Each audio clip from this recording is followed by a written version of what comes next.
Hello.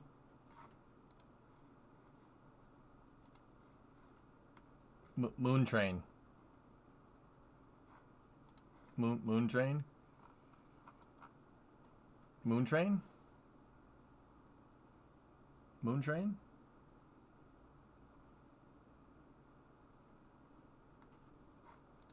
Moon train. No, seriously. Moon train. Moon train. Nice gift you got there. Oh, yeah. The space nerds and the train nerds have finally forged an alliance. Do you guys know what my favorite tank is? My favorite tank, okay, is an M88, okay? Because you'd be stupid to go into war with a gun, right? They'll be expecting that. What they're not expecting is a crane on your tank. I like cranes and I like tanks.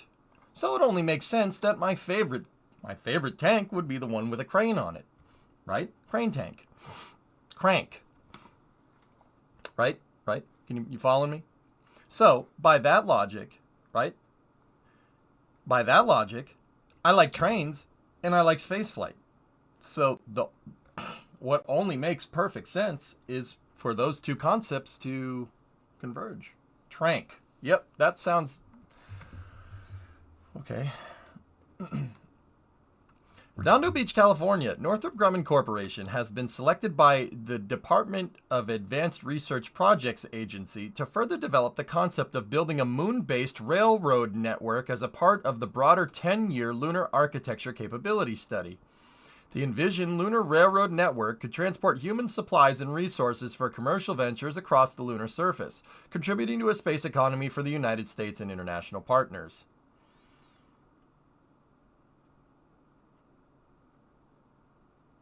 Northrop Grumman's study will define the interfaces and resources required to build a lunar rail network, establish a critical list of foreseeable costs, technological and logistical risks, identify prototypes, demonstrations, and analysis of a fully operating lunar rail system concept, design, and architecture, explore concepts for constructing and operating the system with robotics, including grading and foundation preparation, track placement and alignment,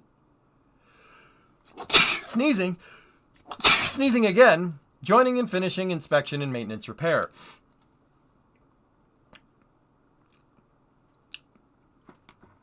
That's an actual contract that just got awarded from DARPA. That's not a joke. That's not a joke. Northrop Grumman is working on space trains. How about those rail signals?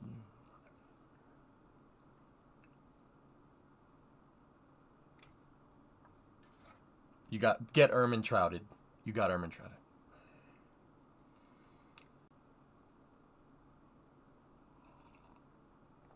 I love the too soon thing going on there. That was pretty funny, man.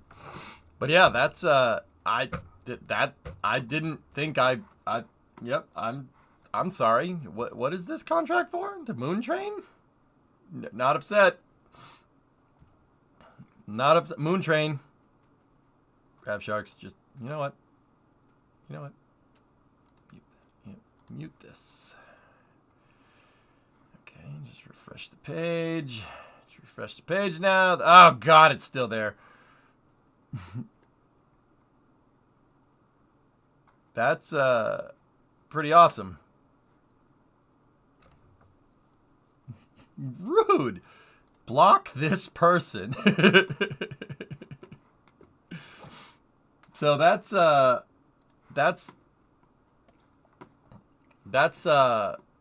pretty good. Then I can't crowd post you anymore. Yeah, I know. The EJ giveth and the EJ taketh away. This is my stream. And it's my time. I thought you said it was my time. Meanwhile, SpaceX started following Mr. Beast. Cool. Do I have dirt on my face? Yes, I do. Yeah, absolutely. I was working on the 97. Just on a quick side note, that's not fair. California trucks, or just any truck from a place with low humidity, that's not fair. Every single bolt just came out. Just came out. On the exhaust. I want to say that again, just in case anybody didn't hear that. Every single bolt on the old exhaust came out. No problem. Not even stuck. Just right off. No issues. No nothing.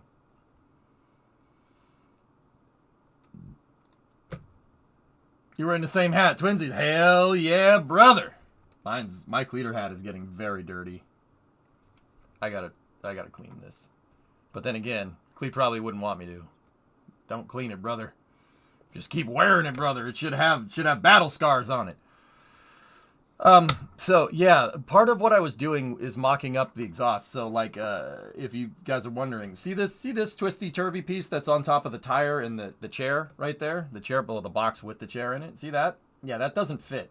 You know why it doesn't fit? Because there's a cross member for the transmission where that thing does the little doopsie-doo right there. Yeah, like right up there. Yeah.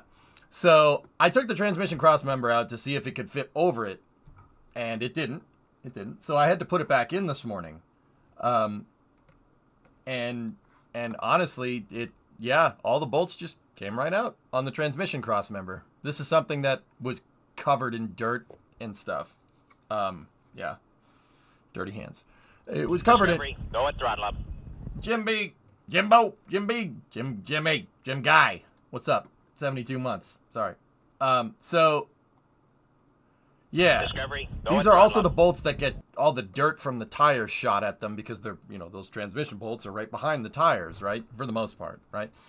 They just came right out. Yeah, no problem. Just a little splash of PB Blaster. Everything came right out. Like, no questions asked. Yeah. Also, courtesy of Sea Kraken Boy. Question, 69 months. I've been waiting 69 months to say this. Nice. So, yeah, I just want to point out how entirely unfair that is. This thing does not fight me at all. It wants to be fixed. It's ridiculous. And it's borderline unfair. This PSA brought to you by the Eric Johnson Automobile Association. Their Edge. All right. Anyway, moon trains, yeah. Dude, you want to know what, you know what's weird? We were listening to the RimWorld soundtrack when we were playing Workers yesterday, and it reminded me of playing KSP, because I listened to the RimWorld soundtrack for a long time when we would play KSP.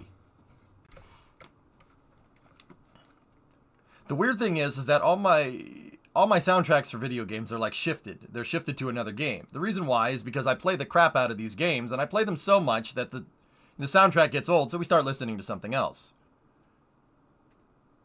So the RimWorld soundtrack reminds me of KSP in my mind, which is weird. Go and throttle up. And I woke up this morning, I'm like, you know what? I feel like playing Kerbal today. So here's what we're going to do. I want to talk more about moon trains. So we're going to do Space News today in about 4 hours. We're going to play Kerbal for a little while. Until then. And then I'm going to play Workers after that. Yeah. Discovery. Yeah, this feels right. Ignifolio. 4-month resub. And then sup. What's up, Mr. 5.7? How are you? So, Discovery. Yeah. That's what we're going to do. I was just like, all right, you know what? That feels right. So yeah, we'll continue with more Workers. You look different.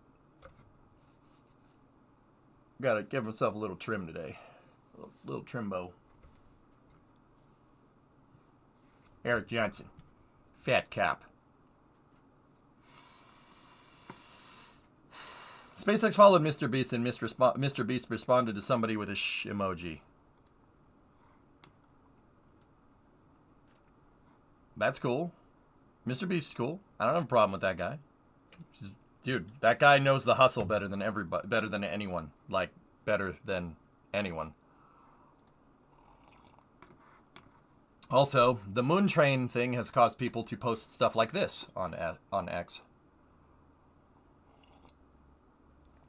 This isn't Maverick mustache in the making. This isn't not up to spec. Not up to spec, dude. Mustache can't go out here. If we're going Mavericks, if we're going Navy spec, mustache can't go beyond here. You gotta cut it off. Right there.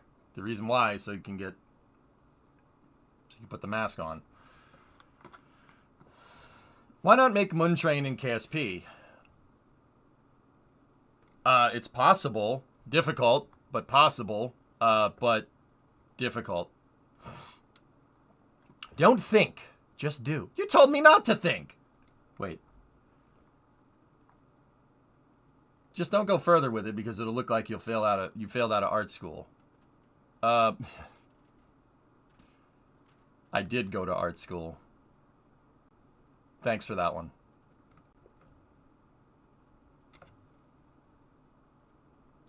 Well, this is weird.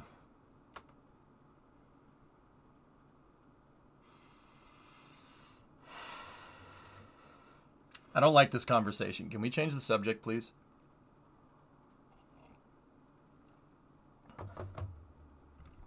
Frick that guy, though. Seriously. Looks like someone left duty on your face. Like, you guys ever seen someone do that? You know. Discovery, go at throttle up. Somebody's passed out and they give him that. So it looks like it, but it's poop. It's gross. Don't do it.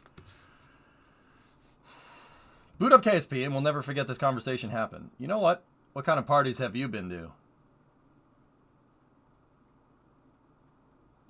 Okay. I went to art school in Florida.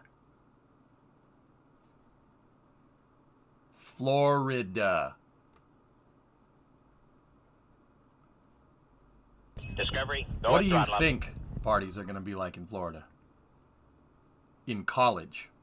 It's permanent spring break. Spring break weather. 24/7. Think about that for a second. Pub's like, you rang? Hey. Dude, all I'm saying is Full Sail had okay parties. But UCF was just down the street. Okay? UCF was just down the street. And UCF had better parties, okay? Better parties. I hate the way Floridians say Florida. I mean, people up here say Florida.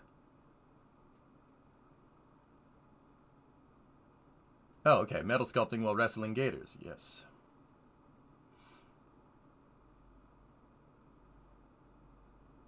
Florida. Yep. Mm-hmm. You have to say Florida. Yep. Mm-hmm. Going down to Florida. I'm gonna go fishing. And you know, Jim, you ever notice that? There's a lot of people that fish around here because there's a lot of coastline, so that whole fishing thing is kind of a big deal, right? You know, you ever seen those types of guys, the fishermen guys that are like, yeah, you know, I'm gonna sail all the way down to Florida, and then I'm just gonna do what I do up here, but down there. I go out every weekend, catch some freaking cod, right? And you know, I'm just gonna sail 3,000 miles and just go down there and do the same thing. It'll be friggin' great. It's like, okay. All right. Dude, you guys know what's messed up? I went to the Boston Boat and Yacht Show like 2 months ago, right? Went to the Boston Boat and Yacht Show.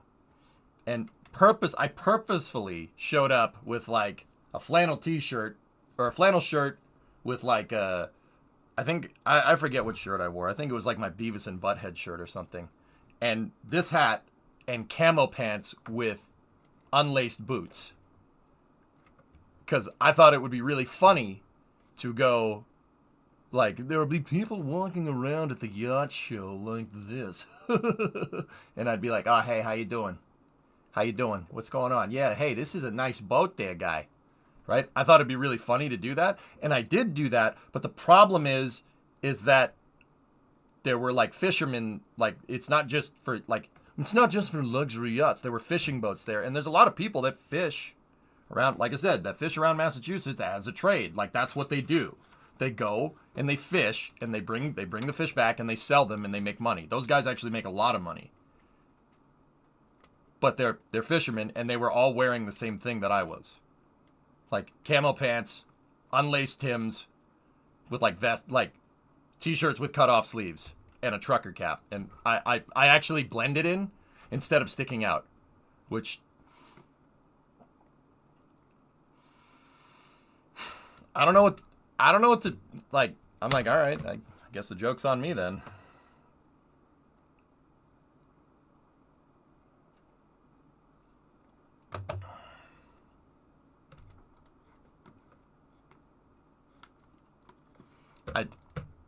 All right. Also, Gwen Shotwell says that they're going to launch in a couple of weeks. Hey, Sis. 34 months. Thank you. So, yeah, there's just that. Like, you know, funny stories from me, I guess. When I was a full youngin', your dad went to a country club at a golf course in a rusted Chevy Blazer. My guy, that's awesome. That's the kind of thing that I would do. Jenye, here's the thing. I would do that now when, you know, we're just, like, I don't have a lot of money. But if I was a millionaire, I'd do the same thing. I would do the same freaking thing. I would show up in my truck that's like 3 different colors. Yeah. But here's the funny thing. I would show up wearing like a 3-piece suit, looking like a maestro, but I'd show up in this. Right? Like, perfectly groomed, like clean up really, really nice. Just pull up in that. Just blah, blah, blah, blah, blah, blah, blah, blah, blah, blah, blah, blah, blah. Oh yes, here's the keys to my automobile. Yeah, I'd do that. Oh yeah, I would do it. That would be hilarious. That would make me very happy. Or a Bruins jersey, dude. Yep, it's a good call. That wasn't very nice. You think you're better than me? It's good stuff. Anyway, Kerbal?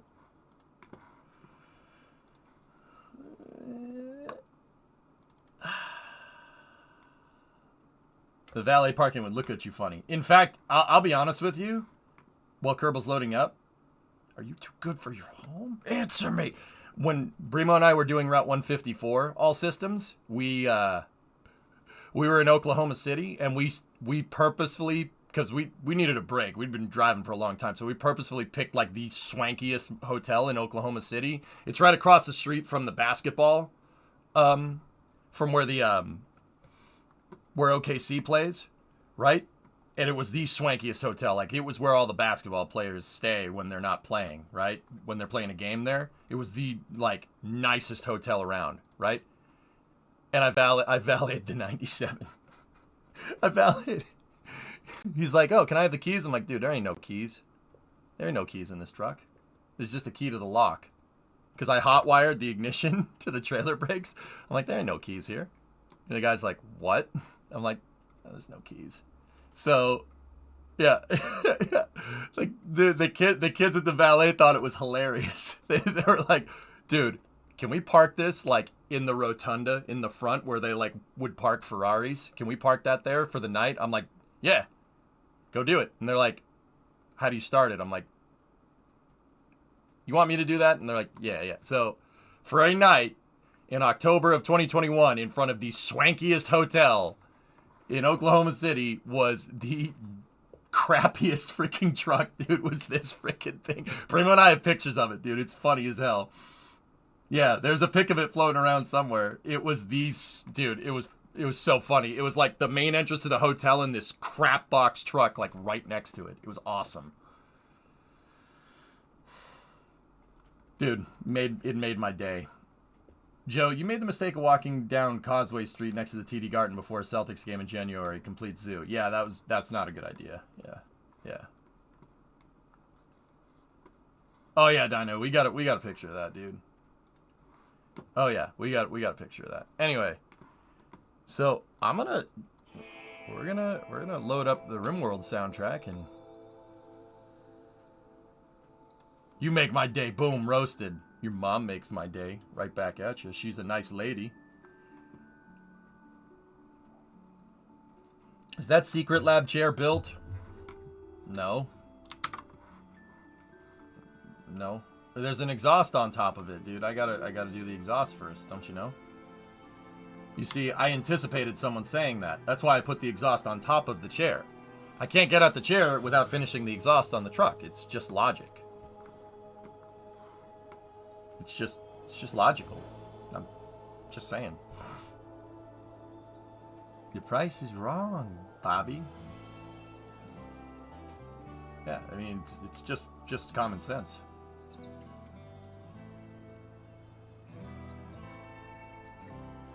The valets thought it was awesome. Yeah, here it is. There, dude, here's the, yeah, thank you, Thomas. There's the freaking picture. How are you so good at this?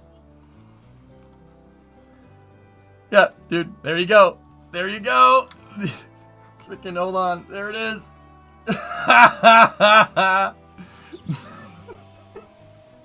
So freaking funny, dude. Dude, it's the nicest freaking hotel. Thank you, Thomas. See? Dude, it like wasn't even off to the side. It's like right at the door. They're like, dude, we're parking this here because that's really funny. Yeah, dude. This super nice hotel. Everything was brand new. Everything's super clean. And then that. It actually doesn't look too bad in this picture, to be honest with you. Man, that truck is different now. That was the last part of the trip before the wheel rutted. I still don't know what happened with that thing, man. I still don't know. I don't know. It looks like loose lugs. It wasn't loose lugs. Unless a lug would come off, like, unless it would, something would come loose. I tightened them in New Mexico. Yeah, I still don't understand what happened there, but like I tightened them down. I'm pretty sure they were tight. Maybe I over-tightened them. That's possible. It could have vibrations from the diff shredding its weld. Yeah, that's possible too. You should have tightened them in Old Mexico. No. I don't think that's a good idea.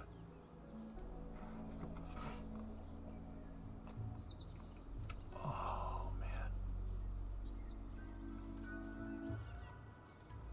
All right. But at the same time, that's very Oklahoma. Dude, that's why the valets loved it, because they thought it was really funny, because they were like, oh, this looks like the truck that I drive around, man. I'm like, yeah, it probably is. I'm surprised how well you were able to control it when you pulled over. Despite my racing antics in the past, I'm a pretty good driver, Joe. Look at where I learned how to drive. Pretty good. I'm pretty good. I mean, Joe, you've been here. You've seen it. You see the mess? I learned how to drive in that. Just putting it out there. I remember when I got my full license when I was 18, because you know, like, well, not full license, like, when you're 18 in Massachusetts, that's when you can drive around with people. I'd never had the need to drive on any of the highways before. So when I was 18, you know, and like I was like full good license, right? I went and did that, and I remember like the first time I pulled on there, I was like, oh crap, there's a lot of people here. But then you get used to it over time. Massachusetts drivers are not good. Yeah, dude, they ain't paying attention. That's really what it is. They just aren't paying attention. It is what it is. Yeah, Joe, it's not stressful for me no more. Like, the thing is that I don't like doing it. These area drivers are worse.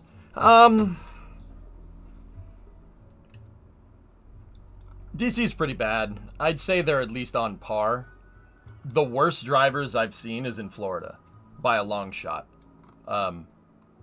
Yeah, Florida's just awful. Especially in the cities, people don't know how to drive. Actually, it's not that. People do know how to drive, but they don't care. They're just paying attention. They're doing something else. Dude, I remember Geek and I, in January, we were driving out to the Space Center. We're driving down 528. That's the road that connects Orlando and Titusville, right? We're driving down the road, and I'm going like 85 miles an hour. That's like 130 kph. Some car goes flying past me going 160 kph. This guy's going 100 miles an hour. Guy's going 100 miles an hour with his phone on the steering wheel like this, going like that. Like, and this wasn't me like getting a glimpse of it. I like looked over in the second that this guy passed me, and this is what I saw. Like, the steering wheel is right here. This is what I saw. I'm like, yo, AP converted Prime to Tier 1. Dude, what's up? Oh, geez, John. Yeah, I guess. Yeah. Yeah. Dude, I was just doing it like it ain't no thing. I'm like, all right. Oh, hang on. I got a crap post here on the Starbase live chat.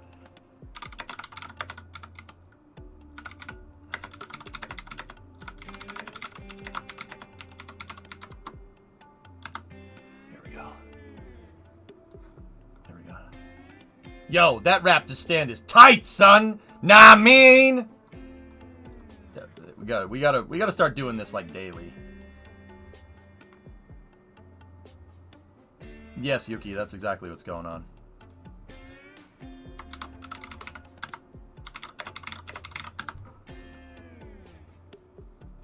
I wonder if anybody's gonna get that. Do you guys get that? Left, right, left, kick. Yo, that stand is tight, son. Nah, I mean. Work that, Elon. Work it. That sounds weird. All right, cool. Let's stop. All you northerners need to go home. You're full.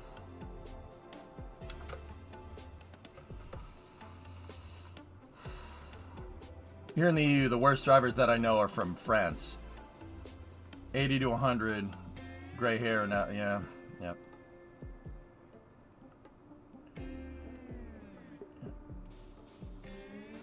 Anyway, enough talking about bad drivers. Let's look at this for a second. What do we got here? I'm gonna go over here.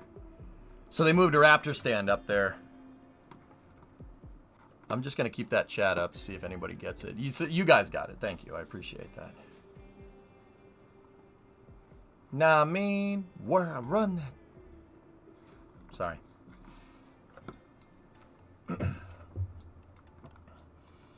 Anyway, public, we will go as we please.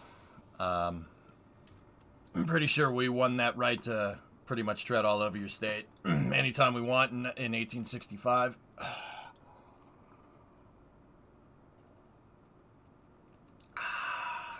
Nice rocket, mate. Oh, thanks. Yeah, it's pretty nice. Pretty nice, mate. Not a bad one. Yeah, you know, there's a lot of mightiness that comes out the back here. Right.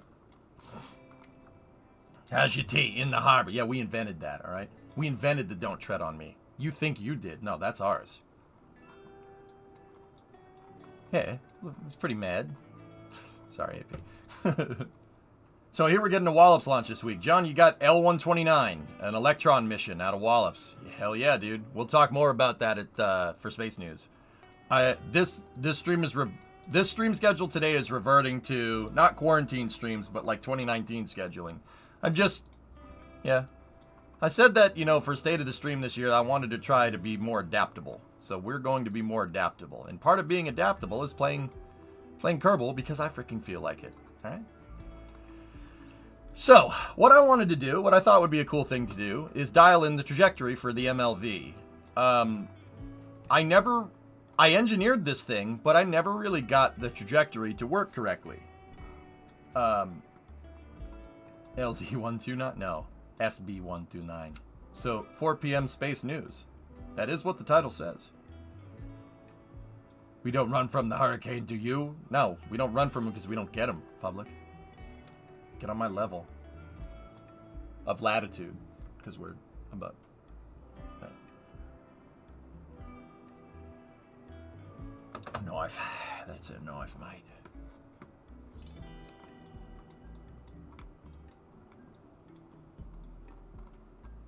Sandy, that didn't hit me. That hit New York, pal. What, are you getting confused? I don't say you're from Georgia. Does this thing fly? Yeah, it flies okay. You gonna aim for the pad or the grass? Well, I never really got the staging velocity right with this thing. Oh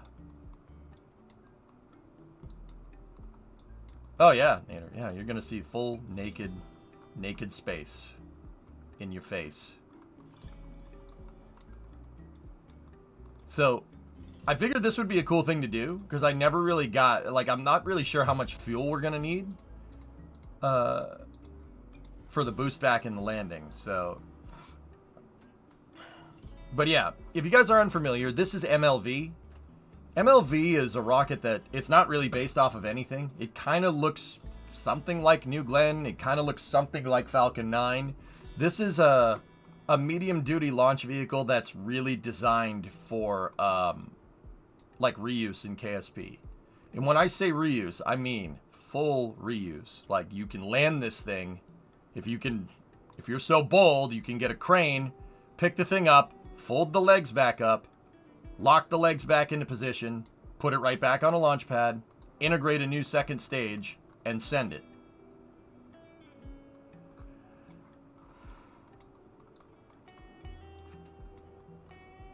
Is this pre-robotics?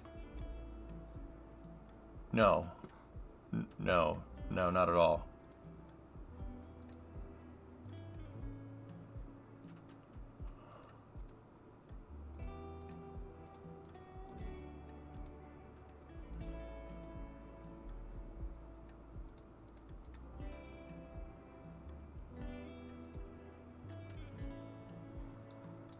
Hang on.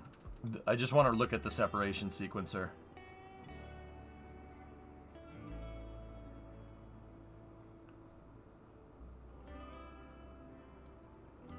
Yeah, that's probably not good. Okay. What are those pipes at the base? The pipes, those are pieces of the engine that are sticking out that don't really do anything. They're not even glidable. I don't really like that they're sticking out like that, but also the alternative is to have balls sticking out. And you know what? I don't really want that. So we have pipes sticking out. Yeah. Yeah, Valentine, I don't think we should do that. Not on the, we don't need a rocket like that with balls at the very bottom. I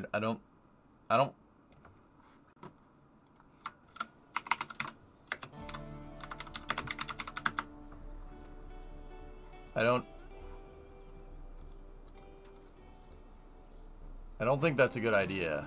You know, just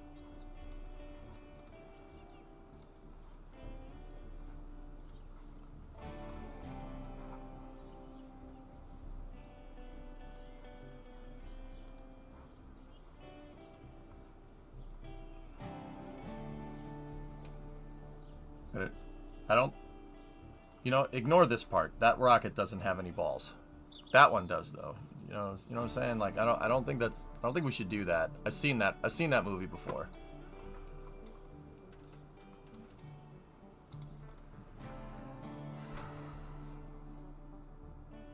Yeah, those are small balls. We don't need that. Would you rather your balls or your pipe hanging out?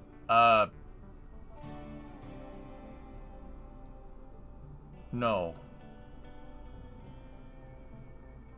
So, anyway, let's full stack prototype. Here we go.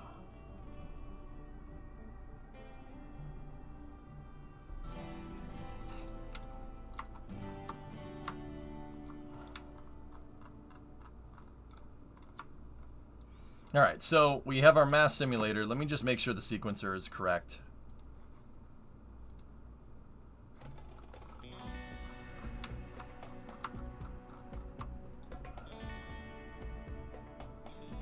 Why would I set the play sequencer to 0.2?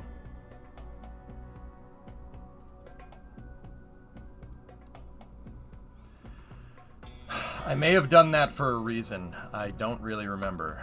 But let me just make sure that I have the right sequencer here.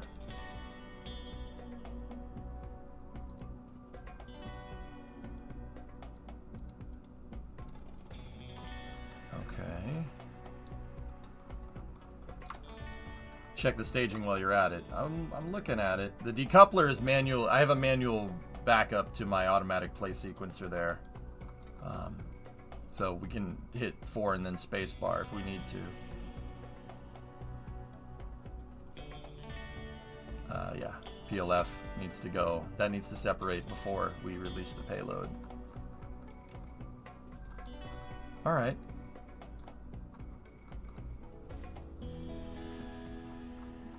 What is the white line going down the side? A propellant line? Yeah. Yes. It's a raceway. It's not a prop line. It's just a raceway.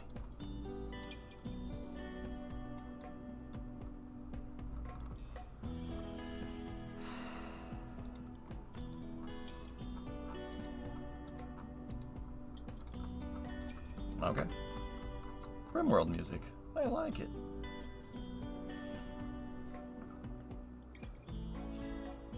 Is this stock? Stock with the 2 DLCs and a custom flag pack, that's how. But yeah, they're all stock parts. I just have custom flags. What goes through the raceway? Is it like a conduit? Yeah, pretty much. That's exactly what it is. That's the electrical harness. Squish. Yeah, the raceway is the electrical harness on the rocket. You know, you're gonna need some kind of electrical control going down to the rocket, going down to the bottom of the rocket for, you know, like commanding valves, for instance, right? Like, and you know, I'm like, you know, I'm not a rocket scientist, but also at the same time, I'm pretty dang sure you don't want to run those through a fuel tank. You know, like, they tried that once in Apollo, didn't work very well. I mean, well, worked okay until some idiot dropped it and cracked the seal, so the electrical wires got exposed to pure O2, cracked the Teflon seal. I mean, so you could do it, I just don't know why you'd want to. Using the cowl for landing legs? Yeah. Yeah. All right.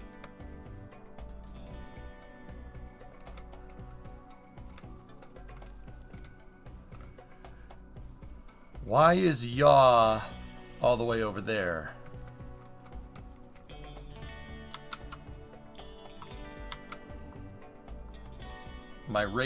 The rate controller is not very good. Why is that like that?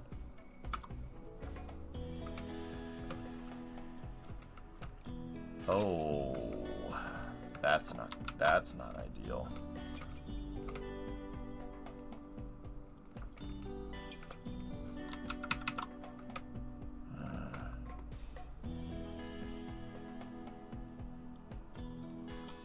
Is this mission mode? No, I'm just testing the trajectory for this. So let's just see what happens here. Ready? Our SAS is on. Ready?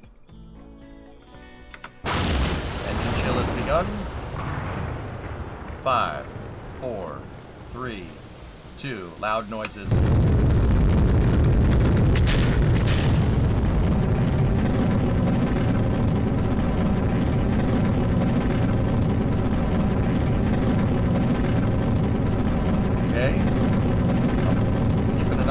Controller, I don't trust it. Got a good roll program. Oh, they're all stock parts, Datel, but I do have some visual packs plugged into the game. But the parts on the vehicle are stock. Yeah, there's some yaw on the joystick. Gotta be careful. Let's see if I can trim it out.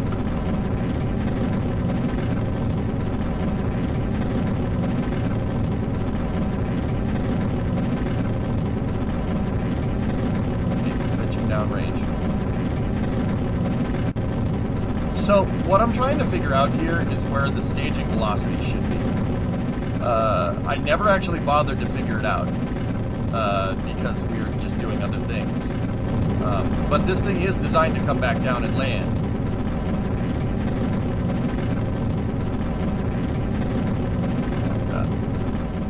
I think it's the joystick. I think it's the controller. But we'll see.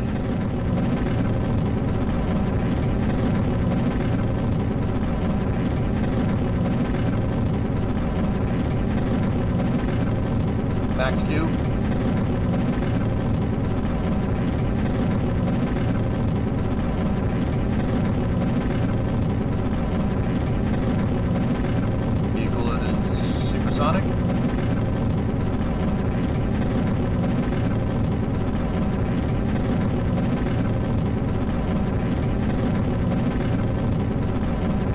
So, staging velocity is really important here, but we also have to make sure that we fly on the good trajectory here. 18 tons, King.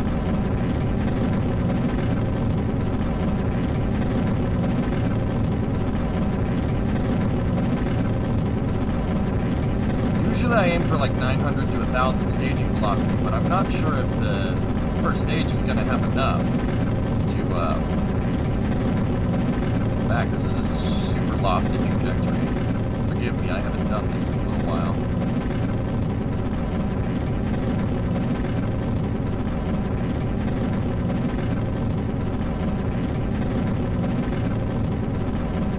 Okay, so pause the game for a second.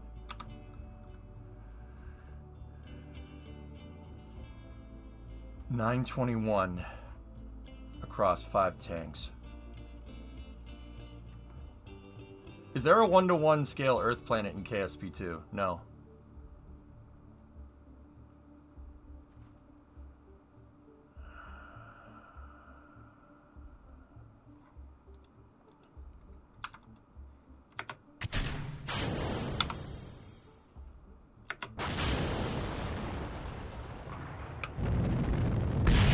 Crap. Yeah, the sequencer, I hit the wrong button. The sequencer didn't work. Stand by for fairing separation. Fairing separation confirmed. Switching back to the first stage. So this is where this gets weird because we gotta do this. We got a good relay. Boost back.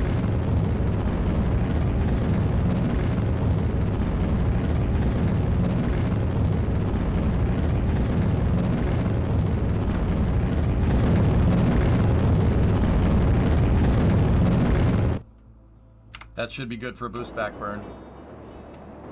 Okay. Flip. Pitch and yaw. Open here. Pitch yaw.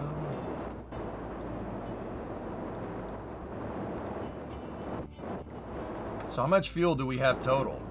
960. I don't think we're landing. We waited way too late. We have to lower the staging velocity here. So we're above 70. First stage is just going to coast for a second. Switch back over. We got to see what, like, how much fuel we have at Seco. Because my stakeholder expectation for this vehicle is to have... stakeholder expectation is to have... Jeez, what's with the yaw, man? Yeah, the rates are screwed. The joystick is screwing with my yaw rates.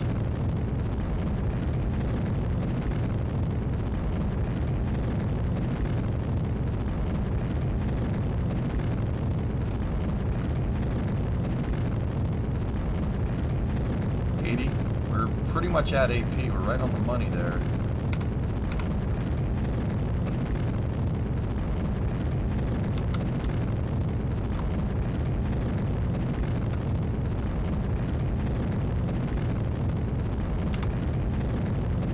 Just gotta keep an eye on that first stage.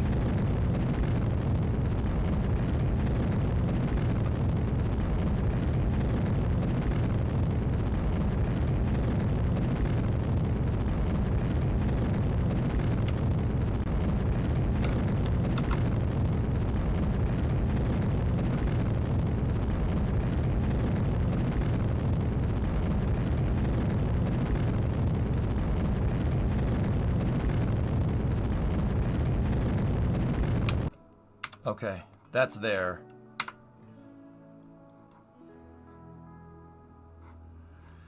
$70 by 132 is frankly a terrible insertion. That's really bad. But, alright, let's switch back. Yeah, I think I gotta recalibrate the joystick. Haven't used it in a little while.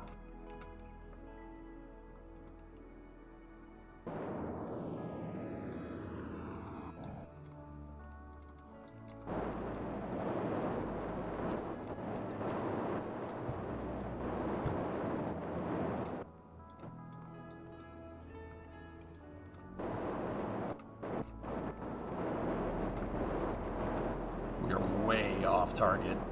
Like, way off target.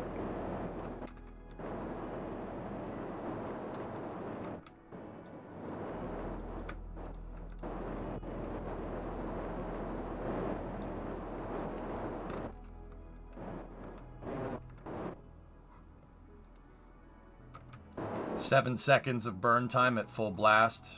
Probably not gonna do it. So, let's see if we can get some thrust limiting action here. Safe out the outer 4.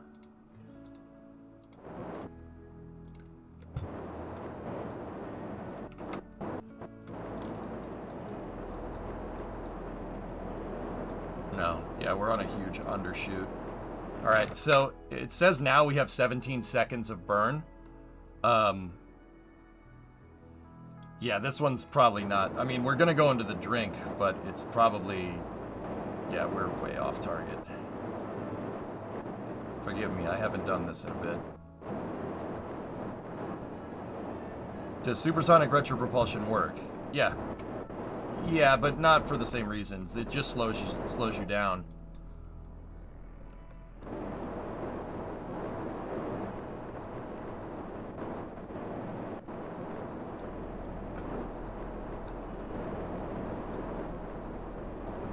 Yeah, that yaw rate is friggin' killing me right now.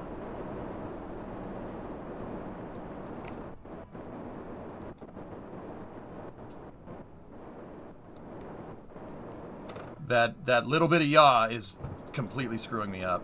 That's why I was aiming over there and it yawed left, because we have a right yaw rate.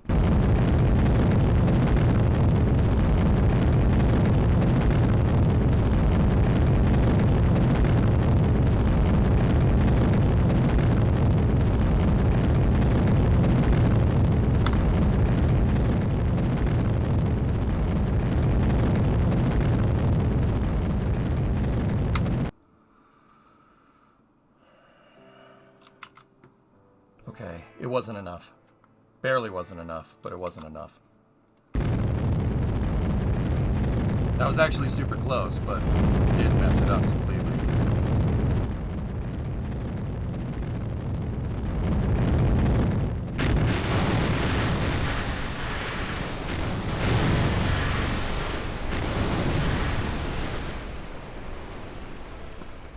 Kerbal overdrives the sound, guys. I forgot about that. Let me turn it down a little bit. Well, she's intact, but yeah, 124 probably wouldn't have been enough. It's just like GovSat, man. You guys ever seen that?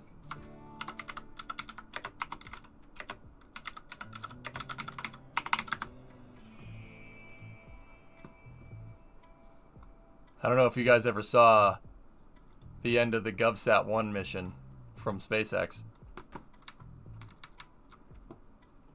They were supposed to expend the first stage and it didn't die. It just landed and just tipped over in the water. Yeah, I don't know if you guys ever knew that. That was funny. Okay. We don't know what happened to that thing, to be honest with you.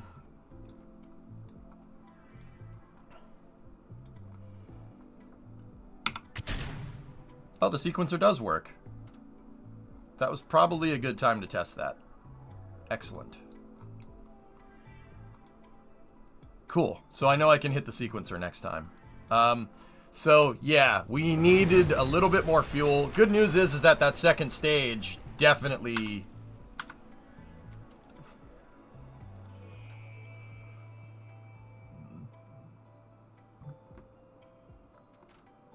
I heard they just enabled infinite fuel and flew it back. Yeah. Yeah, nodders. Oh. Oh, God. Why one channel, Kerbal? Why? I'm just going to deorbit this.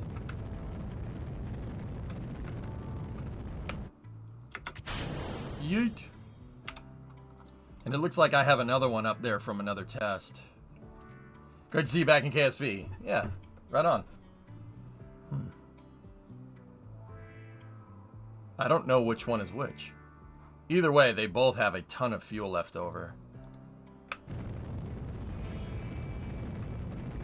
Yeah, it was the one that we just selected was the right one.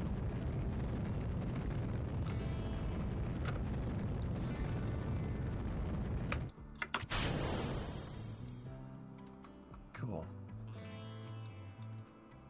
All right, those will both deorbit.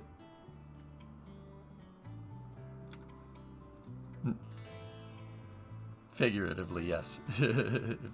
They have, yeah, many tons of fuel left over. So we still have some performance. We have more performance with our second stage, so it's probably better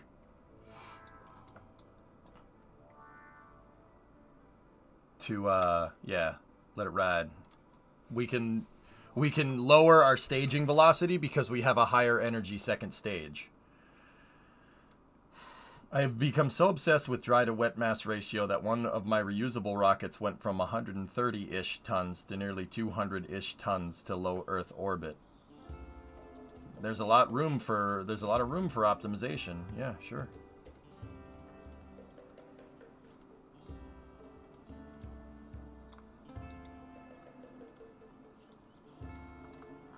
Anyway, all right. Well,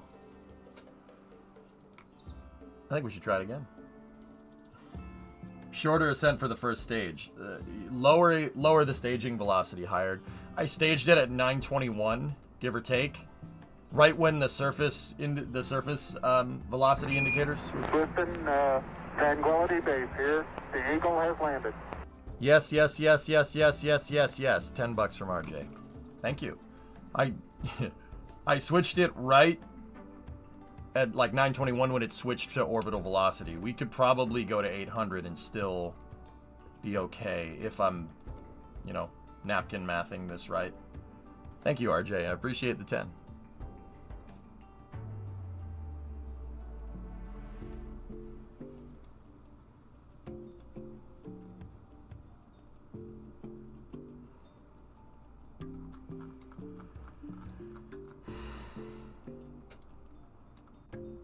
That was my excitement when I was KSP. I'm gonna assume that says that was my excitement when I saw you were playing KSP. Is that what you were saying? Yes. You can't even type straight, man. Damn. All right, so that actually worked pretty good. The other thing I'm kind of debating is adding a roll control thruster here, but the first thing we got to do, the reason why I was so far off target is because of the yaw. So there was a yaw right on the joystick, right? And if we're flying backwards, yaw right is left, and because the first stage is flying backwards, right? That affected the trajectory a little bit. So what we'll do is back this out, and we'll give Kerbal a little restart here.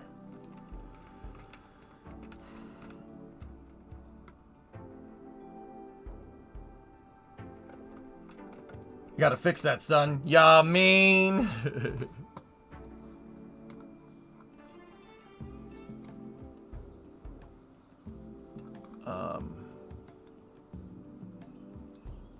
Let me just verify that wasn't like the vehicle.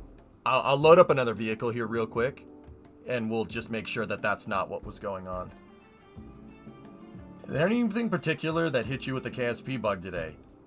We were listening to the RimWorld soundtrack last night, and because I play games so ridiculously much, soundtracks from other games I associate with the game that I played with that soundtrack. Like we were listening to Workers too much, right? So I flipped on RimWorld. I've done that. I did that with KSP, and yeah, RimWorld reminded me of playing Kerbal. So yeah. Hey Nader, you in the chat, dude? Have I ever showed you this thing? I don't know. I was thinking about it. I'm like, you know what? I feel like playing it today. You guys ever seen this? You think if you're coming in from Workers, you think I'd do good in Workers? This is what we do in KSP.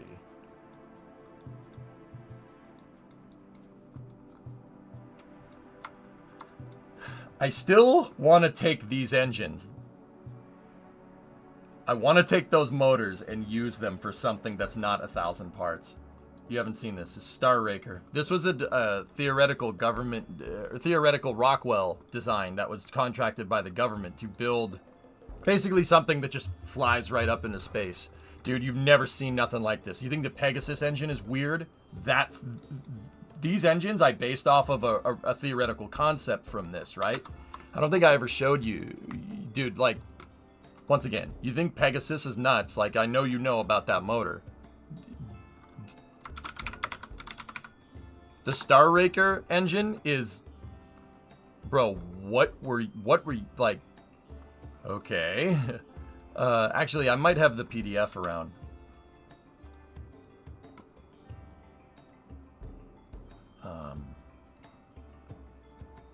Here.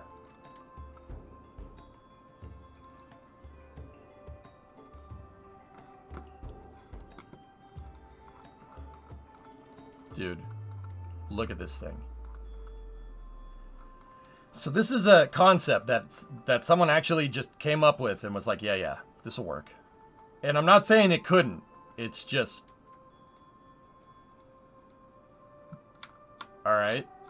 So, this thing right here is a J79. But it's the CJ807 variant.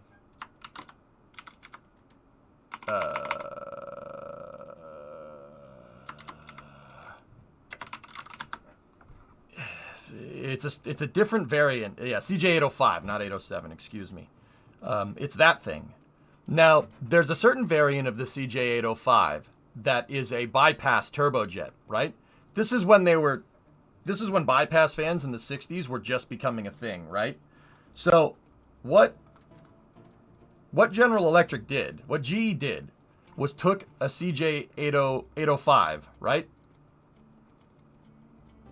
And instead of trying to retrofit a turbofan on the front to simplify the design, because you couldn't put another shaft through here, they added an additional axial turbine to the back, turning a turbofan on the back. There's a turbofan on the back of the jet engine. Yeah, Nader, hang on a second. Yes, you saw that right. Yeah. So they took this, right? And that was the front. It's a CJ805-23. That's what it was, not an 807. So, when the plane's on the ground, it's just using that. You know, when Star Raker's trying to take off, you're using 10 of those. It's a J79 bypass fan. So, how much thrust do you want? Yeah. Yes. Right? And then behind this, you have an annular nozzle plug, right? Into a ramjet injector fuel assembly, right? With a throat and a nozzle. So this is a ramjet rocket. The crazy part about this is that the bypass fans on this 805-23 would have been hot rodded as cooling vanes. You know how on a turbofan, there's cooling systems that go through the turbines, or go through the fan, right? To keep the blades cool, right? Yeah, exactly, Nader. Yes. Mm-hmm. So this thing was like an SR-71 engine on steroids, using, instead of J58, it's using a J79.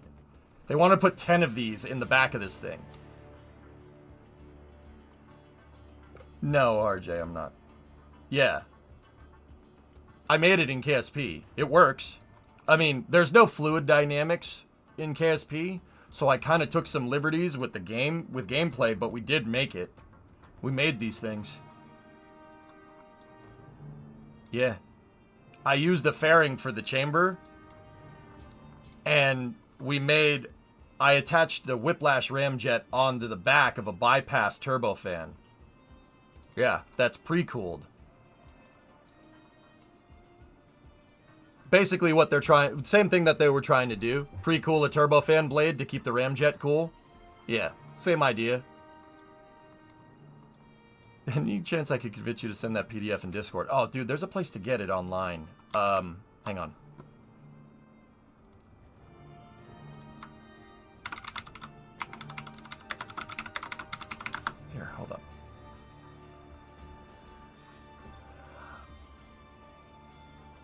We need to hear the engine start.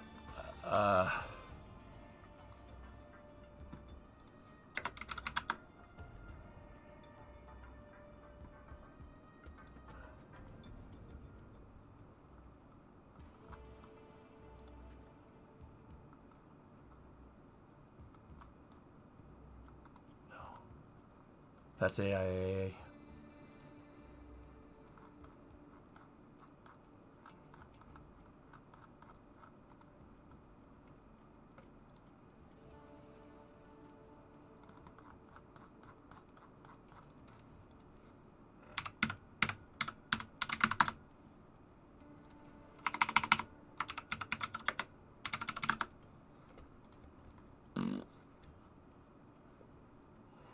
Give me 1 second.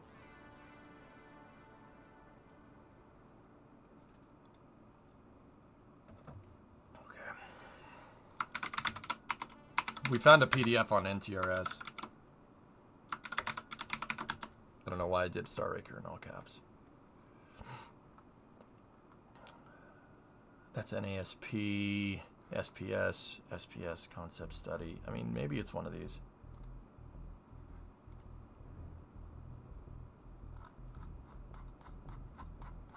No, that's what Star Raker was going to build, though.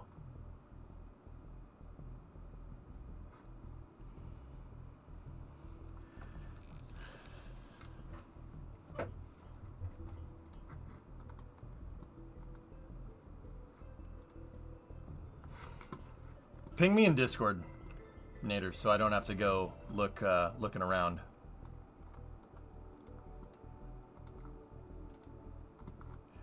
No, that's just 805 stuff. Oh, wait. How am I going to Oh, crap. That's NASA technical reports? Yeah. Sometimes I just go browsing through there to find just the insane declassified stuff that they were trying to do. Yeah, I got it, man.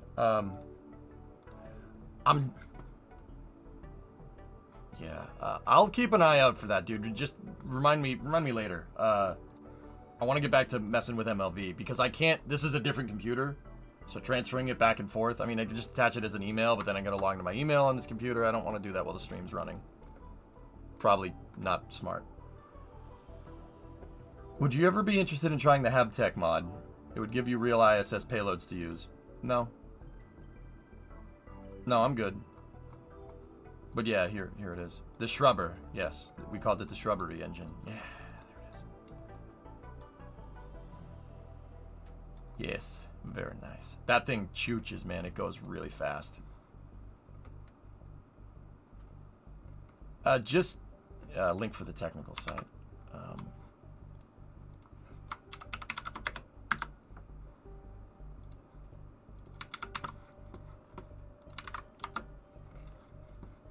It's in chat. Yeah, go looking around there, dude. Yeah, that was from the Star Raker project. But anyway, we're messing. Oh yeah, and there's also this too. That's one of the last things I was working on before we decided to take a break. Freaking gumdrop. Yeah, don't forget to check the yaw. Mm-hmm.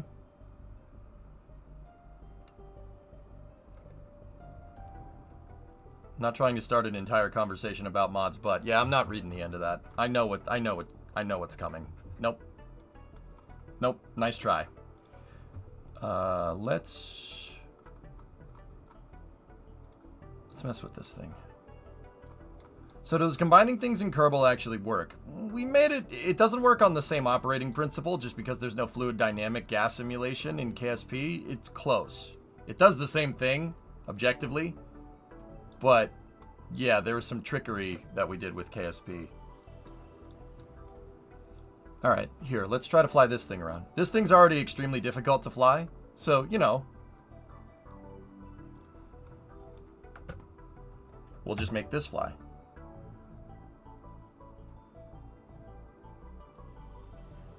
Yeah, the SERV.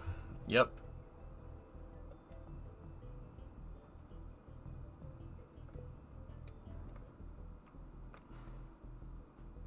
Far too hench for mods. Rig, I've never heard anybody else say hench except for you. I don't know what that means, but... Alright.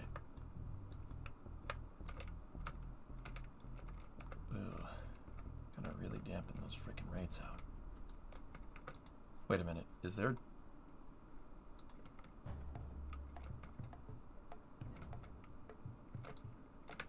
Discovery, go at throttle up.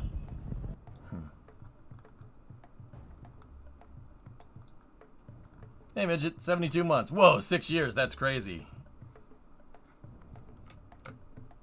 Yep. Yeah, it's the joystick. We just gotta... Yeah, see? It's not going all the way to the left. And it bottoms out all the way to the right. See that? Yeah, we gotta recalibrate. Just in case you wanted to see this, though.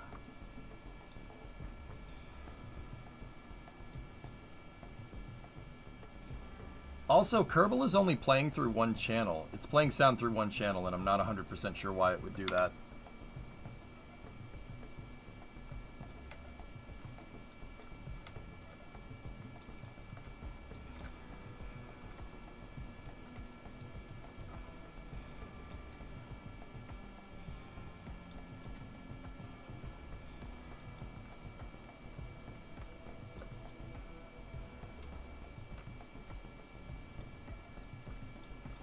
Isn't this one of the first Kraken Tech featured craft? Yes. This thing actually it has a synchronizer. So if I pause it, perfectly synced blades. Yeah, there's a synchro in it. Like on a real one. Well, not a real one of these. A V22 has something similar to this. A Chinook would have something similar to this. It's a synchro. To make sure that the blades are in perfect synchronization. Because if they're out of sync, the vibrations will rip a vehicle apart. You're getting differential gyroscopic precession, and that'll just end up making vibrations, and it'll rip helicopters apart if you're not careful. So the cool thing about this is that, watch, if we remove that engine from symmetry and I shut it off, one engine can drive both propellers, and they can stay perfectly synchronous.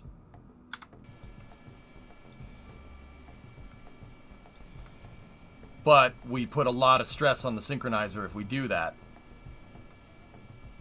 But it'll do it. It can run off one engine. That one engine is powering both rotors right now via an actual gear that we made and a synchronizer that we made out of RCS balls.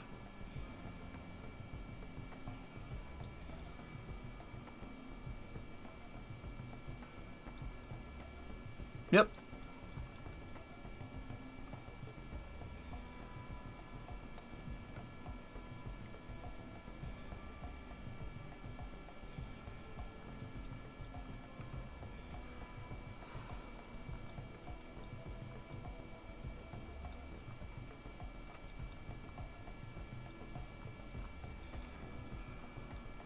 It's actually working really well today. It usually skips a tooth and desyncs the Yep, they're still synced.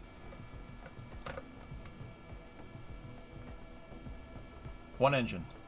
That's how real helicopters work, guys. They have two turbo shafts that are synchronized. It's usually in the gearbox to synchronize the blades. Chinook has something like that. Here, I'll show you.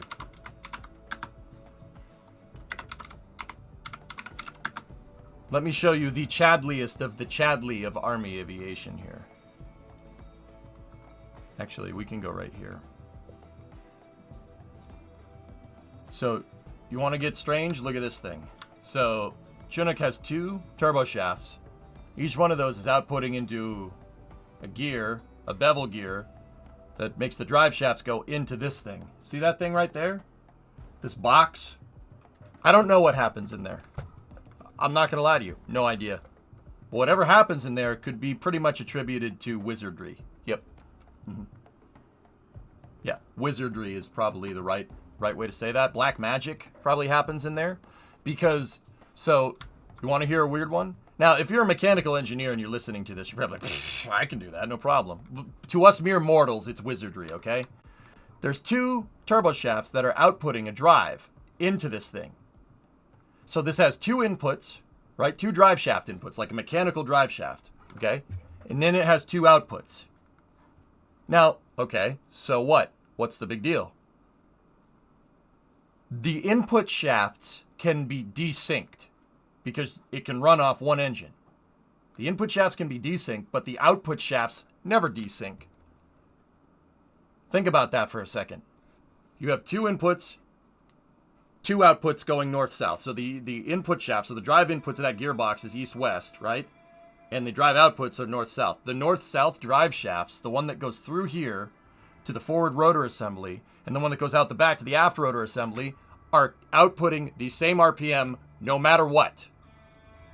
You could have one engine blown off by an RPG, and this thing will still fly.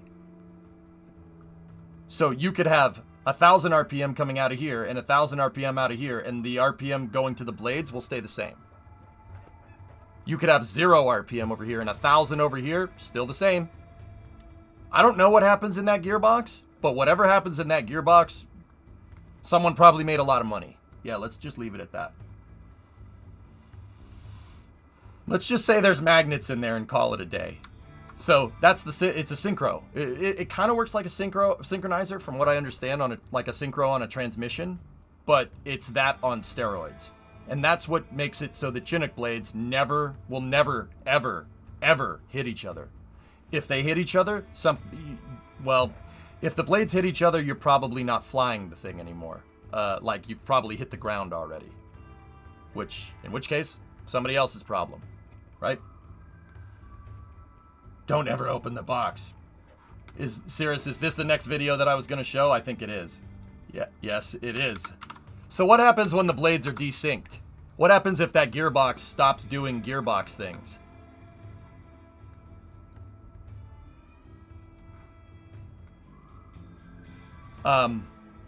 When I say that those blades have enough moment to rip the helicopter in half,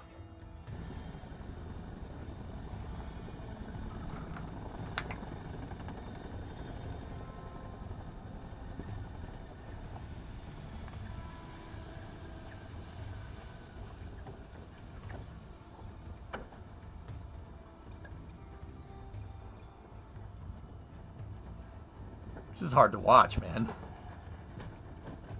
Oh, the freedom came out. Something's broken. Oh.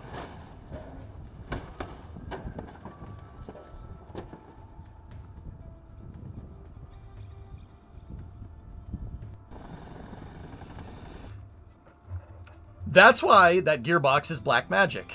Because whoever designed that thing is a lot smarter than us. This particular test was for what's called ground resonance, but it's the same thing. The same idea, at least. So, aircraft and rotorcraft are made out of aluminum, right? And the blade is causing the thing to wiggle back and forth. So, see the tab? If you... Same thing. Also long drink. Same idea, but with helicopters. Yeah, you fatigue the metal too much, the aluminum will just crack. It'll just shear right off. Well, the back fell off. Is that normal? Well, no, certainly not. Not normal. Look, when I say there's enough differential torque here to rip this thing in half, that's actually what it does. Just rip the back off. The rear rotor didn't want to be a helicopter anymore. Pretty crazy, right? So, I wanted to see if we could build that in Kerbal, and we did. Mine just did the same thing in KSP, though. I synced it back. Yeah, get up there. Get up there. So, we have in fact verified that the yaw, there's something wrong with the joystick, so let's just revert to spaceplane hangar. I hope they towed that to where we were safe for it, beyond the environment. Yeah, it's been removed from the environment. Yep. Mm-hmm. The hench environment.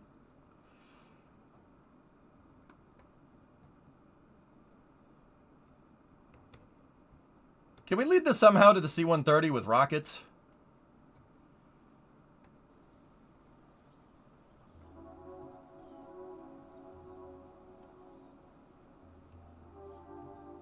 You want credible sport?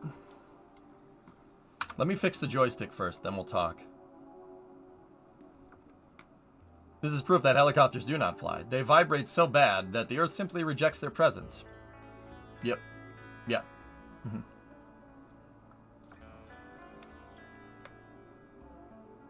Alright, I gotta mess with the joystick here real quick.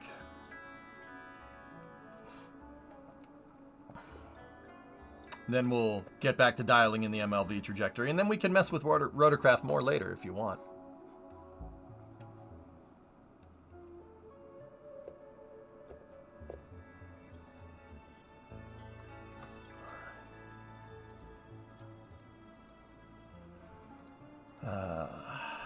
Joystick. I haven't used this thing in a little while.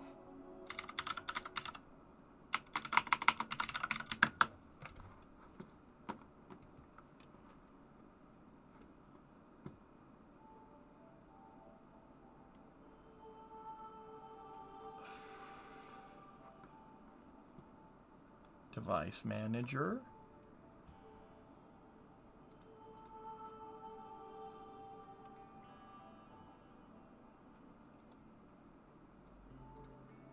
Give me a second.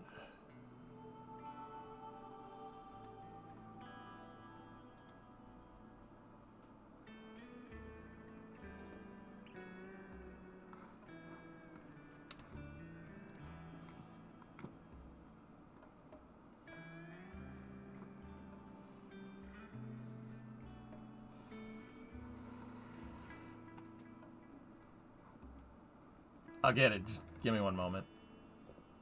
I'm a fan of VTOL flight, just not with rotor wings. Yeah, I guess I can understand that. I guess. What, you don't want to fly a V-22 around? I think those things are cool.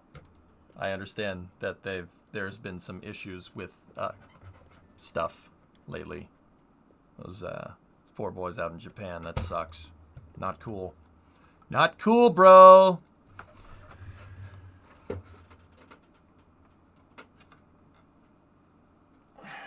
No thank you on the V-22.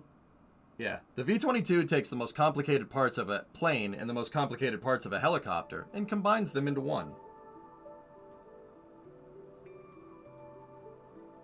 Can shear wind desync rotors? No. No.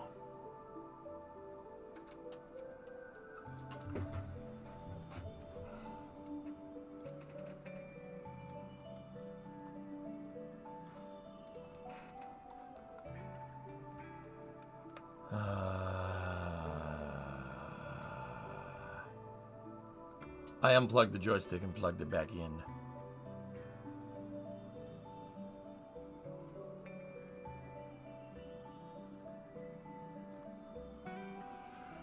Oh, God, I hate Microsoft's new control panel. I'm going back to the old one.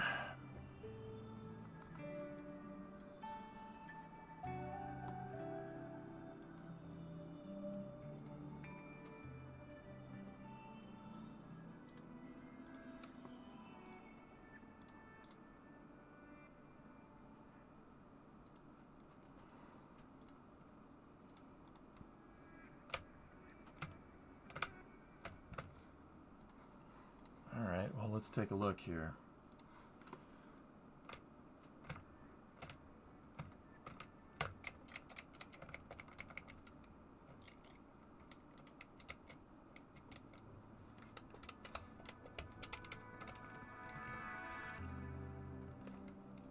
Unplugging it and plugging back in seems to fix that. Slider's good. Pitch. Yaw. Roll. 1, 2, 3, 4, 5, 6, 7, 8, 9, 10, 11, 12. What about the hat? There we go. Hat looks good. Satisfactory turned 5 today? Dude, I remember when that game came out. Jeez.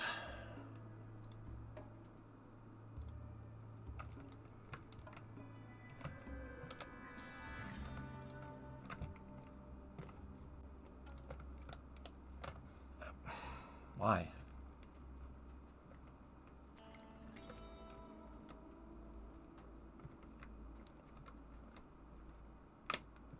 Okay.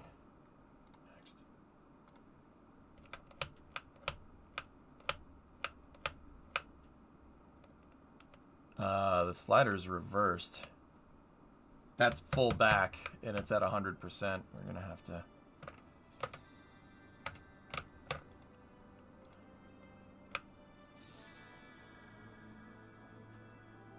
I'm gonna... Yeah, my slider's backwards. That's full forward.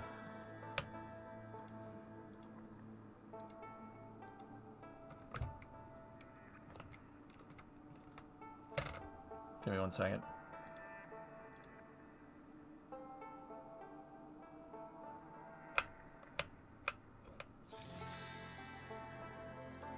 Cancel that calibration. It still is backwards. Whatever. It seems fine now. It looks, I mean, that looks good to me. We'll have, if it did screw up the calibration, we'll just invert it. Turn it around. Oh yeah, turn it backwards. Yeah, that'll work. All right, let's roll. It's industrial sabotage. Discovery, go at throttle up. 53 months from Cryptech. Thank you, man.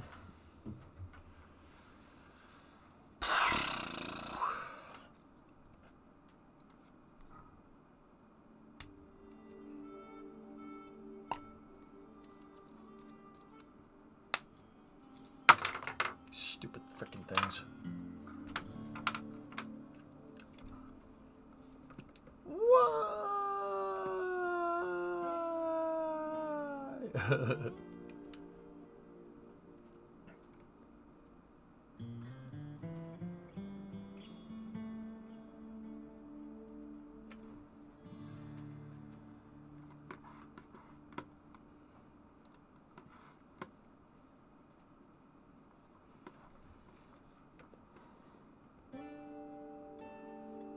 Even when you decide to upgrade, I highly recommend the T16000M. I have a Warthog over there. It's sitting in a box over there. I just never really warranted using that with KSP. The whole idea is that you don't need a crazy joystick to play KSP. This is the cheapest joystick on the market. They've been making it for 20 years. They have been making it for 20 years. Oh my goodness.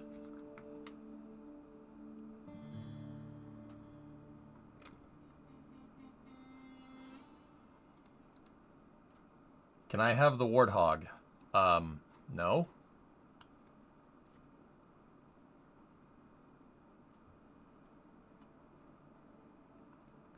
I hate that they are removing CD players from cars. Both my parents' car doesn't have one.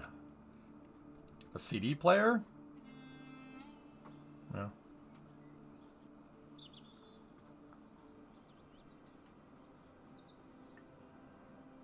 No. Z-Money, there's no such thing as sweet communism.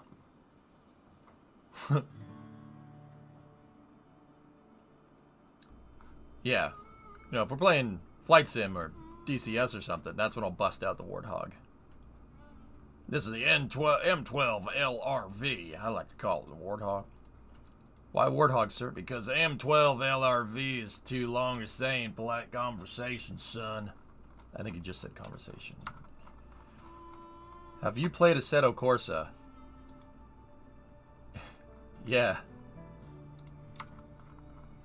We have missed you.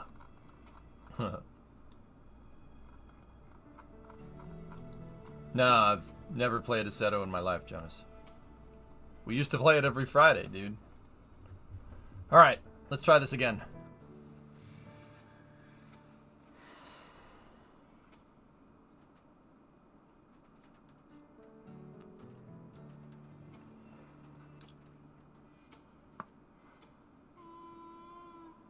It's on sale for 90% off, so I'm thinking of buying it. Assetto is cool because you can get mods for it.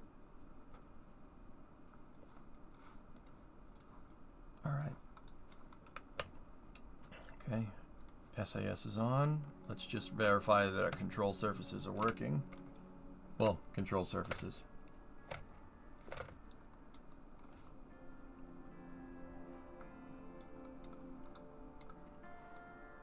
Okay, headphone users.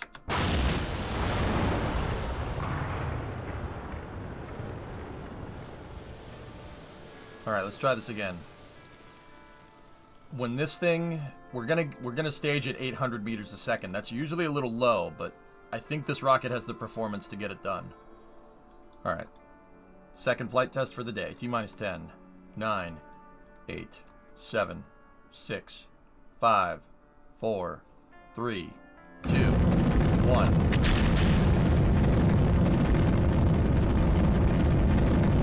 Okay, much better.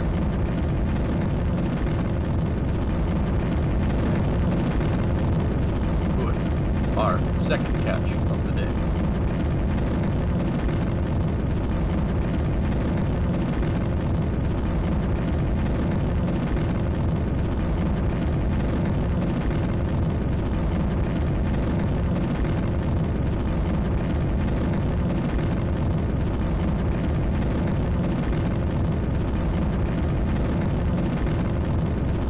That's a little bit too much of a pitch over, but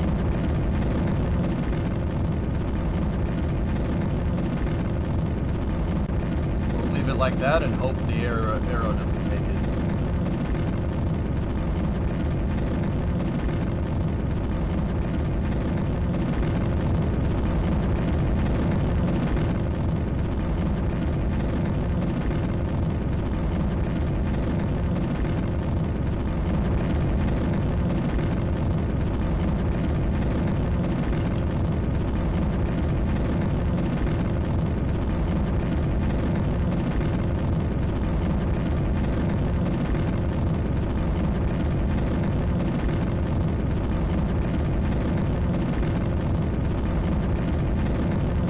Up on maximum dynamic pressure. Max Q.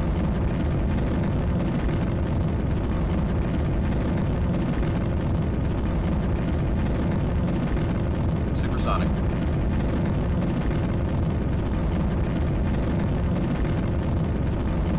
This jet trajectory sucks.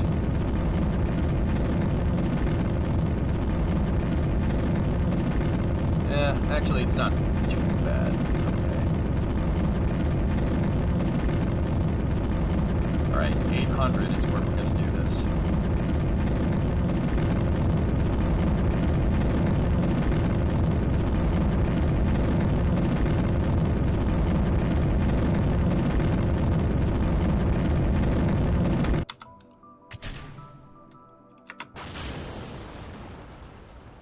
Good separation.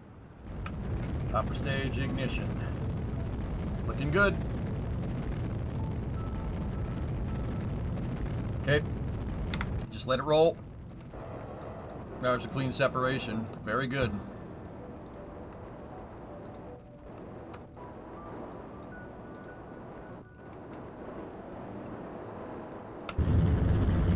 Got a good relight for boost back.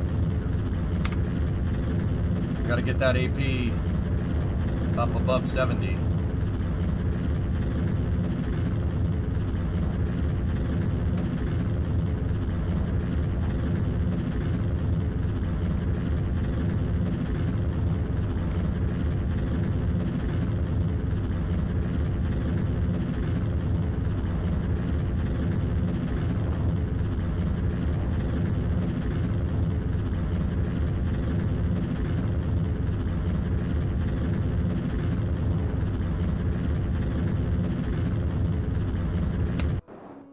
Crap.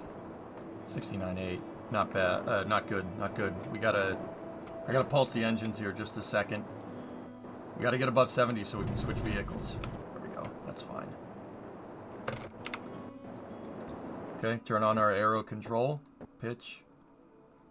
Yaw. Pitch and yaw. Aero control surfaces are good. Just wait till we get up above 70, switch back to the stage. Because we can't switch right now. It'll only let us switch when we're above 70. Because the game thinks we're in space.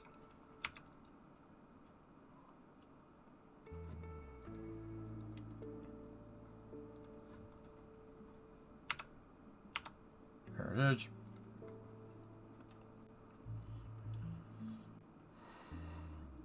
In the future, Alucard, yeah. Sorry, tangent, but curious if you plan to play cities when the mod's released plus beach pack. Maybe. Not right now. Oh, flying. Bearing separation.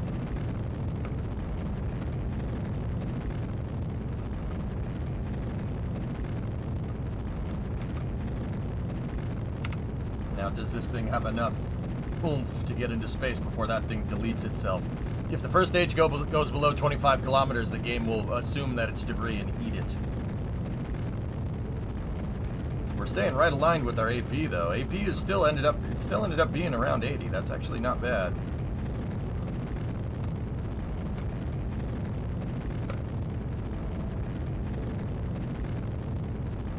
Crossing 1.8. We're looking for 2.3 kilometers a second. 2356, somewhere in change around there. Gotta keep an eye on that first stage though.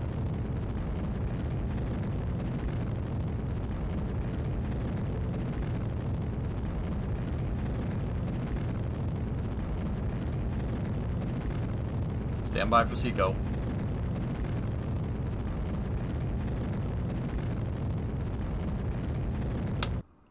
(96 by 73). Switching back to the first stage. That's good. Just make sure you don't splash down at Mach 1. Yeah. I'll make sure I don't do that.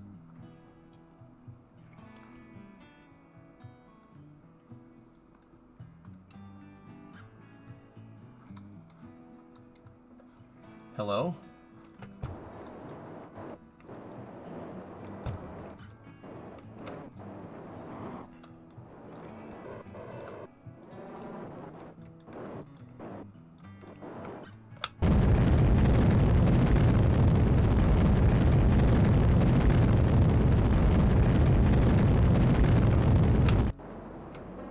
I don't have a fuel read here.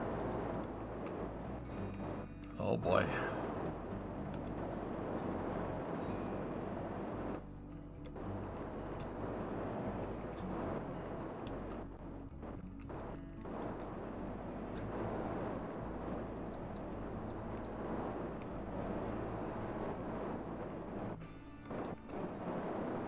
Come on, baby.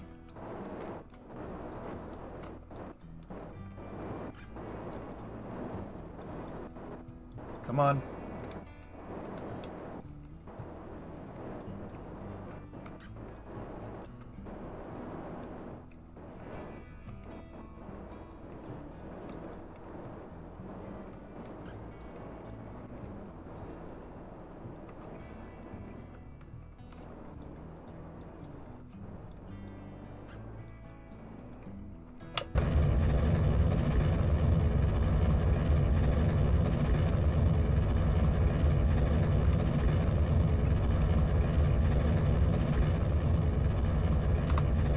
Close.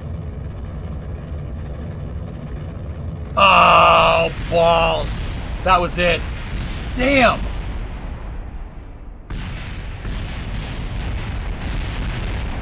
That was it. I had the fuel. We had 400 fuel left. I started the burn a little too late.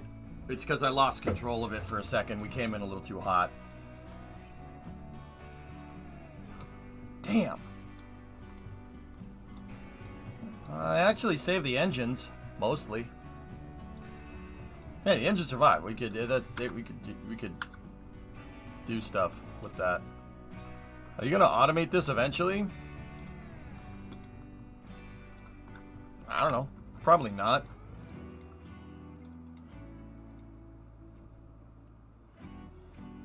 (10:58) moment. Damn. Sorry, guys.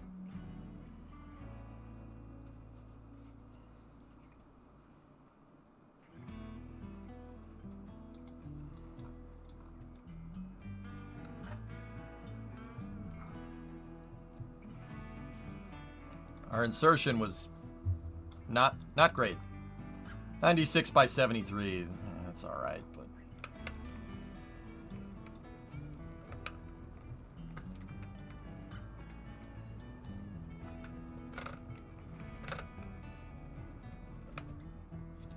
all right.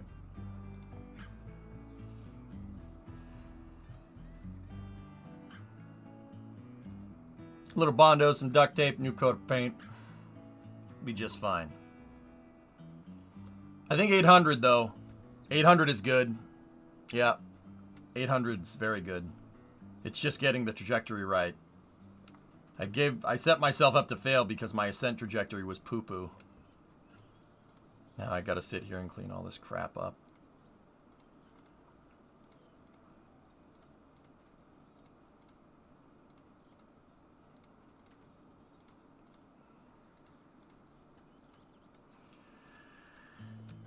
That's the problem with this thing. If it blows up, it flings parts everywhere.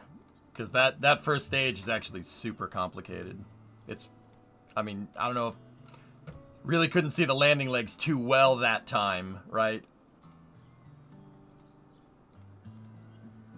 Would you play this game? I'll play Kerbal. If you're talking about this game, yeah, I'll play this.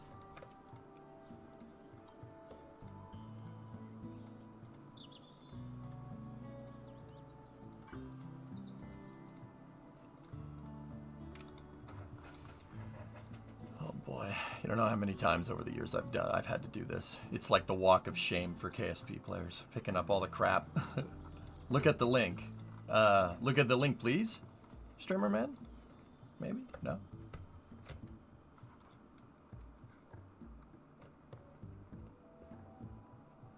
Please. Oh, alright, cool. Common EJL moment. Yeah, serious, everything you say is an L, so, I mean...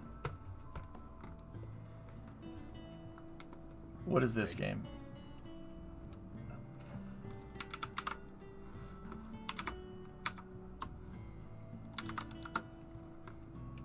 Peggy 3. Peggy 3.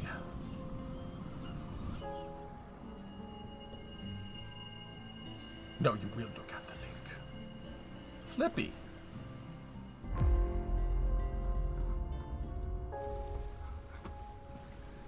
Boat. From the award-winning creators of Fish Out of Water and Fish Back in Water, Fishing 2, Fishing Boogaloo.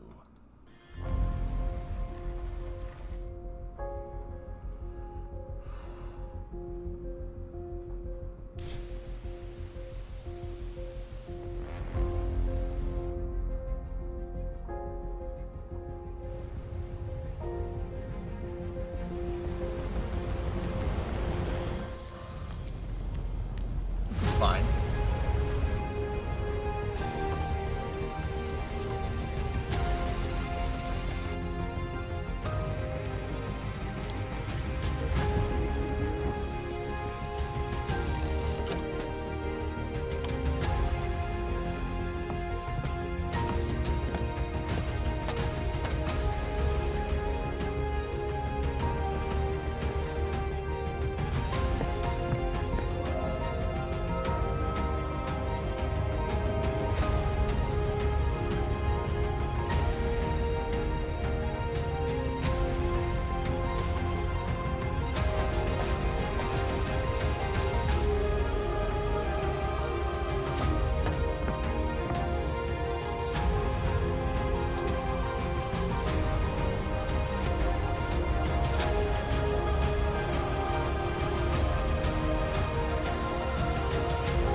This is Farming Simulator with fish.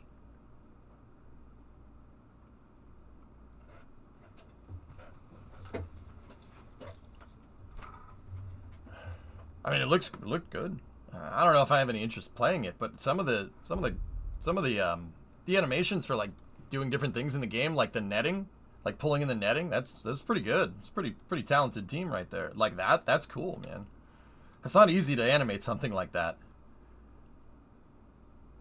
Yeah, it looks neat. I don't know if I'll play it, Linus, but it definitely looks cool. And if fishing is your thing, man, yeah, this game, this is probably a good game for you.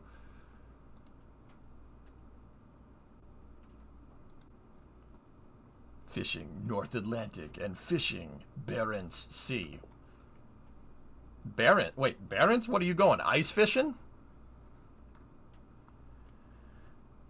Yeah, I only fish out SRBs. Yeah, be real. Be real, son. Barents? There's no water up there. I mean, there is. It's just under a lot of ice. Yeah, why they going ice fishing or something? Or where is this? Is this in Murmansk or something? Like, repost. When the Phantom releases for DCS, want to fly as your radar intercept? Yeah, absolutely. Yeah, I will Rio for you. You can be my wingman anytime. We also swim there. Why? Why would you want to do that? That's...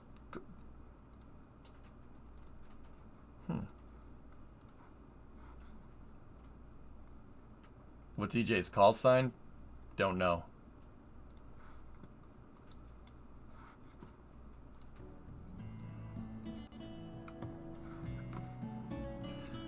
Josh, you watched Top Gun for the first time the other week. Big thumbs up. First one or the second one?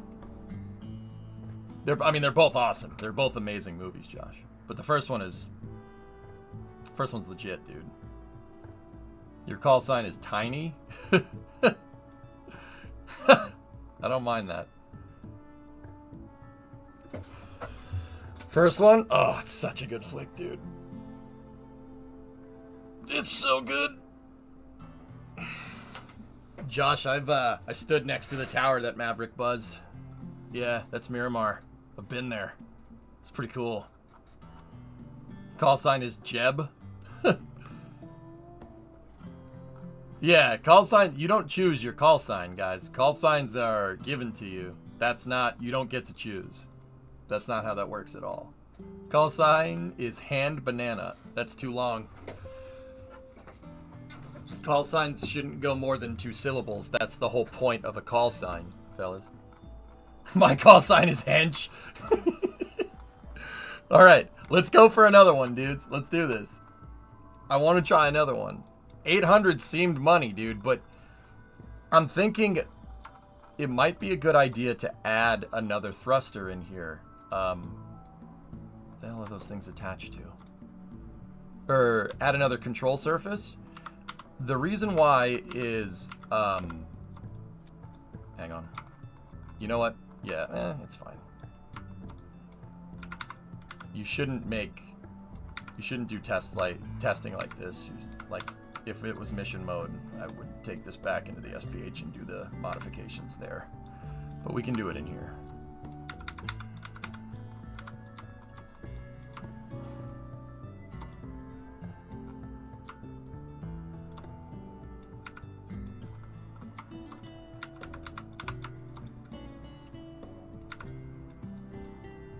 I'm gonna set, so we'll set our control authority limiters here. This one, we don't want a lot of authority here.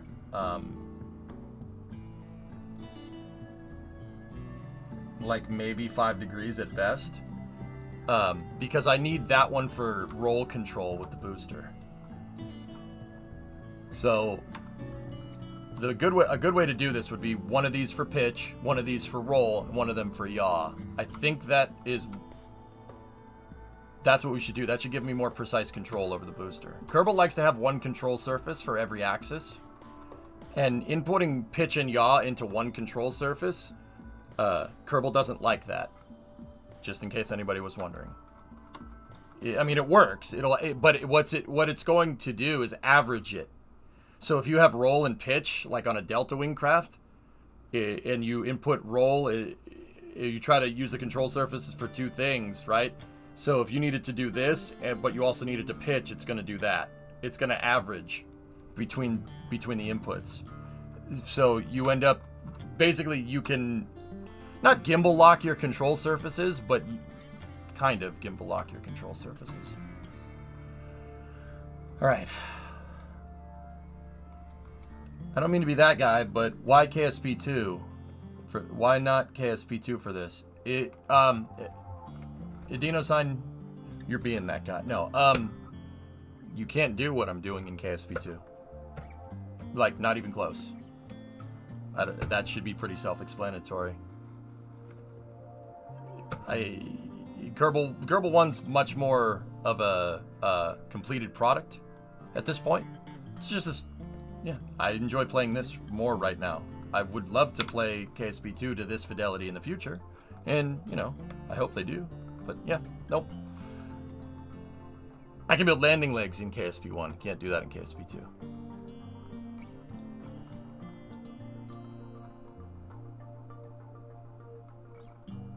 All right.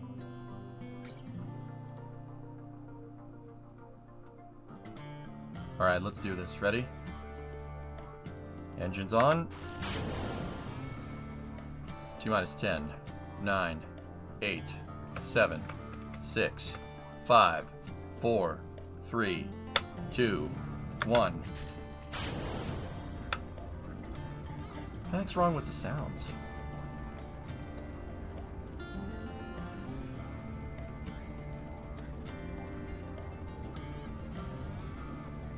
Good ignition. There's, like, the sounds are super faint for whatever reason. Vehicle is pitching downrange. It's like Kerbal doesn't know whether to be too quiet or too loud.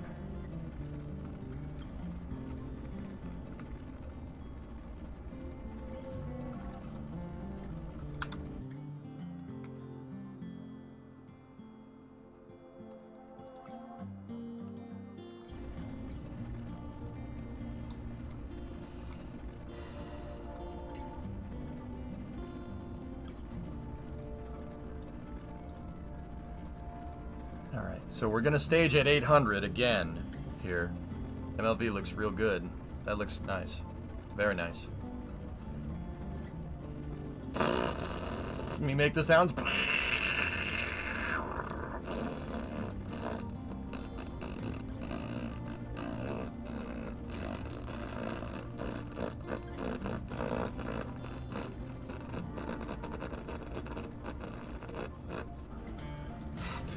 Was that good?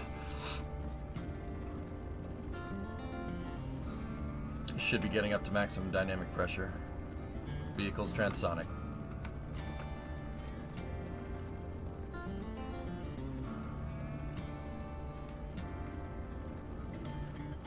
Trees, trees, trees, trees, trees, trees, trees. Wow, wow, wow, wow, wow. Vehicle supersonic. Actually, a good little ascent we got going here.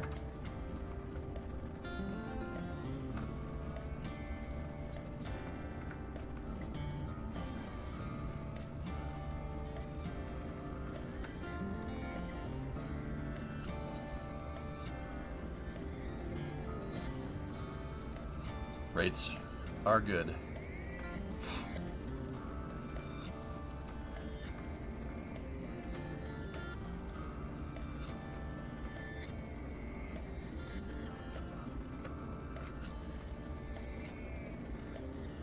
We're a little lofted, but everything should be okay.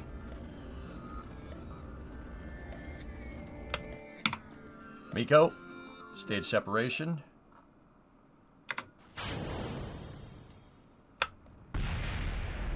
What did we blow up? A thermometer? Oh, well. Whatever. Okay, set that down there like that. Upper stage ignition, we got a slight little bit of damage there. Take this, turn on the RCS, flip that sucker back over.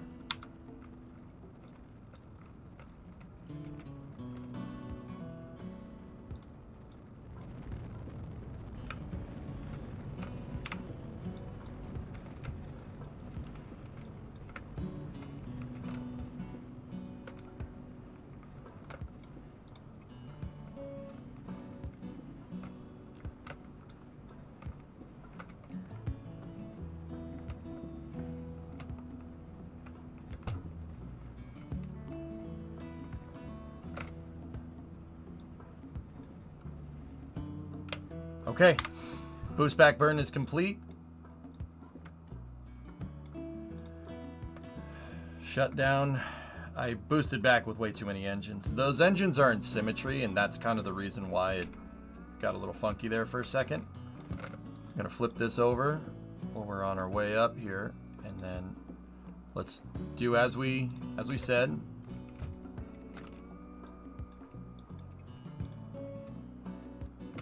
One for pitch.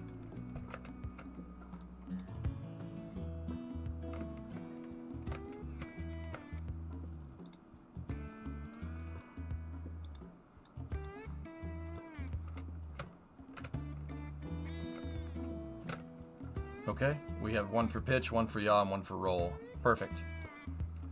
Excellent. Okay, now we just gotta let it rock here for a second. Okay, we're past 70, switching back to the second stage. Does SpaceX use all 9 engines for boost back on Falcon 9? 3. It could be 3 or it could be 1. It depends on the ascent trajectory, Binal.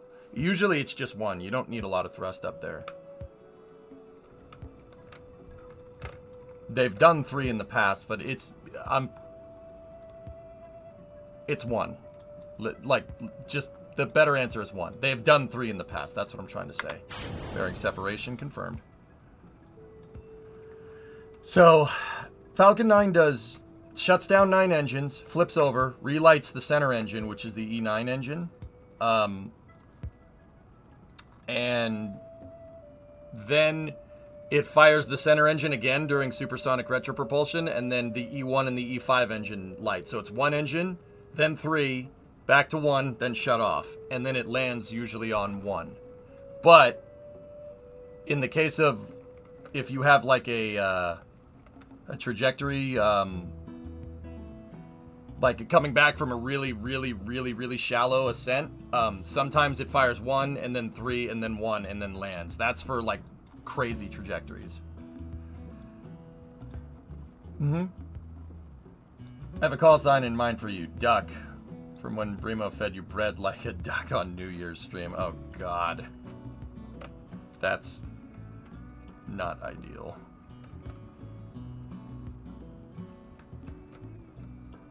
That would be call sign material though, wouldn't it? 70 by 111, not the best again, but but I will wear it with pride.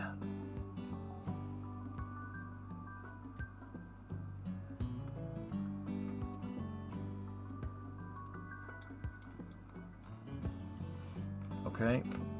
Set surface indicators. 31 seconds left. Or 31's on the 31 on the burn. We overshot big time. All right, hold on. I got to adjust. That's good though. That means if we land this, then we have a lot more leeway. That's the difference between flying a good ascent trajectory and not.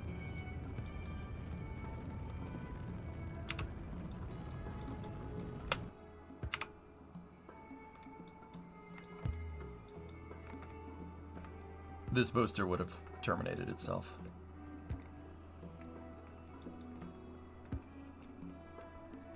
Yeah, much better control here this time around.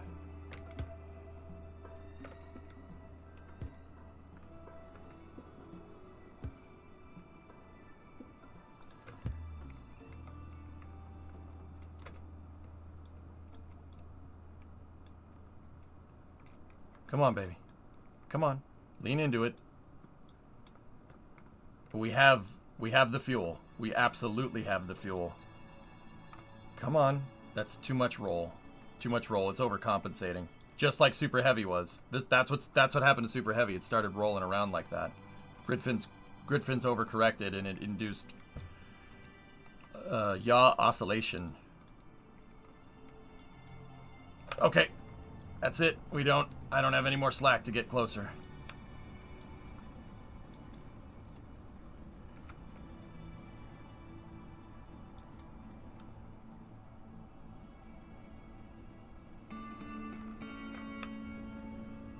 Landing leg deploy.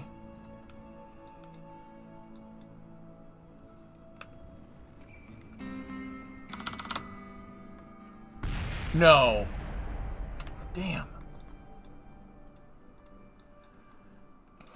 Well, the crush cores did their job. And the booster is intact. Close enough. Damn, we could have gotten that closer. Look at what that, see, when you fly on a better trajectory, look at all the performance that I had. All that fuel that I had to use because we overshot. See what I'm talking about? Trajectory makes all the difference. Dude, if I didn't overshoot the boost back, we would have absolutely landed this thing. Like it would have been easy. This thing would have looked like New Shepard coming down and just plenty of margin. So 800 seems like the staging velocity. Actually, I've been staging at 821, just a little bit over 800. We might even be able to push it to 850. 850. I'd say let's try 850 and we'll see what happens. Daffy? Oh God.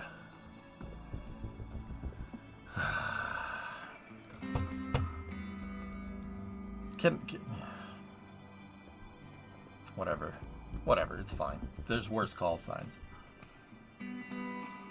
Oh God, is the proper response for a good call sign? Yeah, exactly. That's where I'm at. Like, hey, I landed in the same spot that time too. That's where we crashed before. So I'm 2 for 2 for landing it right here. 2 for 3 technically. The other one landed over there. We were 300 off the pad.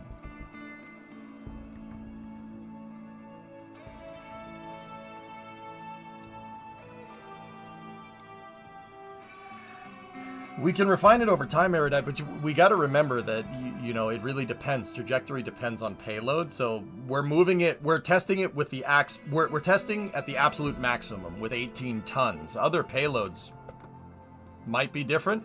It really depends what altitude we're at when we get to 850. Because I don't have any idea what the envelope of this vehicle is. I have no clue. I never tested it. Like, we're testing it now. This is the trajectory simulations that you need to do to really understand your vehicle. And that's the name of the game with spaceflight. Actually, with aviation, too. The name of the game is understanding what the heck you just made. That is the hard part of aerospace engineering. That's the most difficult part. Understand what you made. And when you do understand what you made, is that what you wanted? Like this loop is any type of engineering, but it applies especially a lot to aerospace because you've heard me say it, dude. Sometimes there's just no way to test stuff. Like look at the Intuitive Machines mission. There's no way to test cryogenic upper stages inside of Falcon 9's fairings. There's no way to test that. An ascent trajectory like that with the Odysseus lander with cryogenics. There's no way to test thermals. There's no way to test vibrations. There's no way to test that. You know, people, you know, someone could suggest like, oh, put it in a vacuum chamber. You want to put a fully fueled spacecraft inside of a vacuum chamber? That's not a good idea. That's a good way to get somebody killed. Like, there's just stuff that you just can't test. There's always unknown unknowns, right? And like I said, that's what makes that Intuitive Machines mission so freaking good. They launched that thing knowing full well it probably wouldn't make it, and it still made it. That's the chops you need to have to do spaceflight. But it always comes back to understanding your vehicle, right? Take SpaceX, for instance. SpaceX launched IFT-3 knowing full well that it's probably not going to make it. Which is hilarious to me because you still see people that are like I see people talking about spaceflight on social media all the time, and they say stuff like, "Oh, well, it was a test and it failed because it didn't do exactly what they wanted." It's funny because the irony is lost on those people because they're doing iterative testing.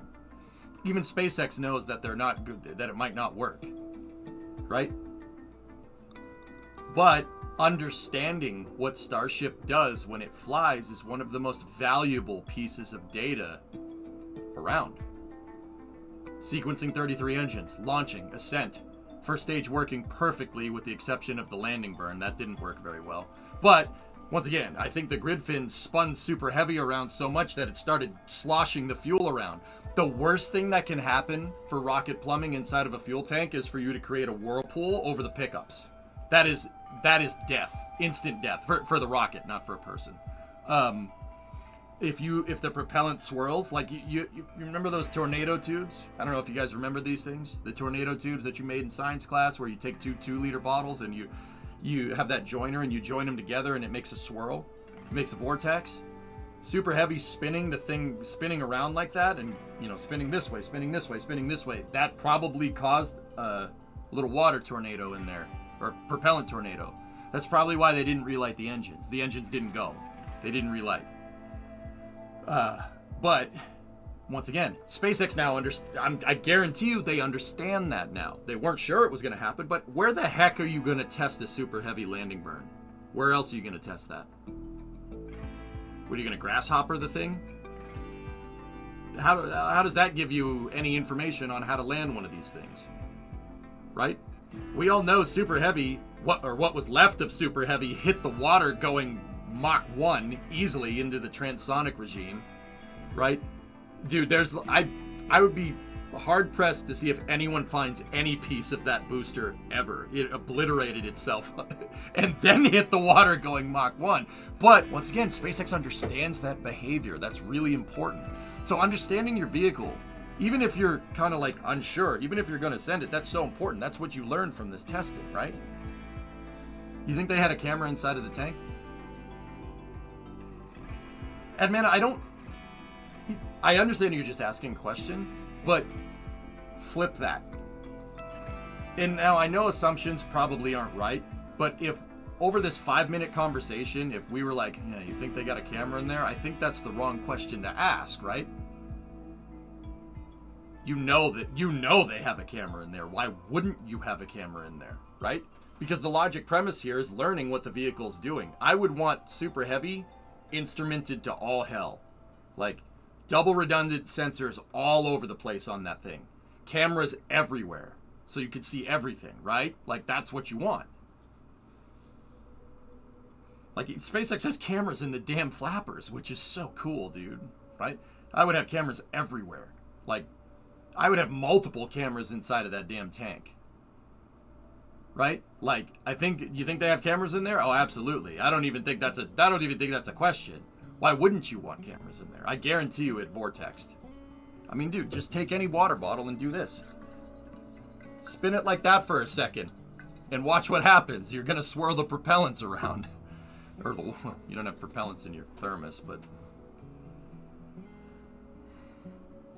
build it out of cameras. Make it out of cameras. Tell you what Spider-Man is, he's a vigilante. You got Starship's Ranger given mission control. I do. Yeah, it's pretty good, right? It's a pretty good camera.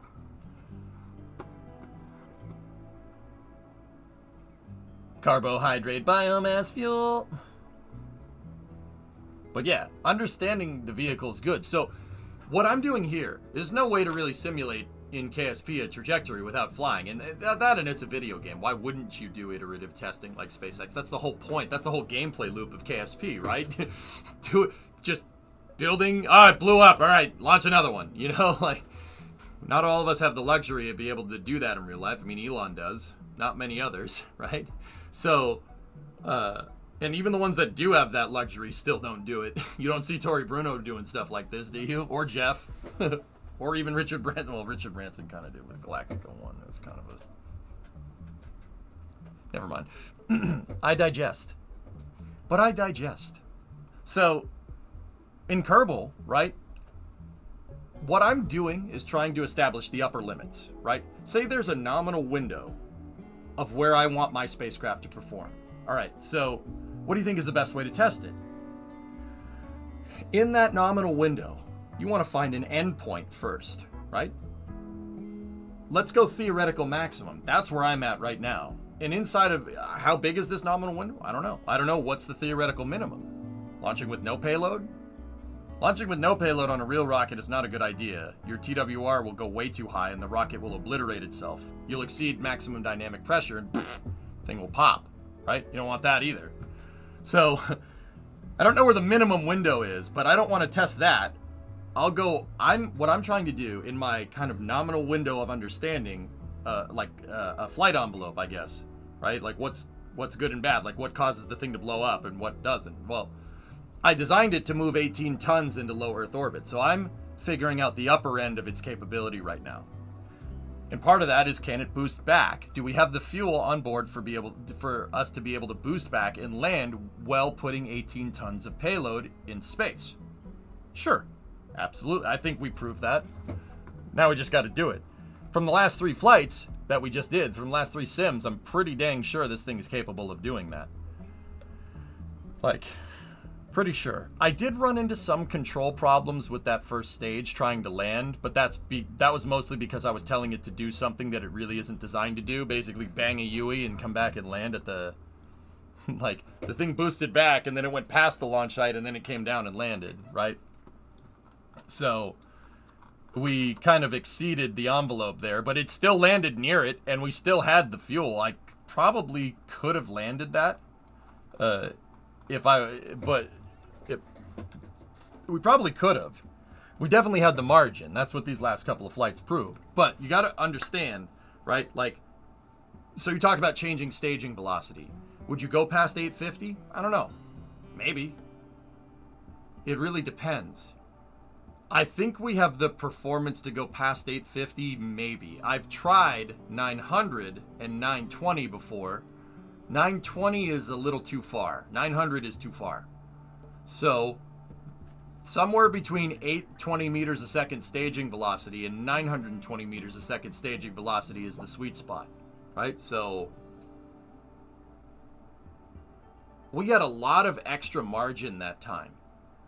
So, I mean, I guess theoretically, if we would half that. What's halfway between 820 and 920, right? You know, you'd want to split that right down the middle, right? So maybe not 850. What do you think? Well, what's halfway? 870 would be halfway. Am I thinking about that right? 820 plus 50? Yeah.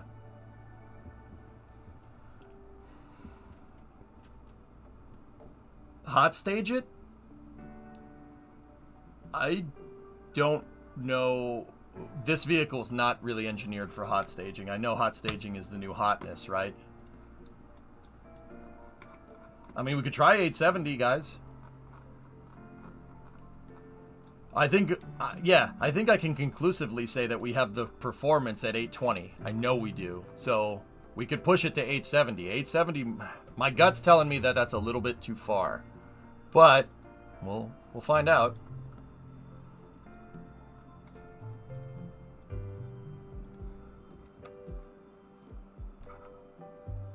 If this was designed for hot staging, you could probably do 900. New hotness from 1960.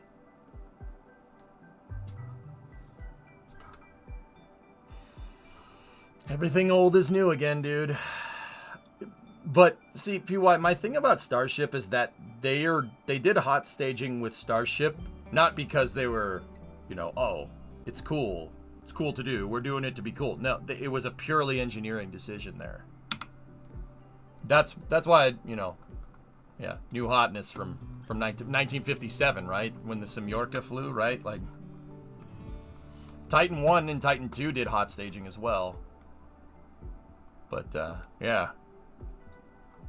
Yeah, it's a purely engineering decision. They didn't do it because it's fun, they didn't do it trying to prove a point. They did it because you probably can get an extra couple hundred tons of, well, not an extra couple. You could probably get 200 tons. They're talking about 200 metric tons to orbit, which is just okay. Okay, that's pretty cool. All right, here we go. Let's try it. Test flight 5. I'm doing good, T minus 10, 9, 8, 7, 6, 5, 4, 3, 2, 1. We got a good ignition and liftoff.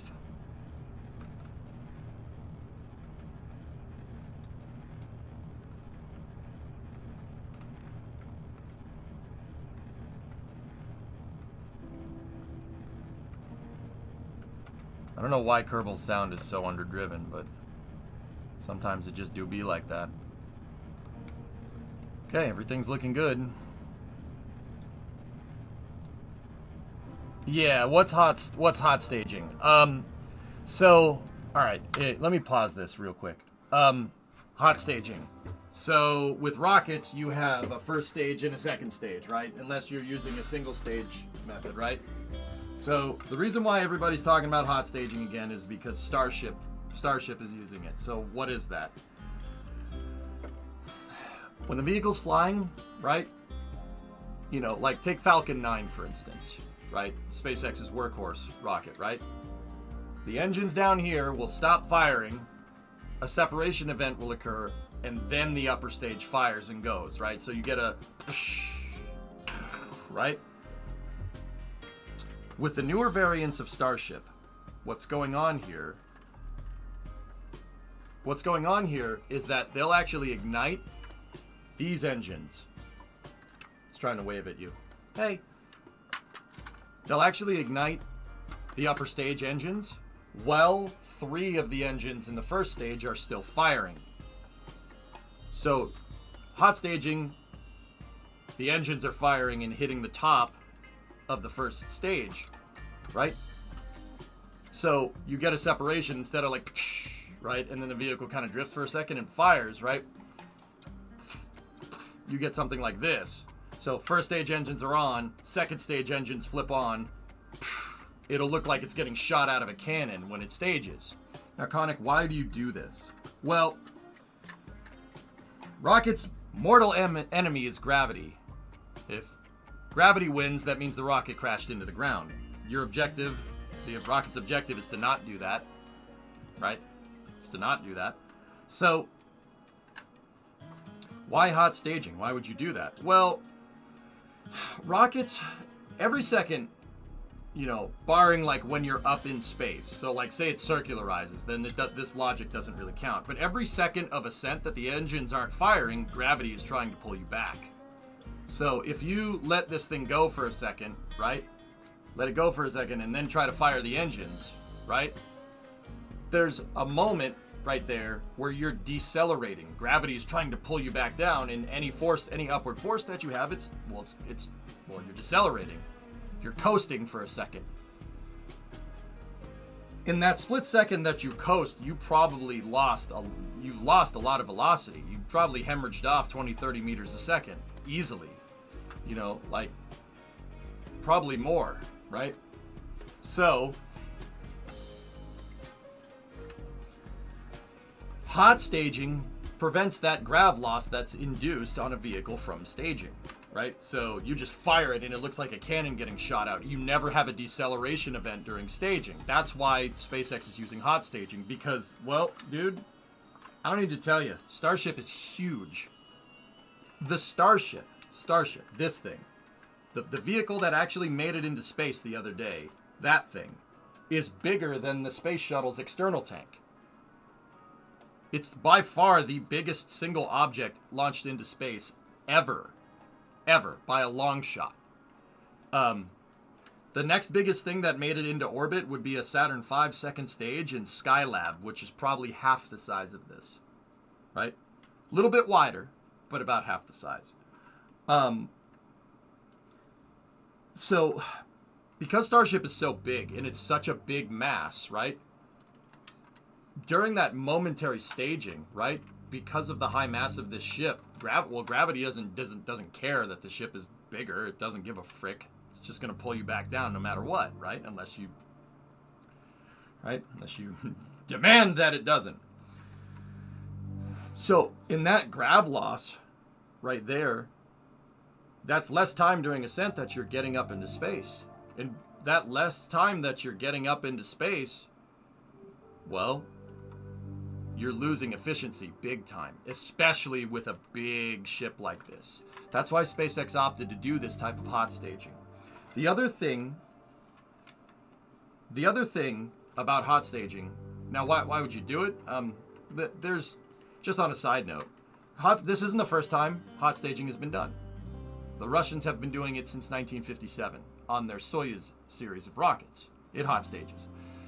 It hot stages, though, not because Soyuz needs the performance. even though it gets it. It hot stages because staging is a complicated event. Really complicated event. Yeah, a lot of stuff going on. Really, really quick. Really quick, short amount of time, right? No, Dean, I haven't heard anything. I would have thought they staged for ullage reasons. This is the part that I'm getting to, J-Speed. There's two parts to this. And this is, I'm choosing to explain it this way for a good reason, okay? Just bear with me. So, why would the Russians do it with Soyuz? Why does that make any sense? Do they need it for the performance? No. They need it because it's simple. That's why Soyuz uses it. It's simple. Simplifies the staging. Why does it simplify the staging? Well, like I said, everything that's flying up into space is very susceptible to gravity. Any particular point where your engines are not firing in the ascent corridor, right? You're falling. Gravity's pulling you back down. When you fall, that tends to upset your propellants. Not like upset like they're going to explode. But what it does, well, at the end of the day, this is plumbing. It's plumbing. Hydraulics, right? So liquid's moving around inside of this thing. If Starship stopped for a split second, all of the propellants that are in these tanks would slosh forward, right? Because you're firing the engines and then they stop and then you separate. That's a decelerative force, and gravity is pulling you back down, so you decelerate. That deceleration can move all the propellants forward, right? You don't want that, because if you try to fire and turn on your engines when all your propellants are forward, they're going to ingest ullage gases. A rocket engine, which is designed to be fed liquid fuel and liquid oxidizer, ingesting gaseous oxidizer or gaseous liquid fuel breaks things. Long story short. It would be like pouring water in a car engine's intake, right? Is water an oxidizer? It could be used as one, sure. Actually, hydrogen peroxide, to be technical, which is not water, that's H2O2. But I digest. But a car is not designed to have liquid oxidizer unless you add nitrous. Nitrous. Yeah. Right? It's not designed to do that. A car is designed for gaseous oxidizer. It's naturally aspirated or turbocharged, right? It's designed to use the oxidizer, use the oxygen that's just ambient in our atmosphere, right? So, if you switch the oxidizer on a car from gas to a liquid, it breaks things.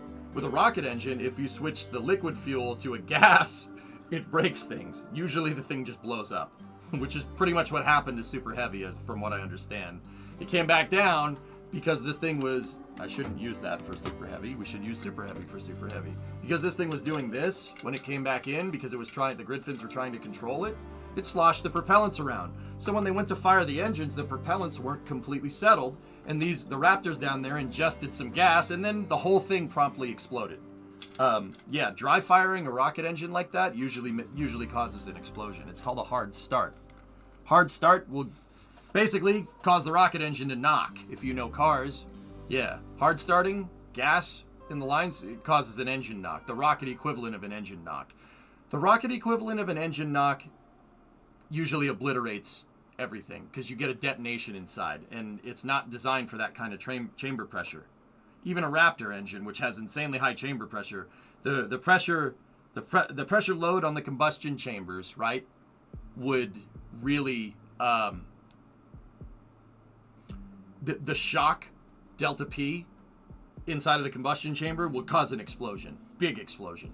And then, of course, now you have turbo pumps that are feeding this blown up combustion chamber liquid fuel and oxidizer, and that just obliterates everything. It's bad. You don't want that. So, going back to it, when you hot stage, right? When you hot stage, your propellants are already settled because the vehicle's never under a decelerative force. So you're firing, and then it keeps going. The propellants are already settled because you're under acceleration. Yeah. This is the reason why when rockets are up in space, if you're going to fire an engine, they fire RCS first to put the vehicle under a slight acceleration. That settles all the propellants at the back, and then you fire the rocket engine so your rocket engine doesn't ingest gas. It's bad for it.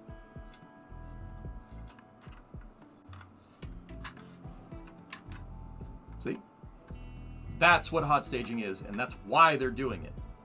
Other vehicles hot stage, like J-Speed said in chat, for tank ullage reasons. SpaceX did it because, well, honestly, getting 6 engines to start in an upper stage is a big deal, but also because the vehicle's never under decelerated force and doesn't have a grav loss, you actually end up gaining payload to orbit.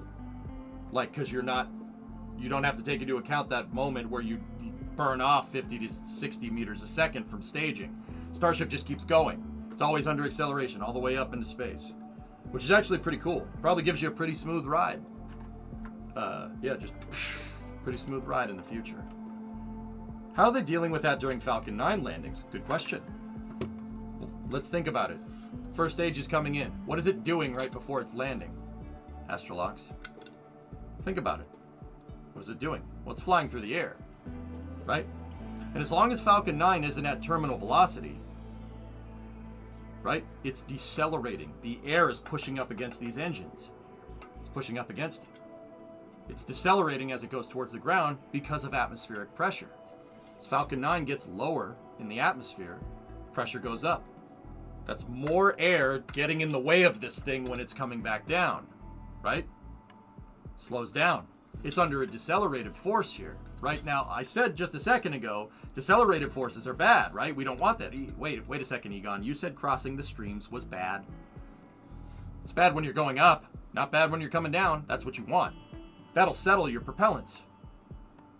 Settle the propellants nice and all good like down at the bottom because air is pushing up on this, right?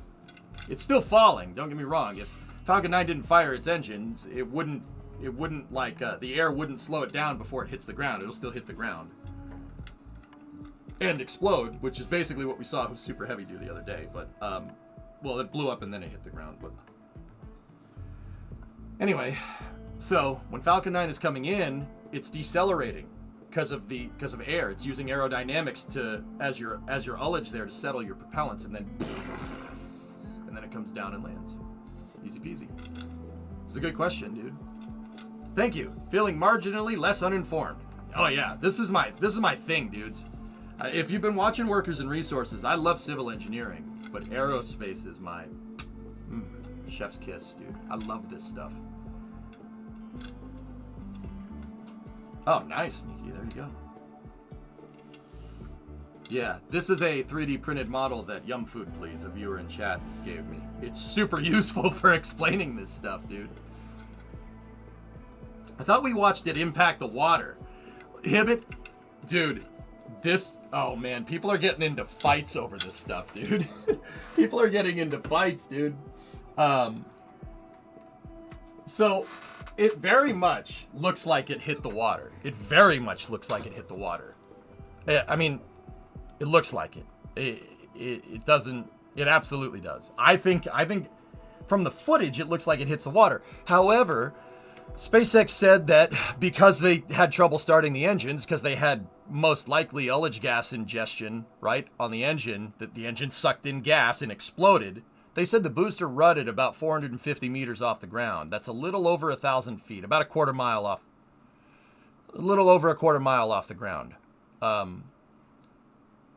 Now, here's the thing. Let's just do some quick napkin math here. Okay.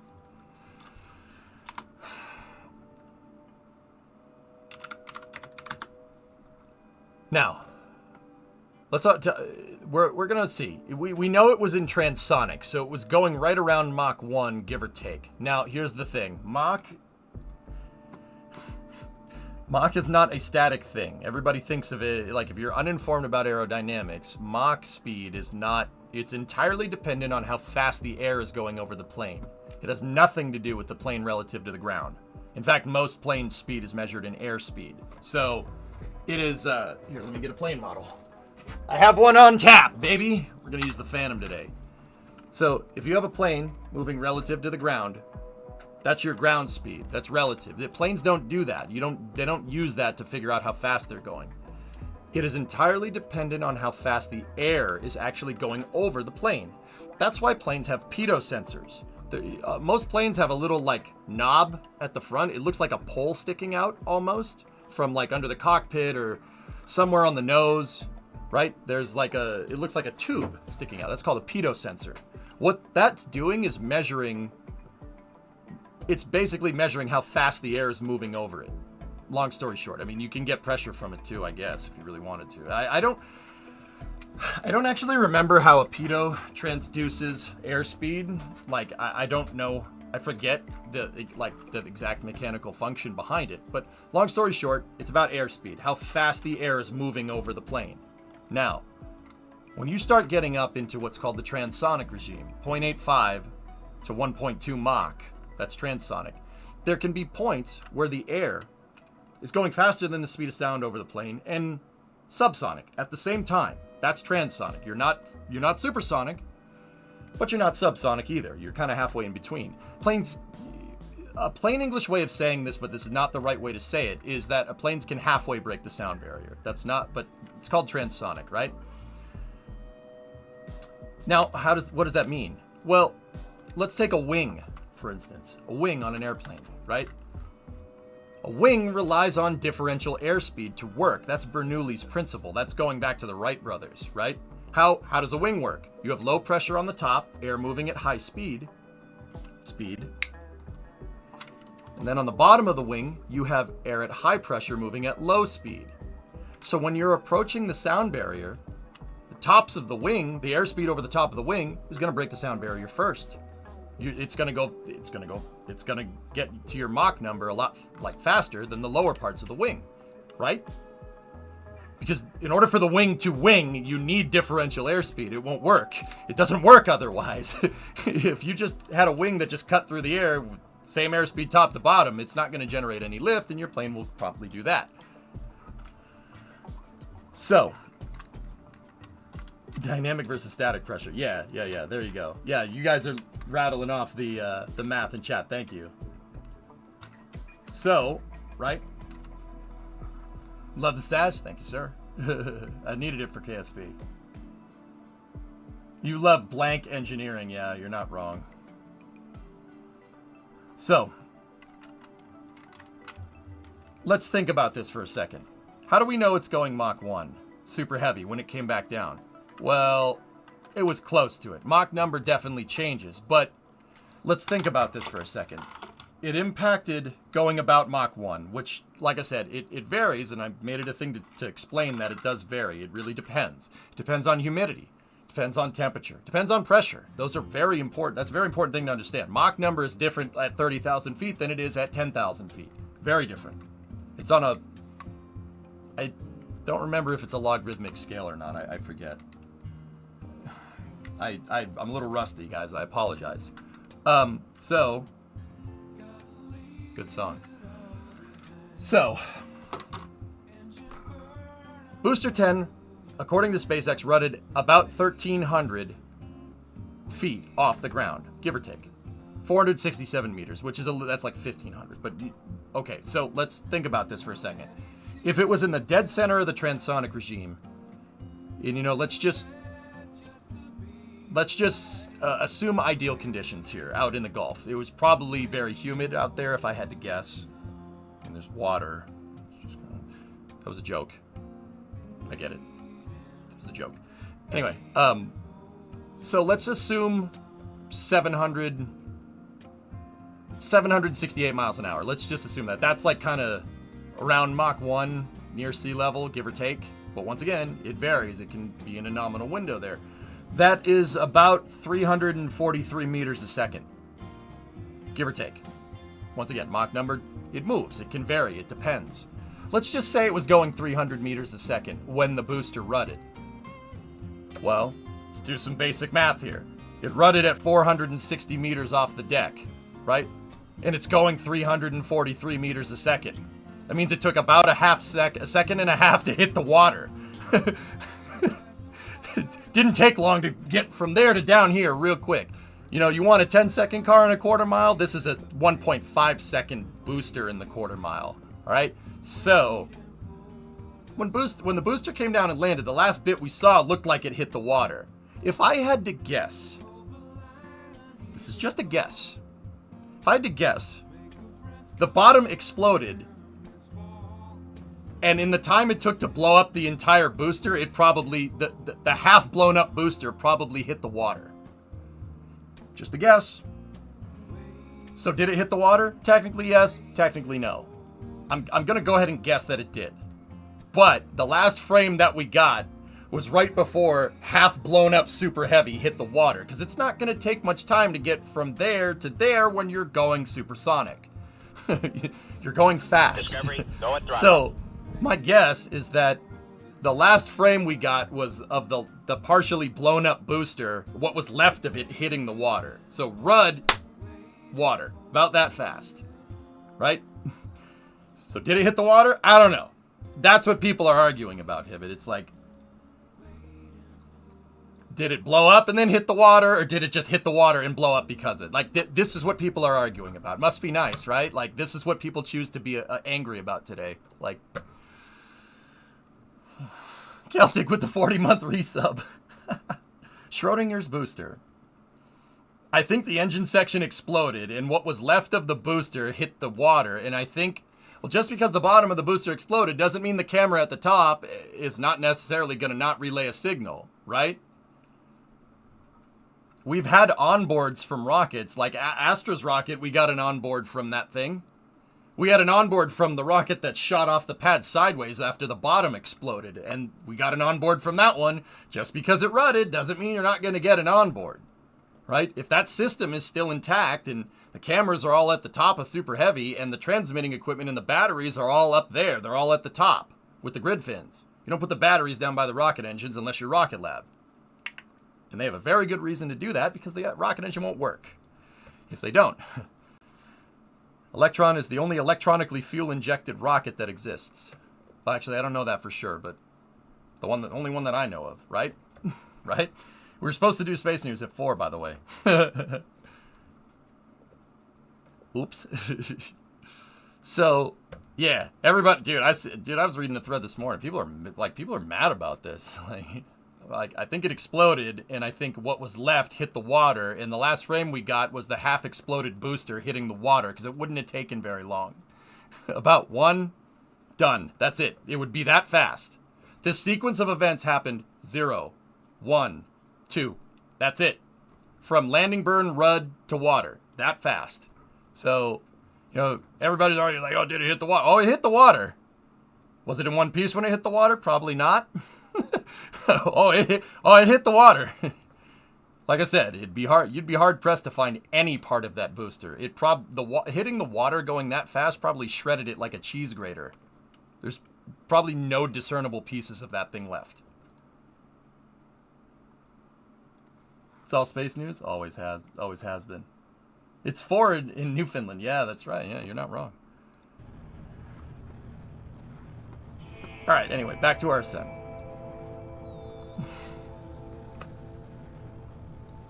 People mad on the internet? Yeah, and go, yeah, what are they going to be mad about today? Yeah, what are you going to... Like, dude, I just see that and I think, man, what a world we live in. Where that's what people choose to be, like, that's their thing. That's their, I'm dying on this hill thing, right? Like, man, it must be nice, dude.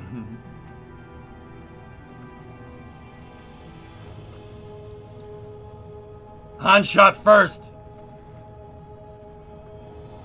Yeah, I bet he did. Yeah, Yannick, she's a little wobbly. That's just vibrations from how this thing is put together. It's not a problem. Okay. Oh, hey, don't do that. It's because a droid ain't known for pulling people's arms out of their socket when they lose. Wookiees are known to do that. Okay, we are supersonic. We're above 1.2 Mach.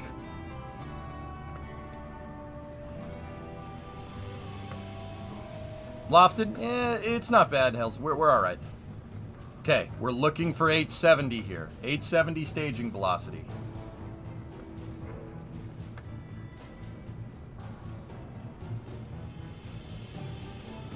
EJS Han Solo when?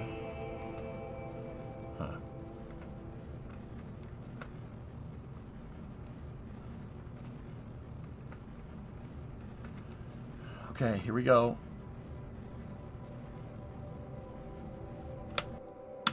$875. Now look, see we're decelerating. Look at how much velocity we lose here. Bingo. Oh, very nice. Very clean staging. That was really good. All right, so set the stage. Ghost ride the whip. Ghost ride the whip.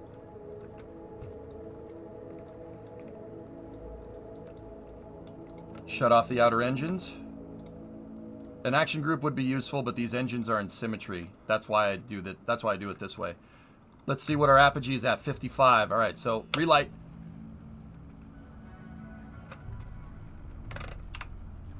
We got to watch our trajectory. We have to boost back, but we also need to make sure that we get our AP above 70 so we can switch vehicles. The game will only let you switch if you do that.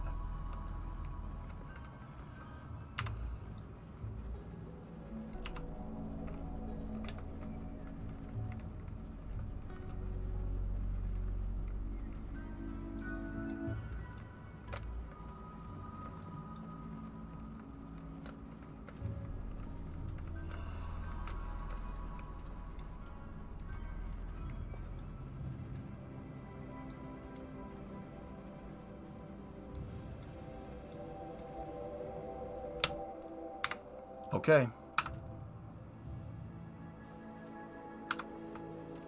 Flip the booster up, right? Aim the camera up here. Let's try adding pitch yaw on 2 control surfaces and then adding the center one for roll.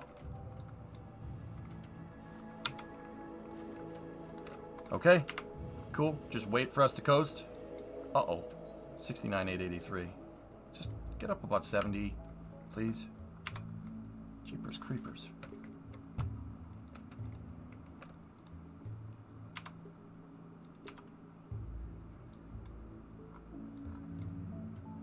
Okay, we're above 70. Back to the second stage. Hey, Sawyer, what's going on? So starting a nitro or alcohol car off-gassing like starting a Falcon with T-tab? No. Why would that? No. Oh, if you use, no. No. Nitromethane and alcohol cars are not. They're not pyrophoric ignition fluids.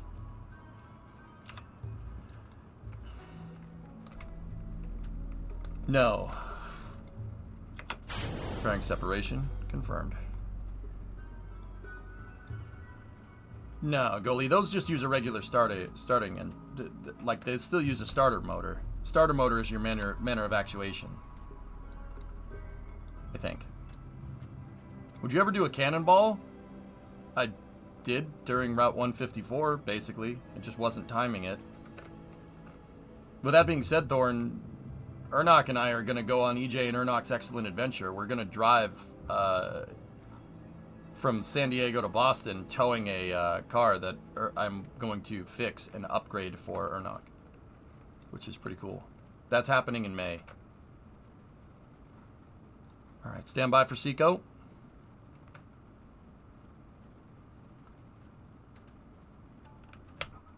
It's 85 by 71, not bad. I'm currently flushing sand out of a coolant system because it came out of the casting and it made the thermostat stick open. Why not put an SAS component in the booster and let SAS maintain the angle? You don't need SAS to do that, Ein. A probe core will have heading hold, and it'll command the RCS if you have SAS and RCS on. I don't use gyroscopes for actuation in space. Why would you do that? Nope.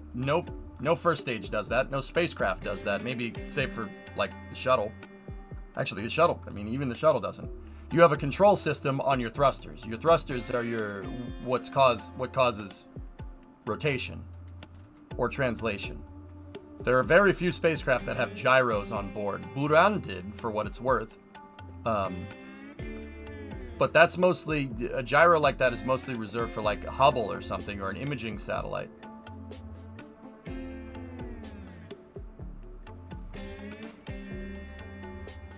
It's not Route 154. We're not calling it Route 154. Route 154 is me and Bremo. This is EJ and Ernok's Excellent Adventure. Different. All right, let me check our trajectory. Actually, pretty good. We are a little bit off, just a tiny bit. This is a little bit of an undershoot.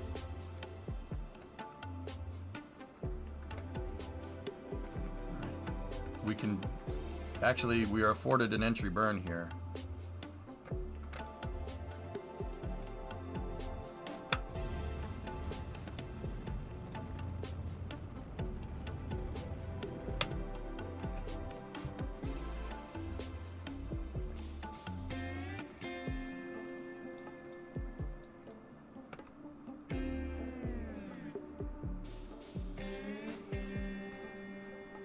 Come on, baby.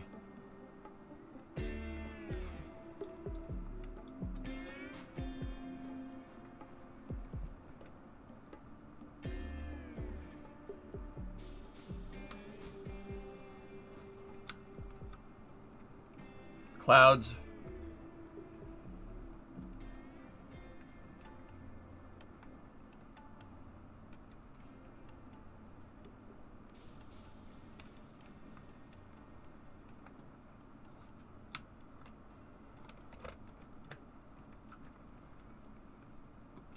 Come on, bring it on home.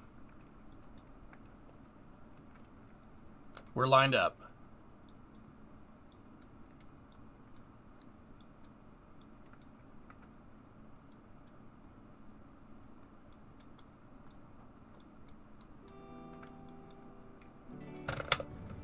Landing burn.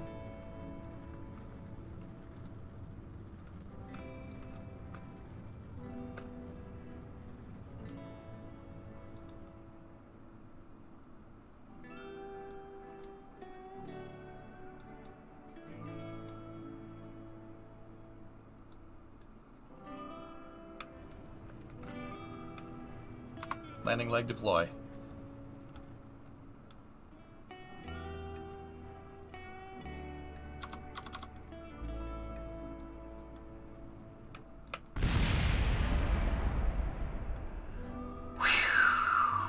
I actually started the landing burn too early that time.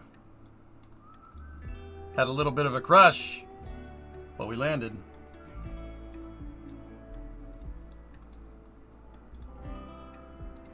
Yeah.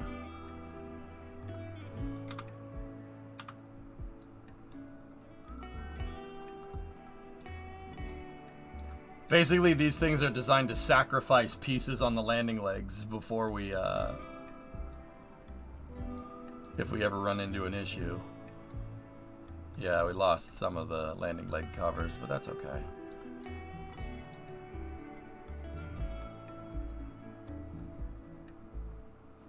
You spray gas in the supercharger to start them. That would...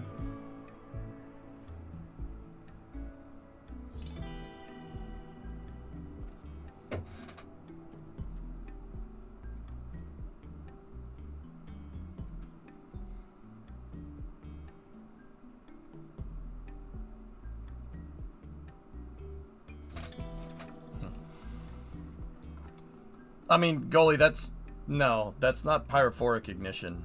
That's like spraying brake clean in a carburetor to start a car. It's... yeah.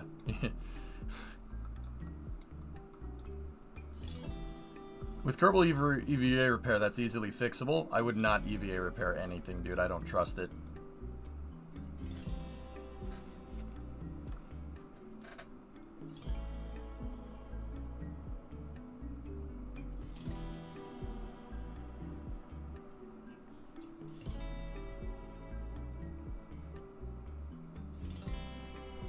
Give me 1 second.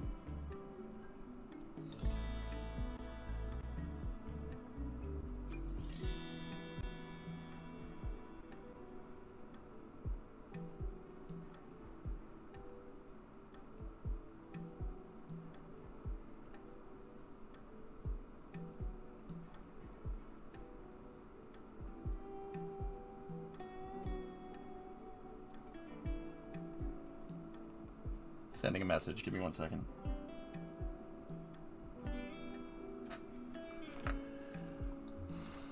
But yeah, we still made it down. So that was 870.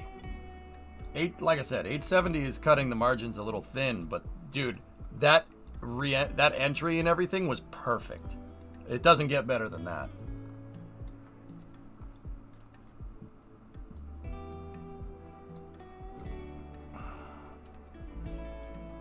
Yeah, that trajectory and insertion was fantastic.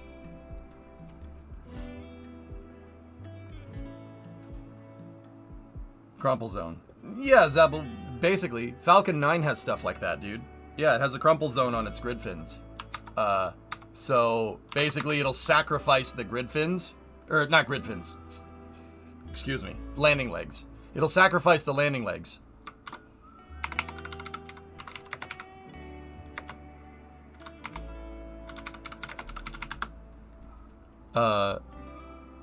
And when it does, sometimes the boosters, when they land, they come in, they're crooked. See how it's tilted? It's leaning to one side because it crushed 2 of the landing legs. Once again, the landing legs are basically designed to sacrifice themselves so it doesn't break the rocket. It is a crumple zone. Yeah. Because landing with a rocket engine is very imprecise. And SpaceX somehow has gotten it to be precise within like 2 or 3 meters, which is crazy. I mean, I used to bullseye womp rats in my T-16. They were 5 meters, you know? Like, they're sub-meter precision. Well, sub-2 meter precision, which is pretty awesome when you think about how big that thing actually is.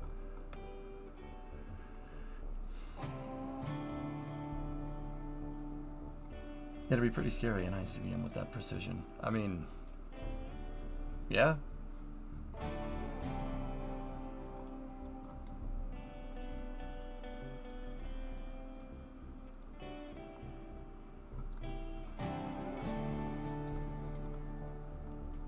You think with Falcon 9 landing accuracy they could get HLS sub 100 meter precision? Erudite, think about what you just asked me. You just asked me if a boat was flying, would it be a good plane? No, probably not. With Falcon 9 landing accuracy, so something that's designed to land back like on Earth, HLS, which is designed to land on the moon, which is a completely different descent trajectory. You know, if they'll learn something. I'm sure some of it translates over somewhere, but boats don't fly very well, you know what I'm saying? Picking up when I'm laying down.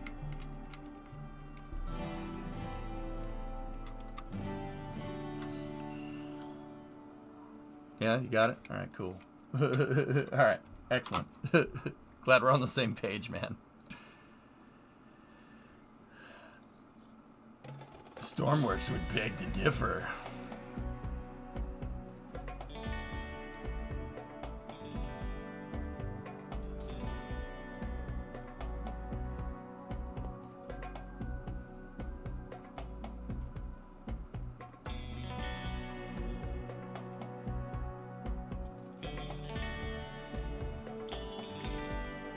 Everything flies just once in general. Yeah, we're not talking about generally flying, though. The context of conversation was flying good, remember?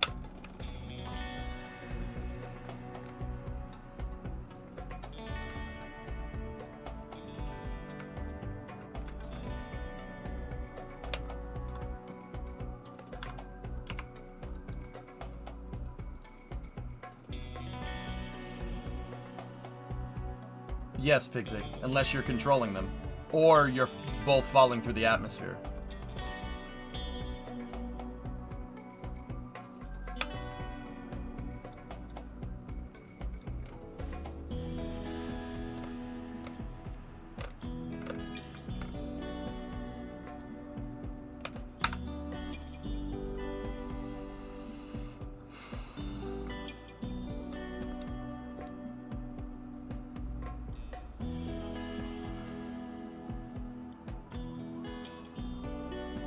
Yeah, Ingrim, right. This is the combat. This is the combat soundtrack from RimWorld.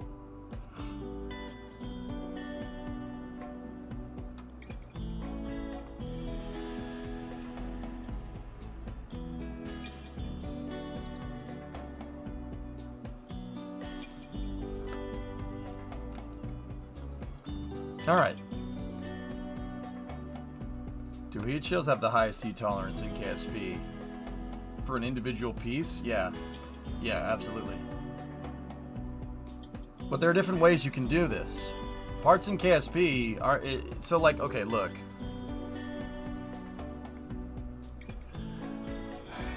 You gotta remember. Alright? Let's switch editors. You gotta remember, in KSP, as in real life, I mean, KSP isn't it's close.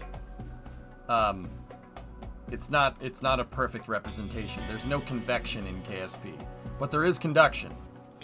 So what does that mean? Well, these are convection, conduction, and radiation are different ways to do what's called fluxing heat. Okay? Heat is quantitative. Picture the amount of heat something can absorb, RJ, as like filling up a glass full of water, right? You fill up the glass, you can only fill it up so much before the water's going to spill. And in this particular analogy, when the water starts spilling, that means something's melting. That means something is ablating or melting. Something can absorb a certain amount of heat before it starts to melt. Critical mass, kind of what that means. I mean, it's a little more complicated than that, but you get the idea. So, KSP understands that to an extent. There is radiation in KSP. There's not necessarily convection. There's a primitive form of convection, but there's also conduction. So different parts in KSP, like a panel for instance, max temperature, internal and skin, 2000 Kelvin. That doesn't seem like a very good heat shield. But what that, I don't know why they never did this, but what that doesn't tell you is that you can actually, the panel can actually bleed off heat too, if another panel is attached to it or another part. Heat can transfer through things that are connected to each other. That's called conduction, right? So, with that being said, an individual part, an individual heat shield, it probably can by itself absorb the most amount of heat. However, that doesn't necessarily mean that you can't make something in Kerbal where the heat shield is something that doesn't absorb a lot of heat by itself, but can flux heat to other parts very easily. And you can make a thermal protection system out of that.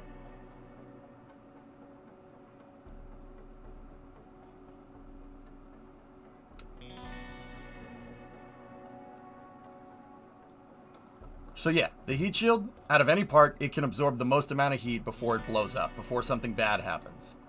But there are other ways to do thermal protection systems. We've learned a lot about this. You can make thermal protection systems that work similar to how real thermal protection systems work. You could basically do tile panels if your computer can handle it. And that's what we did.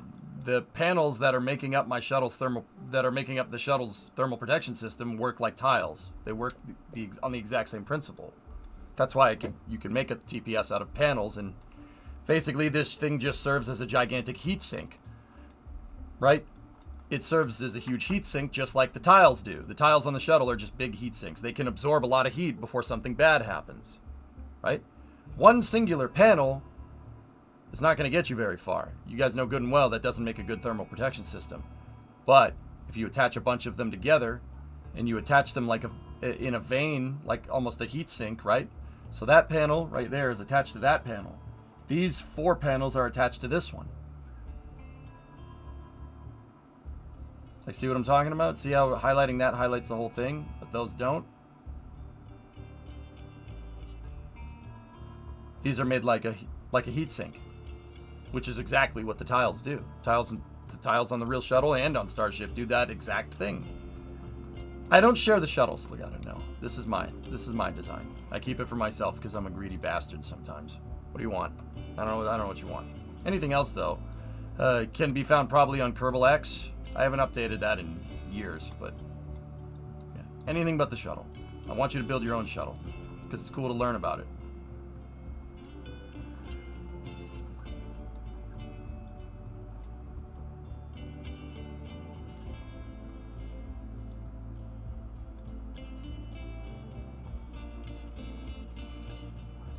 We'll use this to build a pretty awesome space station. Pretty cool, huh? It has the arm, payload attachment points, payload bay.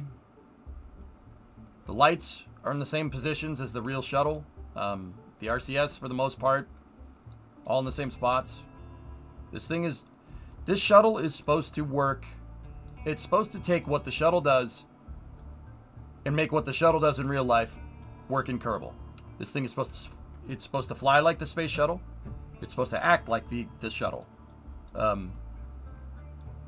Yeah.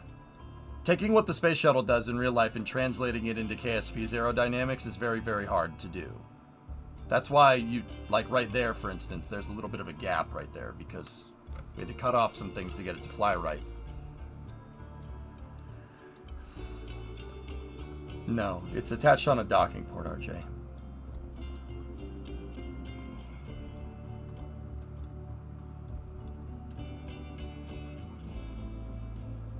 That thing is fun as hell to fly.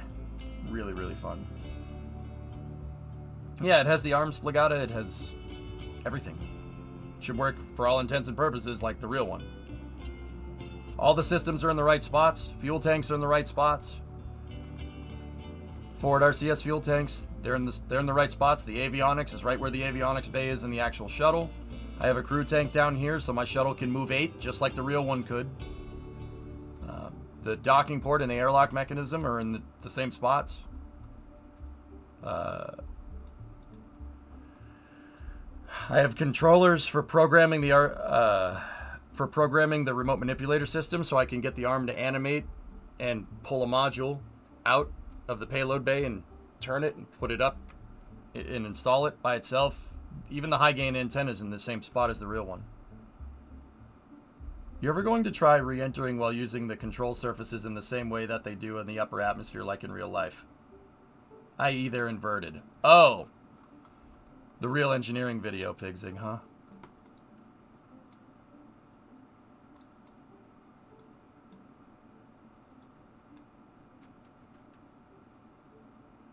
I'm not entirely sure that Kerbal would understand that. It doesn't understand differential drag like that. Could try. Maybe later.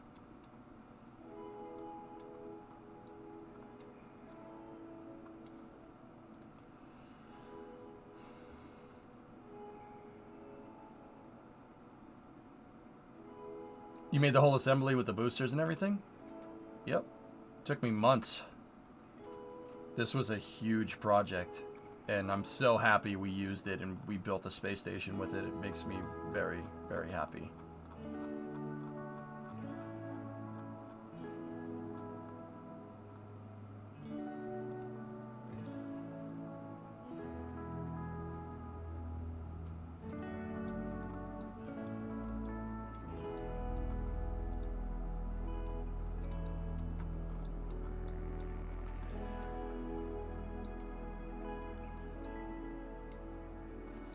Yeah, I don't remember.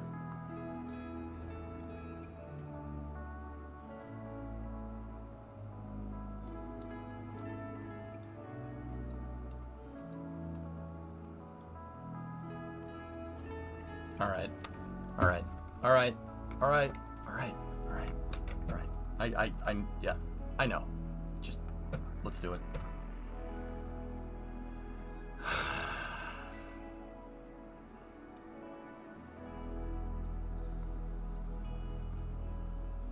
I could, dude. You didn't even need to type it. I know what you're thinking. Yeah. Okay. Just give me a second. I gotta remember when the right staging time is.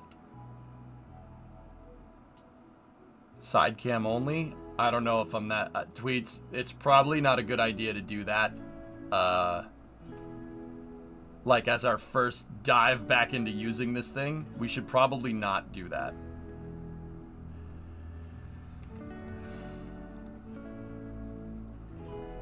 You met Matt Lown in Paris for a convention. I got shamed by his speed of building crafts. You guys are aliens. Matt and I have had a lot of practice, dude.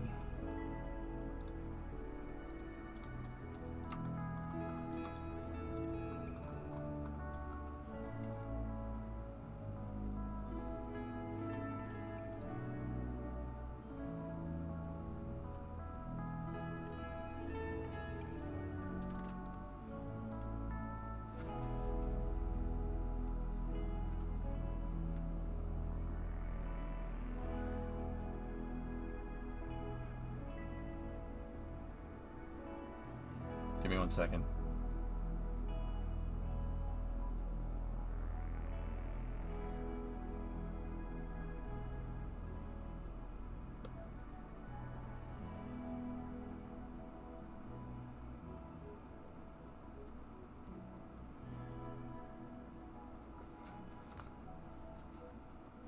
Okay, but shades.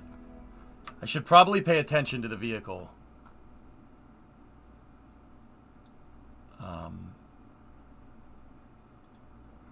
Let me just check the cal controller.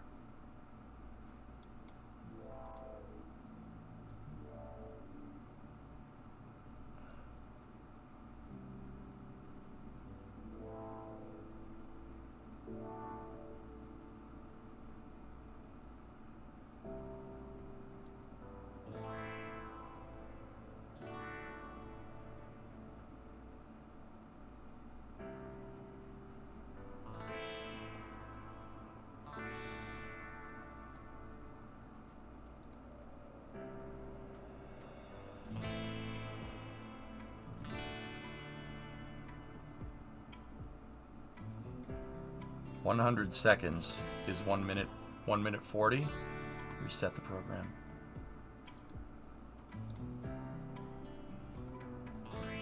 Yeah, 1 minute. You have to manually stage this thing because Kerbal.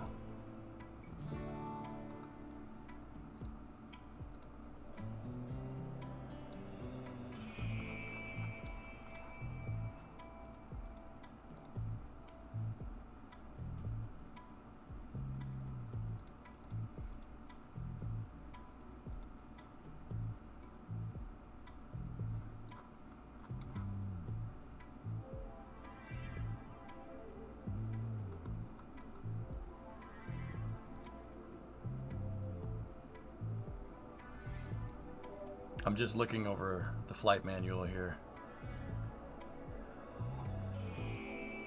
Okay, that's payload bay controls. 4's main is booster separation. I'm not sure what 6 is about. Toggle independent throttle. I don't know why I would have that. I don't think I need it. 9 is main engine shutdown. 0 is launch. Cool. Alright, let's see if I still got it.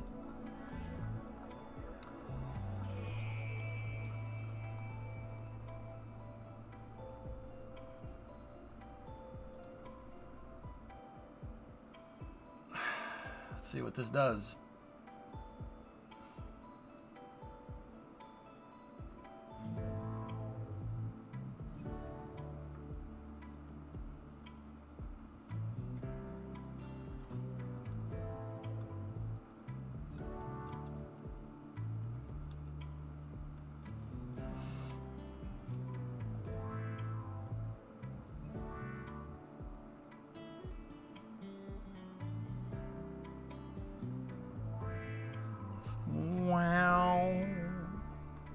I was curious about hot staging with MLV.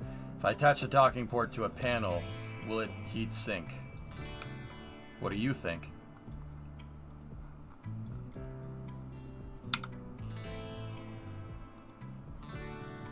Oh boy.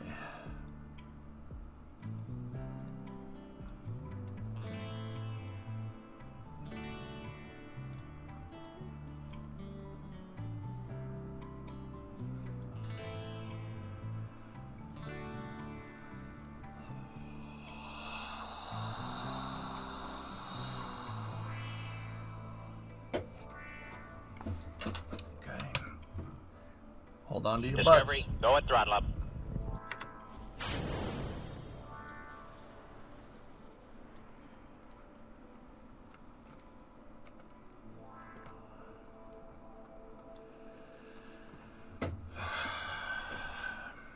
T-minus 10, 9, 8, 7, 6, 5, 4, 3, 2, 1. Booster ignition. Oh boy. A little bit of a bad ascent here. I don't know why Kerbal Sound is completely underdriven like that, but hey, whatever. Okay, we got a lift off.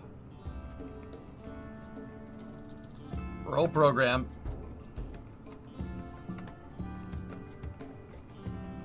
Really wish we had that thundering roar when Kerbal is as muted as it is. It doesn't sound nearly as cool, but that's okay.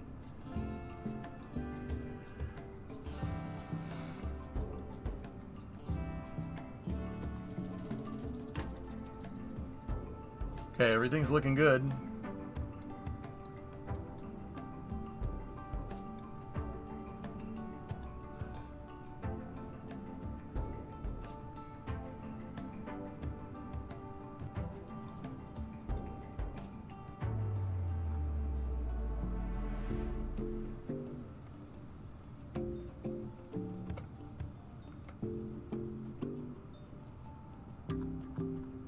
The sound's there, you just can't hear, like, it's barely audible. Good stability for a shuttle stack? Bro, you ain't seen nothing.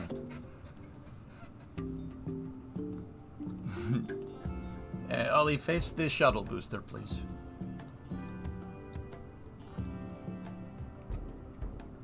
Alright, everything's looking good here. Alright, let's pitch her over.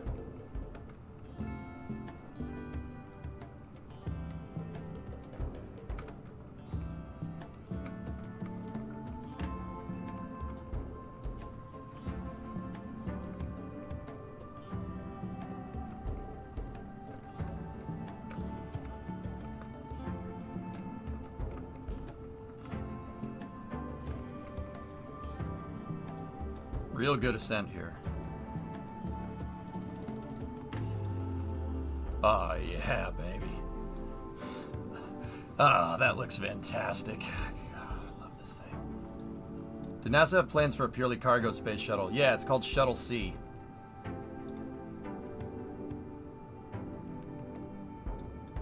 Vehicles, supersonic.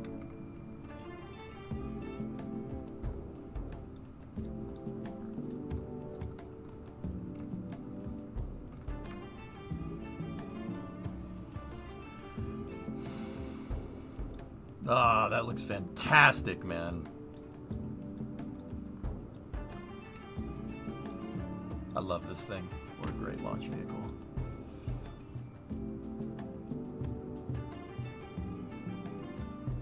Okay. Everything's still looking quite good here. Ascent looks great.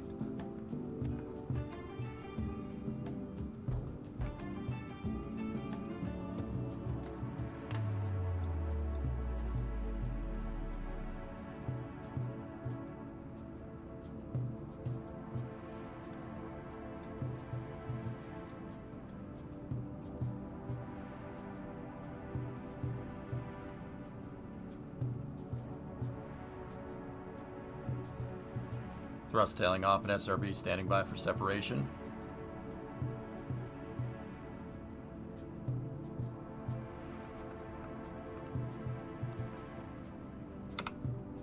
Right.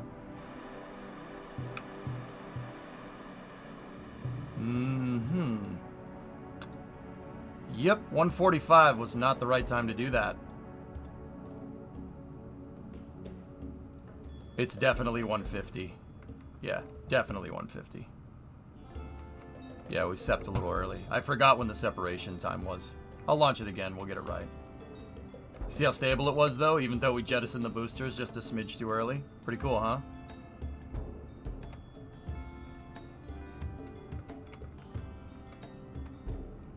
No, I don't think it's 154, Aqualex. It's close, but I remember 154 was too far.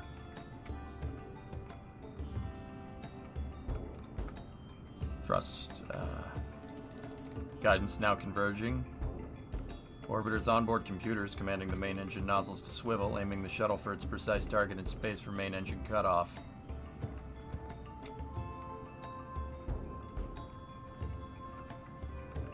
Orbiter 2-engine TAL.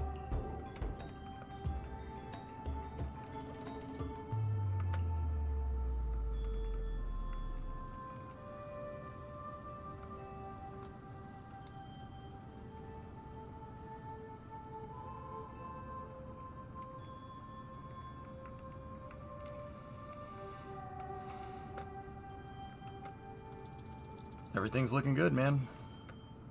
Are you gonna re-enter too? I don't see why not. See if I still got it. I mean, Metric, you want to try? You want to try to do that thing? We can try to do it. Shuttle single engine TAL. Press 109.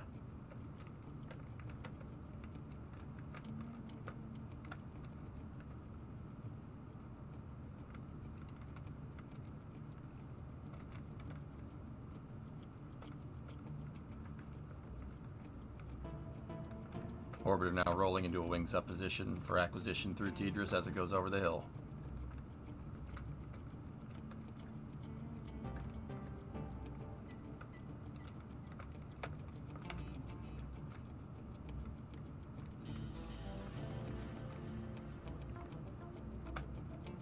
Two engine Curbria.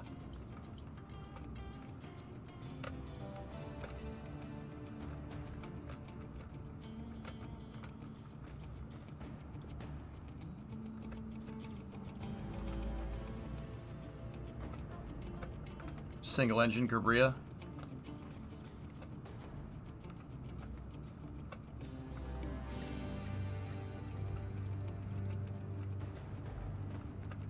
Orbiter press to ATO.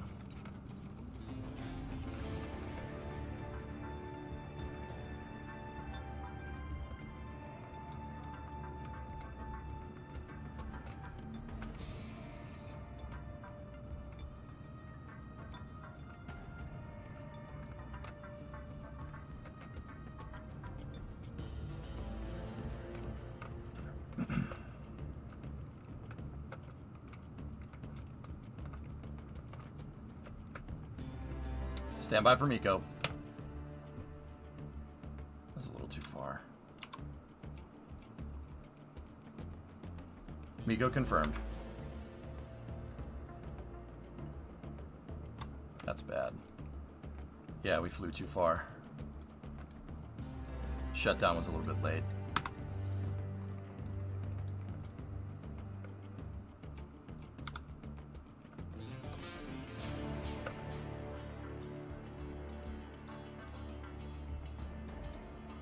Stand by for separation.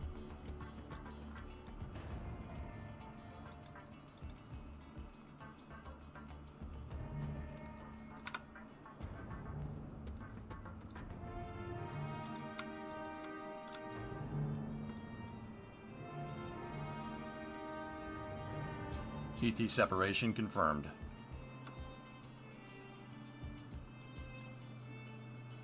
Orbiter control, no ohms 1 required. Welcome to space. Stand by for ohms 2 at apogee.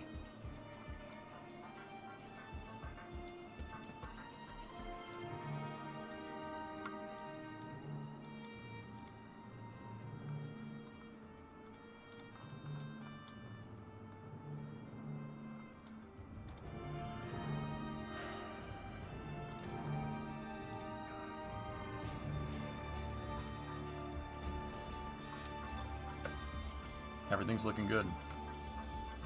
What does ohms 1 means? Orbiter maneuvering system 1. If a shuttle was flying on a type of trajectory where it needed to fire the orbiter maneuvering engines, right after ET separation, the ohms 1 burn is there to get a little bit of added performance.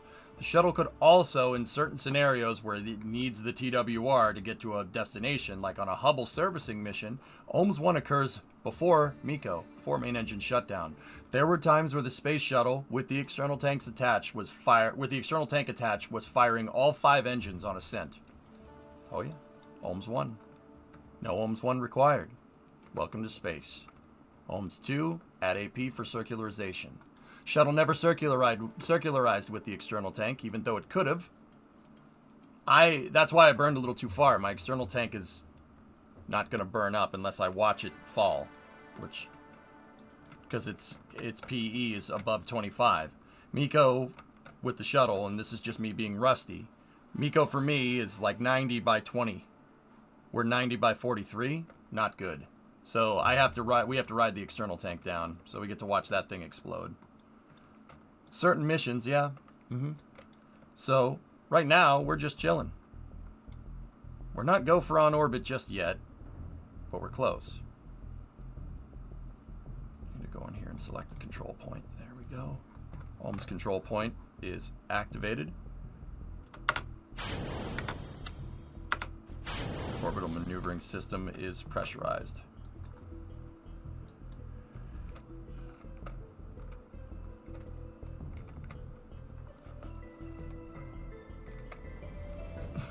Something like that, Aqualux, right? Why did the shuttle do an R-bar pitch maneuver? Good question. Inspect the thermal protection system, make sure nothing hit it. Yeah. So, what is an R-bar pitch maneuver? So, radial. The shuttle could also do a V-bar, I guess. You could do a V-bar pitch maneuver, I suppose, if you want. That refers to the orientation of the shuttle relative to the space station. R-bar pitch maneuver means that the shuttle is lined up on the station's radial axis, most likely below the station. So we're talking radial in, right? In orbital mechanics, you have different orientations, right? You have, so prograde and retrograde here represent your velocity vector, or V-bar. R-bar is radial. That's your radial velocity vector. So, radial in, radial out. An R-bar pitch maneuver means the shuttle goes up basically underneath the space station, circularizes underneath the space station for a second, and does a pitch maneuver showing the shuttle's belly to the space station so astronauts that were on board the station can photograph the shuttle's thermal protection system and visually inspect it to make sure there's no holes in it. Yeah, you don't want holes in it. That's not a good thing. Good question. Me, I don't need to worry about it. My SRB's bounced off the wings and my orbiter doesn't care. Anyway, we gotta close the ET mounting holes.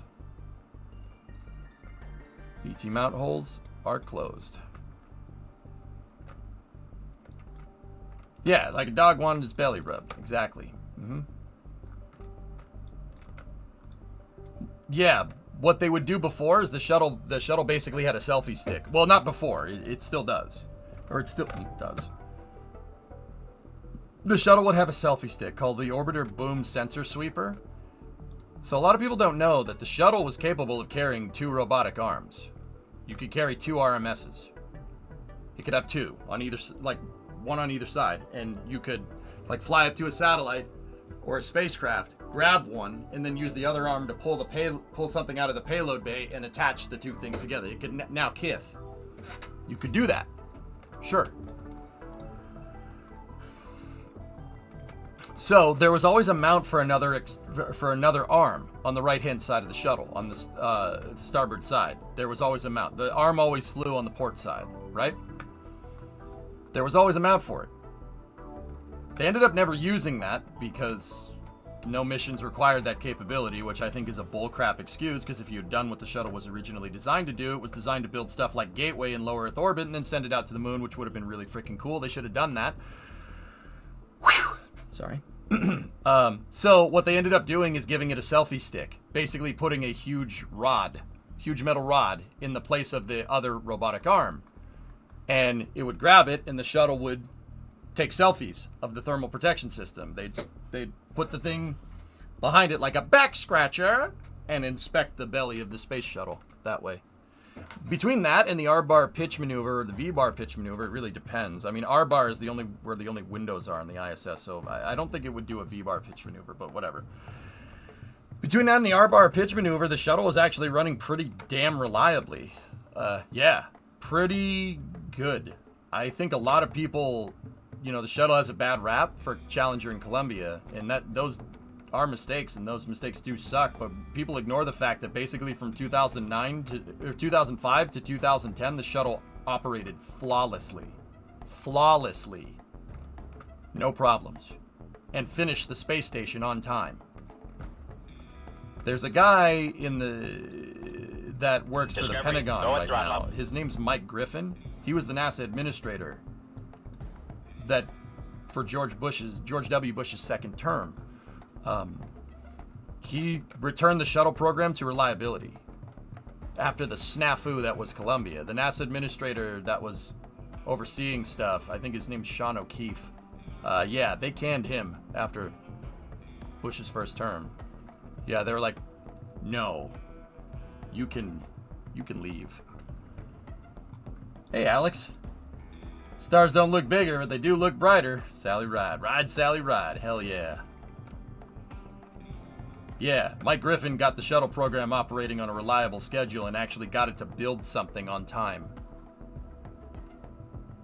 Fun fact. 45 seconds to Ohms 2.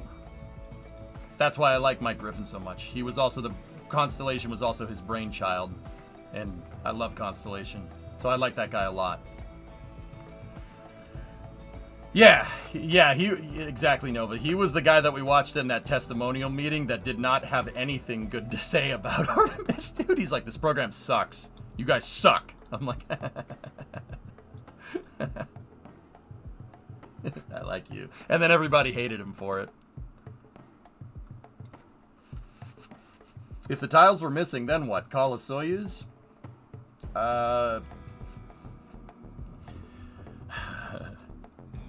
How about you just don't get the tiles to fall off? See, that's something about how the shuttle program was run, dude. You're gonna have deviations every time. Stuff's gonna do what you don't want it to do. But once again, it goes back to what I was saying before. 15 seconds till the burn. It goes back to what I was saying before. If you don't understand why that's happening precisely and prove scientifically why that phenomenon happened, and you just say, meh, it'll be fine. Every time someone's done that, for lack of understanding of the whatever engineering construct they're in control of, every time someone said, meh, it'll be fine, send it, someone dies. Yeah, every time. Or, you know, in a lesser scenario, if there's nobody on board, the thing blows up. Yeah, every time, without fail. Like, every time. It's a programmatic problem, which is why I think the shuttle's design is fantastic. I still think the shuttle's a great design. But if you just are cool with stuff falling off the side of the shuttle on ascent and just don't do anything about it, well,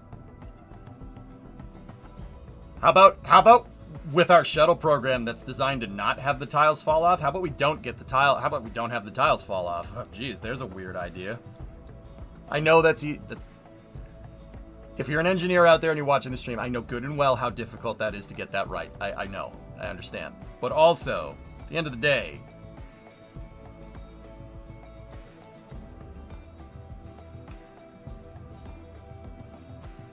okay, Ohms 2 is nominal. Shuttle, you are go for on orbit. Was there a way to EVA repair tiles on orbit? Only if you were at the space station, Mason. The problem is there's no way to move around back there. There's no way to move around on the belly of the shuttle.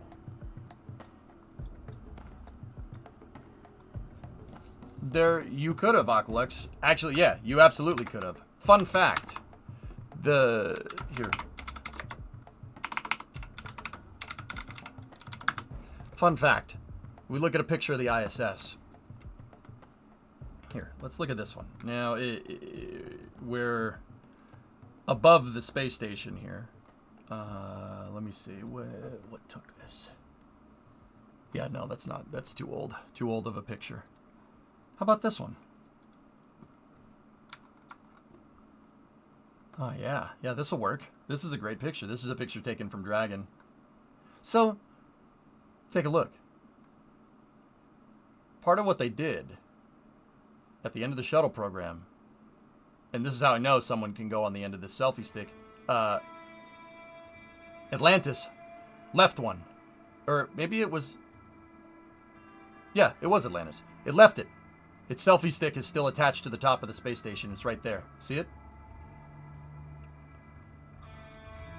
It's on the P1 truss segment, right there. See the dinner plate? There's another dinner plate, and then there's the end. You can modify it so it actually has that. You could the OBSS has a foot mount on it. See it? Yeah, it's still up there. The selfie stick. So they could use the selfie stick with the space station remote manipulator to actually get somebody out to places that weren't designed to be serviced, like here.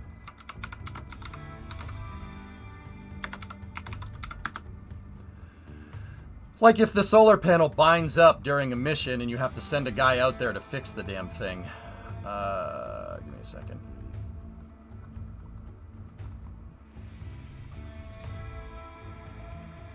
You know, you can just send a guy out there.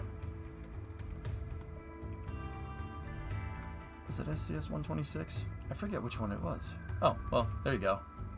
That's on the end of the RMS, but see the foot mount? It's there. Maybe it was 121. Hold on.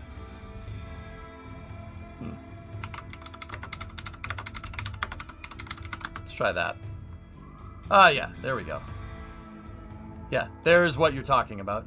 There's Scott Perzinski on the end of the orbiter boom sensor sweeper with the foot pedal attached to it, fixing a solar panel. Oh yeah, that happened. Yeah, the solar panels, because during ISS assembly, they had to retract the solar panels to move pieces around. When they unfolded the solar panel, one of them got bound up and tore one of the cells. So they sent Scott out there on an EVA.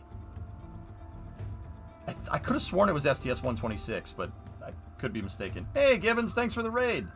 They sent him out there with some zip ties, and he zip tied it back together. I'm serious. Zip ties. Yep. Oh, yep, zip ties. That's at the end of the mission. It's already zip tied together. It's still zip tied to this day. So, yeah. Hey, Gibbons. What were you up to, dude? No, gaff tape? No. You don't want gaff or duct tape. Not a good idea.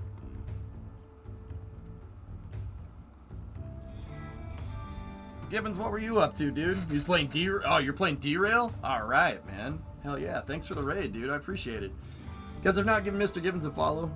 He's a good variety streamer, plays a good bunch of different games. Cities, Derail.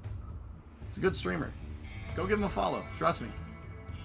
Here, let me shout out. Let me give a shout out. We're talking about space in here, dude. That's what's going on. There's some real space stuff going out here. Oh, thank you, Mods. It was STS-134. Yeah, it was the second to last one. 135 only carried an MPLM, and that's it.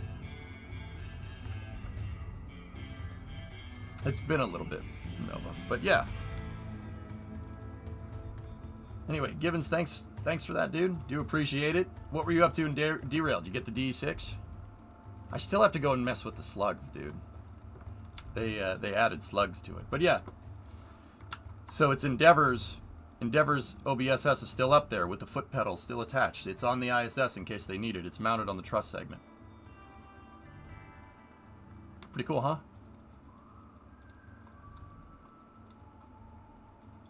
Oh, good. Nope, still working the money for a D6. Had a great time with the S282 today. Oh, yeah, all right.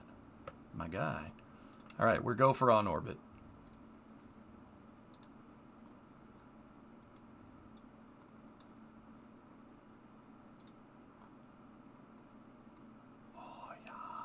Oh, yeah, bud.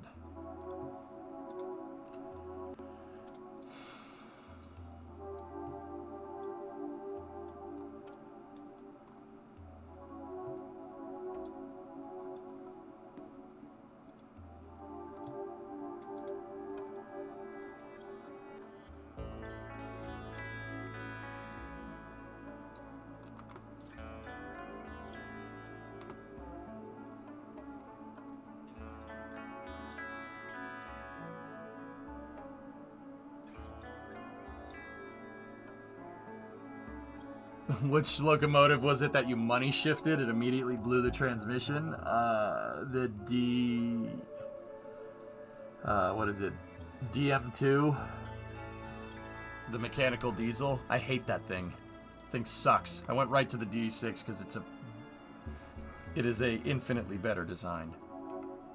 DM3, there you go, yeah. I hate that thing, dude. Moving all those damn levers, that thing sucks. I hate that thing. I money shifted it and it exploded, and I'm just like, alright, I am never using that again.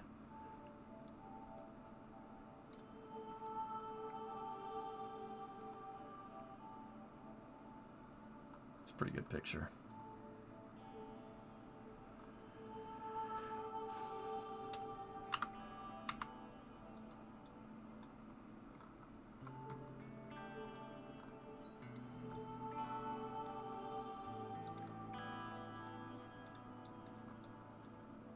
All right, Splicata. See you, buddy.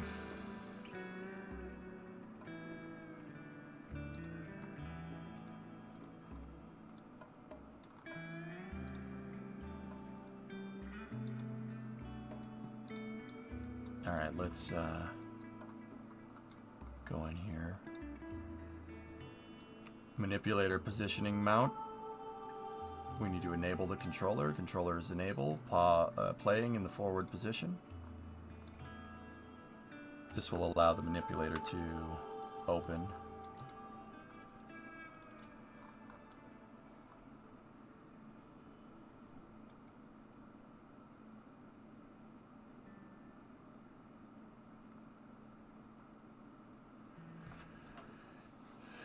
So is anyone going to 321 day on Thursday? I don't know. I don't know what that is.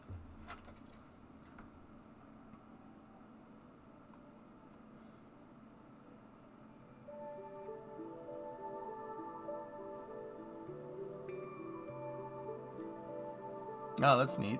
Cool. I can't go. I'm a little far away.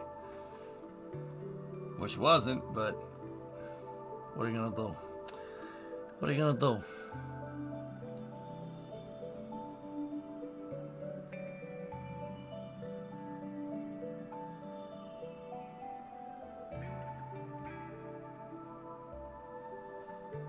Did the shuttle ever do a selfie stick photo of itself?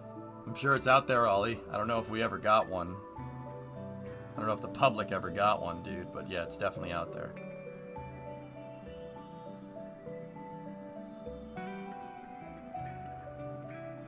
Okay.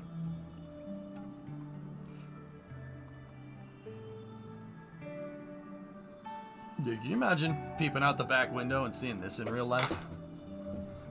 That must have been pretty awesome. Is this RimWorld music? Yeah. May I please ask for a small favor?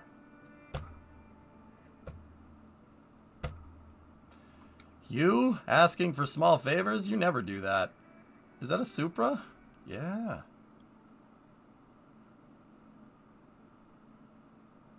Now, yeah, guys, there's also cameras on the, there's 3 cameras. Actually, 2. There's 2 cameras on the remote manipulator. There's one at the very end, and then there's one on the, like the elbow.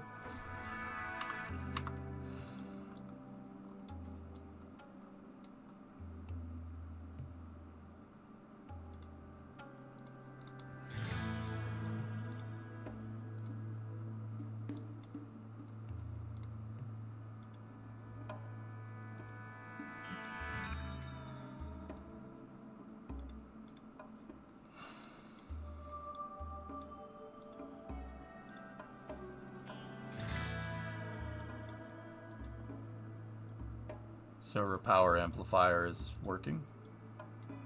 Yep. Power amplifier is online.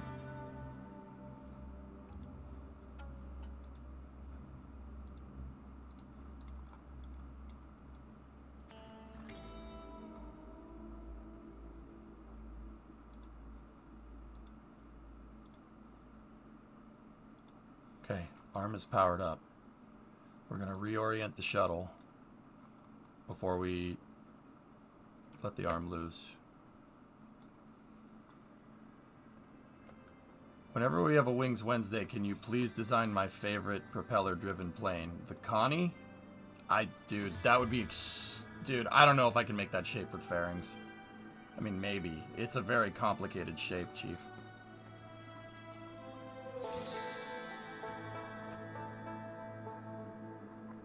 Gotta go over here.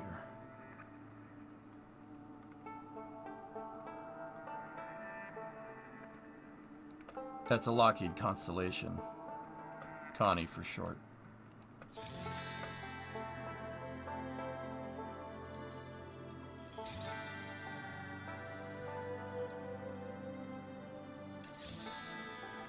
Yeah, Constellations are one of the most beautiful planes around. Fun fact, Kelly Johnson designed that plane. Same guy that designed, amongst other things, P-38, A-12, SR-71, U-2, F-104. Yeah, pretty good.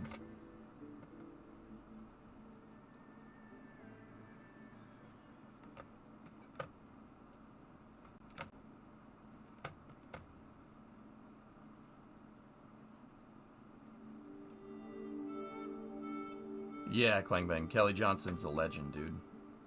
Like, legend.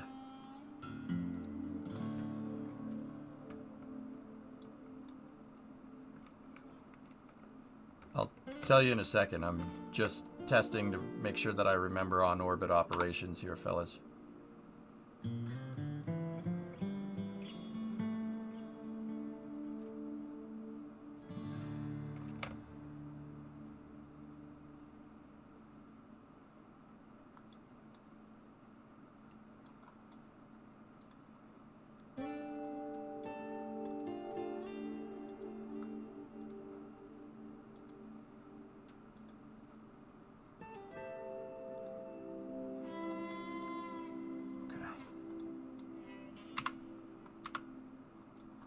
Okay.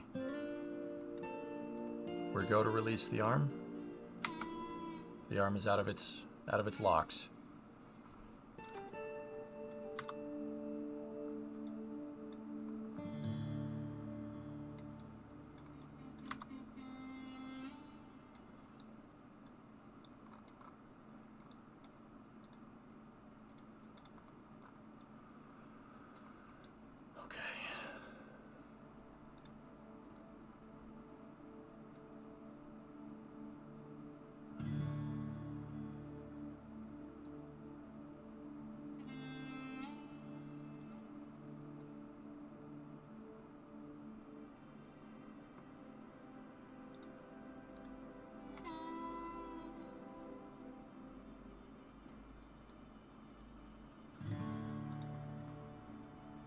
Servo dampers are set high, moving the arm out.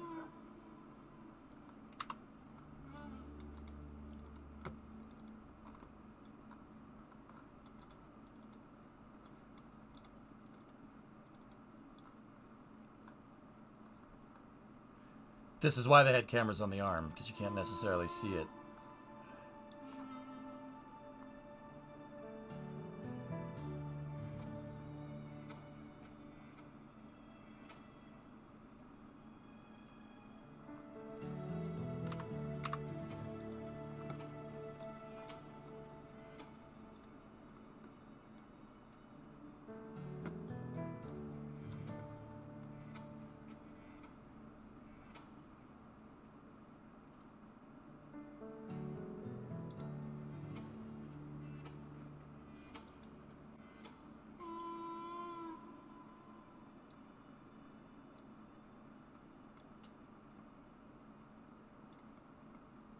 Did someone mention that they may add a reaction control system not dependent on ullage for Starship? Cold gas nitrogen thrusters would probably still be useful, Journey, but yeah. I mean, using ullage is the simplest way to do things, but I've had my opinions about using ullage for RCS. I think it makes sense for the booster. I really, really don't think it makes sense for the launch for the vehicle. But of course, that is extremely easy for me to say after Ship 28 failed because of no reaction control systems. It's just something that's been on my mind. Are you really going to use tank ullage to do that? I don't know if that's a good idea. You can always make more.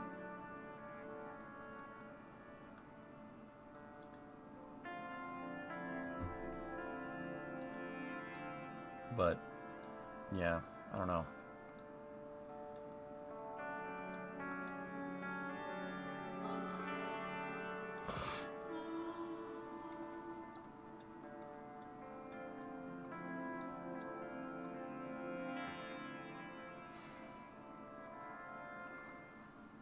Yeah, Erudite, there are certain circumstances where I just don't think that's a wise decision, especially with the type of flight regime that Starship, even HLS, is going to be in. Guys, you don't understand. Firing RCS near a space station is an extremely dangerous thing to do. That's why they really don't do it very often unless you absolutely, like, 100% have to, like in the case of docking. You don't want to do that. That's not smart. Not a good idea. Not great, Bob.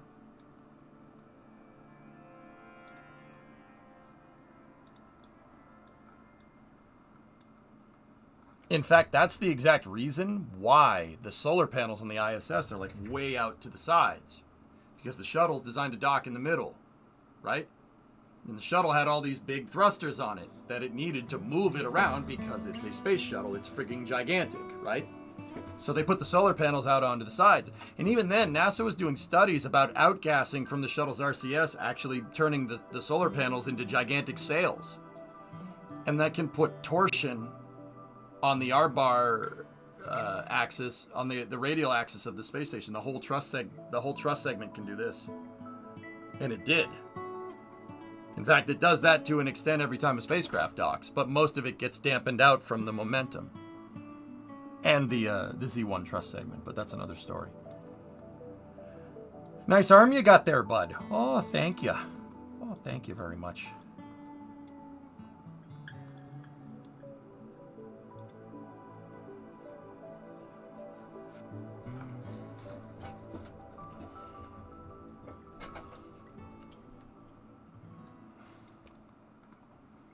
Okay. Oh, yeah. That's pretty cool. Could we give Starship an arm? Personally, I think Starship should have an arm. You'd be daft not to do that. You'd be, like, absolutely crazy. Why wouldn't you do that? In fact, I think Starship should have a payload bay very similar to this, but a 9-meter diameter instead of a 5-meter diameter.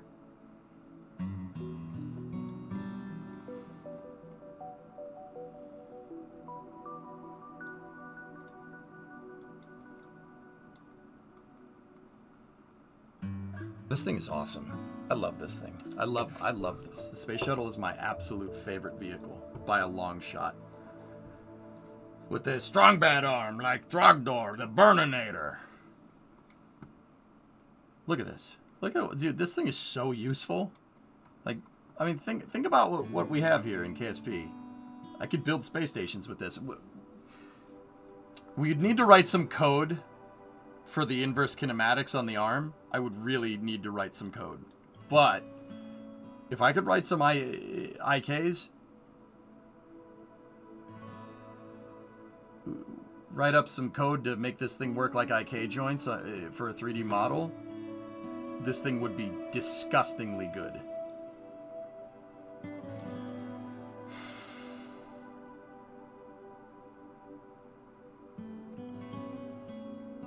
Imagine an articulated arm that can move all the way to the... Yeah.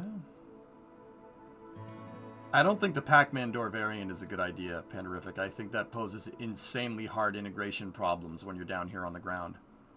What language would you code it in? Jody, I have KRPC installed. KRPC, Python. Yeah, you can use Python, and you could import Python scripts into Kerbal.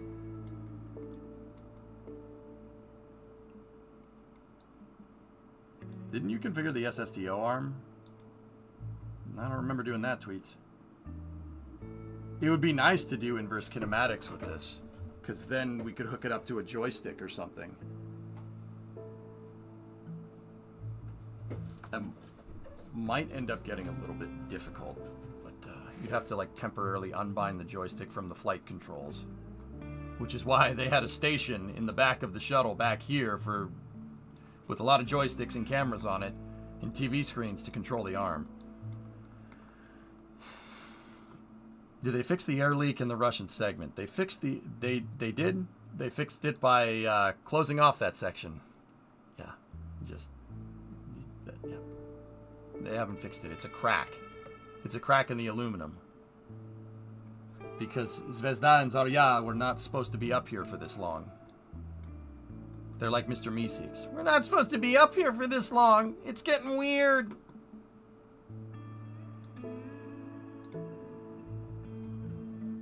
Locking out servo controls.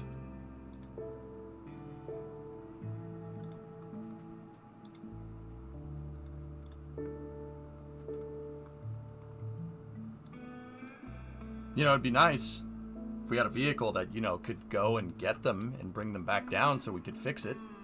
That'd be nice. Oh, wait, we stopped using that.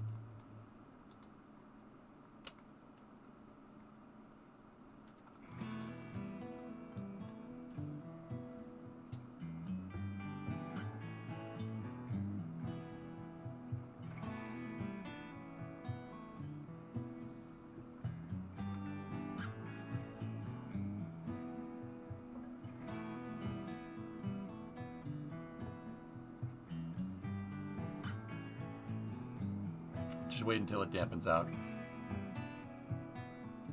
Cough, Starship. The whole premise of this conversation, Sawyer, is that Starship should have a remote manipulator system on it. Starship could bring down any module on the ISS. Any one of them. With a remote manipulator system and a radial docking port, docking like the shuttle, could bring down any one of them. The ones that would be the hardest, Zvezda, Nauka, Prichel, those would be, the Russian modules would be the hardest. Zarya? Nope, not difficult. Shuttle can wrangle the Zarya module, it's done it before. It has a remote manipulator grapple point on it. Ask me how I know. For the first ISS assembly mission, the shuttle had to go grab the Zarya module. It had to go grab the dang thing and then attach it to Unity. Well, PMA-1 if we want to be very technical. Think about this for a second. Think about the complexity of this mission. The shuttle took Unity with PMA-2 and PMA-1. Those are those elephant trunk looking things on either side. It took that, pulled that module out of its payload bay, and docked it to its own airlock. And then the shuttle flew around in space with the module attached to it, and then went and wrangled the Russian module, and then attached those two together. And then, after that, they interfaced them together. If you notice, there's a lot of connections here. They interfaced the two modules together to get a Russian module and a US module to talk to each other correctly. Basically, to tell Zarya that it has a part of a space station attached to the front, and that's not a spacecraft or anything attached up there. And then separated the whole thing and came back down. STS-88 is one of the gnarliest shuttle missions. It flew around with that attached to the airlock. Think of how ridiculous that actually is. You gotta be careful. You gotta be careful. That thing will start weeble wobbling around. That would really suck. Pretty cool, huh? Yeah, so Starship with an RMS with the right grapple, you could bring Zarya down, no problem. Sure, why not? What is it not gonna fit? Of course it's gonna fit. It's huge. Starship.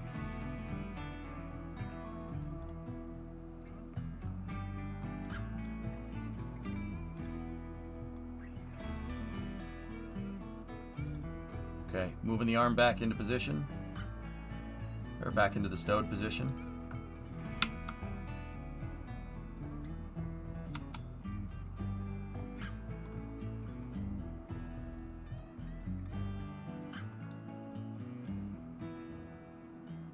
Yeah, we tried to do something like that in KSP once.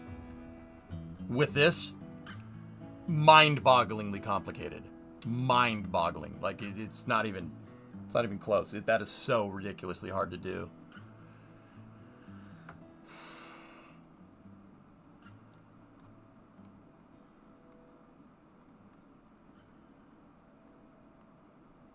Could Starship land on water?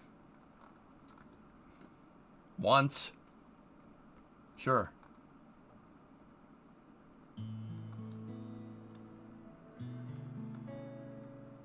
It could land once, and then probably wouldn't do it again. You know what I'm saying?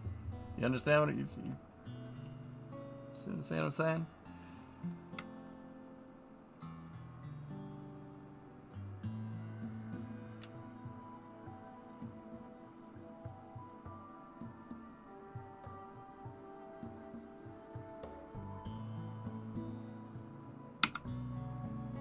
Arm is back into the lock position.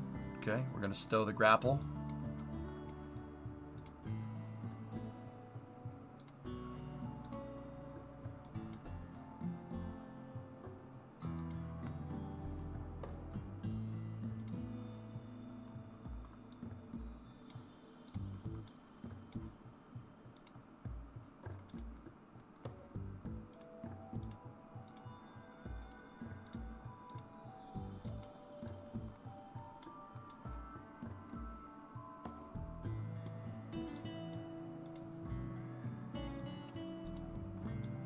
Okay.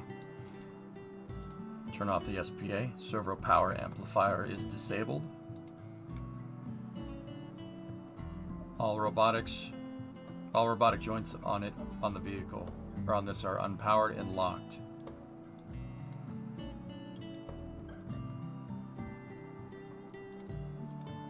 Okay.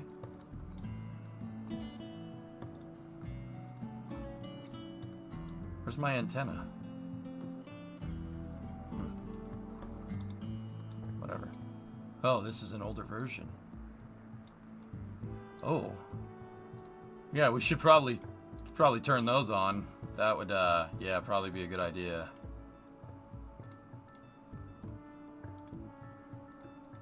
Yeah, that would not have been a good thing. It's my power. Those are the fuel cells. Those you probably should turn those on.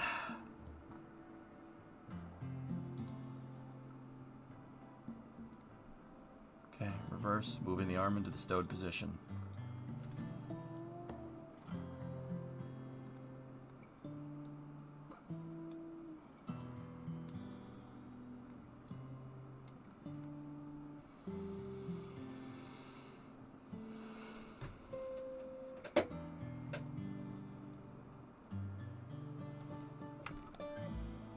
What's going on? Stop that.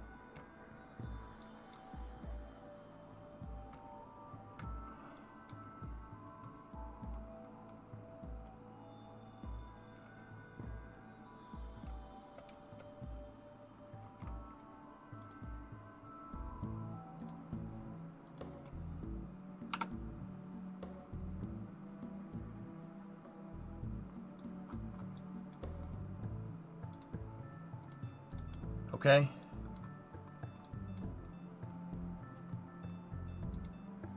Wait for the controller to finish to put the arm into the stowed position. The thing about using the arm, and it's just like real life, you can't go fast. You have to, everything has to go slow. So if it looks like we're watching paint dry here, sorry. Sorry, bud.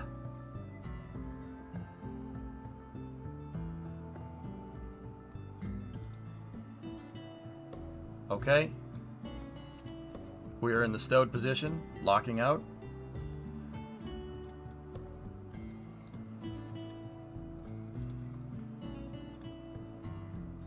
We're going to lock out all manipulator positioning module pieces. Now that the arm is in complete stowed, we're going to set that to a heaviest part auto strut, make sure the arm doesn't move around. Okay. Set to heaviest point. Okay. On-orbit operations have concluded. We'll begin Op 300 here.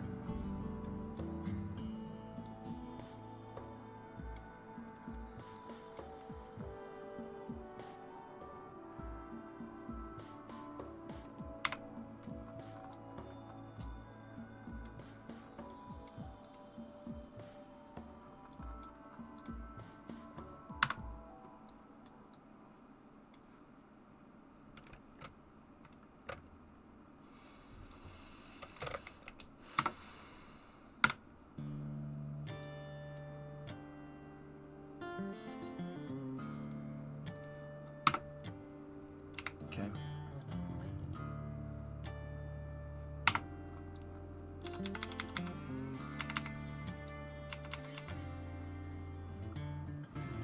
Gotta adjust. I gotta adjust my orbit a little bit.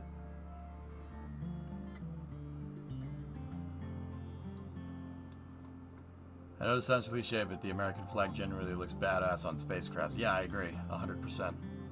It's a great flag. Yeah, it's fantastic.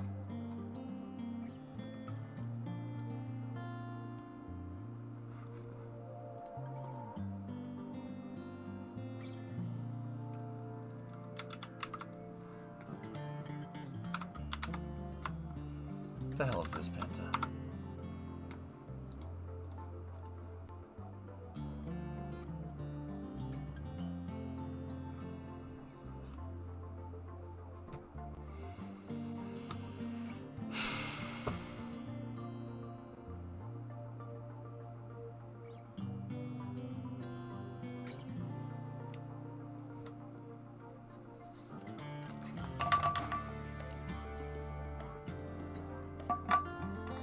Stay in school, kids.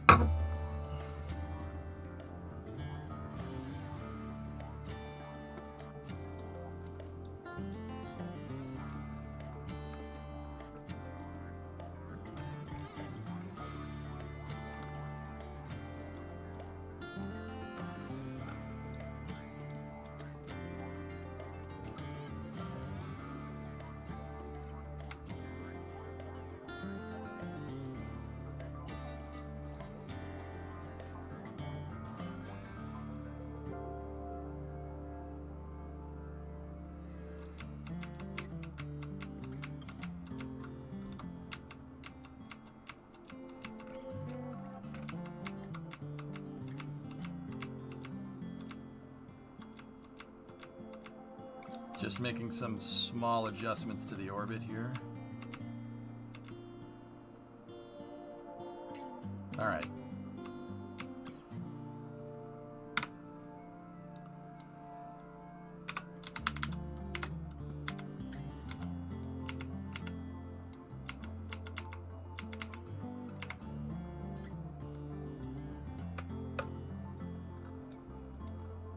So this is what I noticed. Like, it doesn't matter if you're playing Kerbal 1 or Kerbal 2. I've just learned this from playing this too much.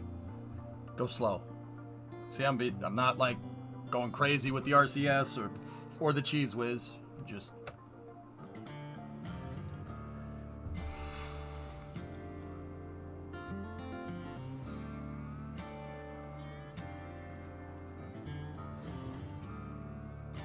we just got to boost the perigee up a little bit. What's our inclination? Inclination is 0.2. That's well within nominal range.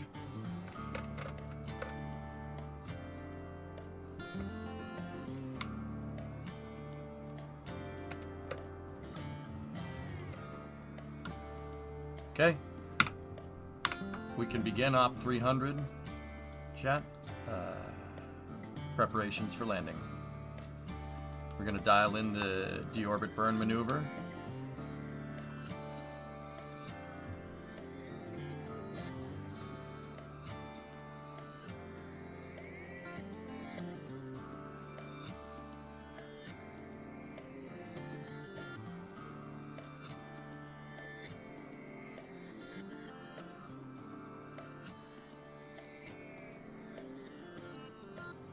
.59 meters a second burn, getting us to 30 over the Kerbrian Peninsula. We're at 100 by 100 circular.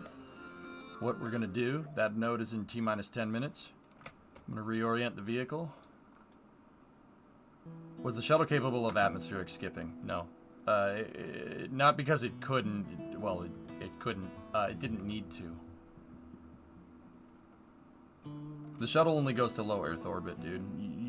Atmospheric skipping would only really be warranted coming back from like a trans-Earth injection burn from the moon or from Mars.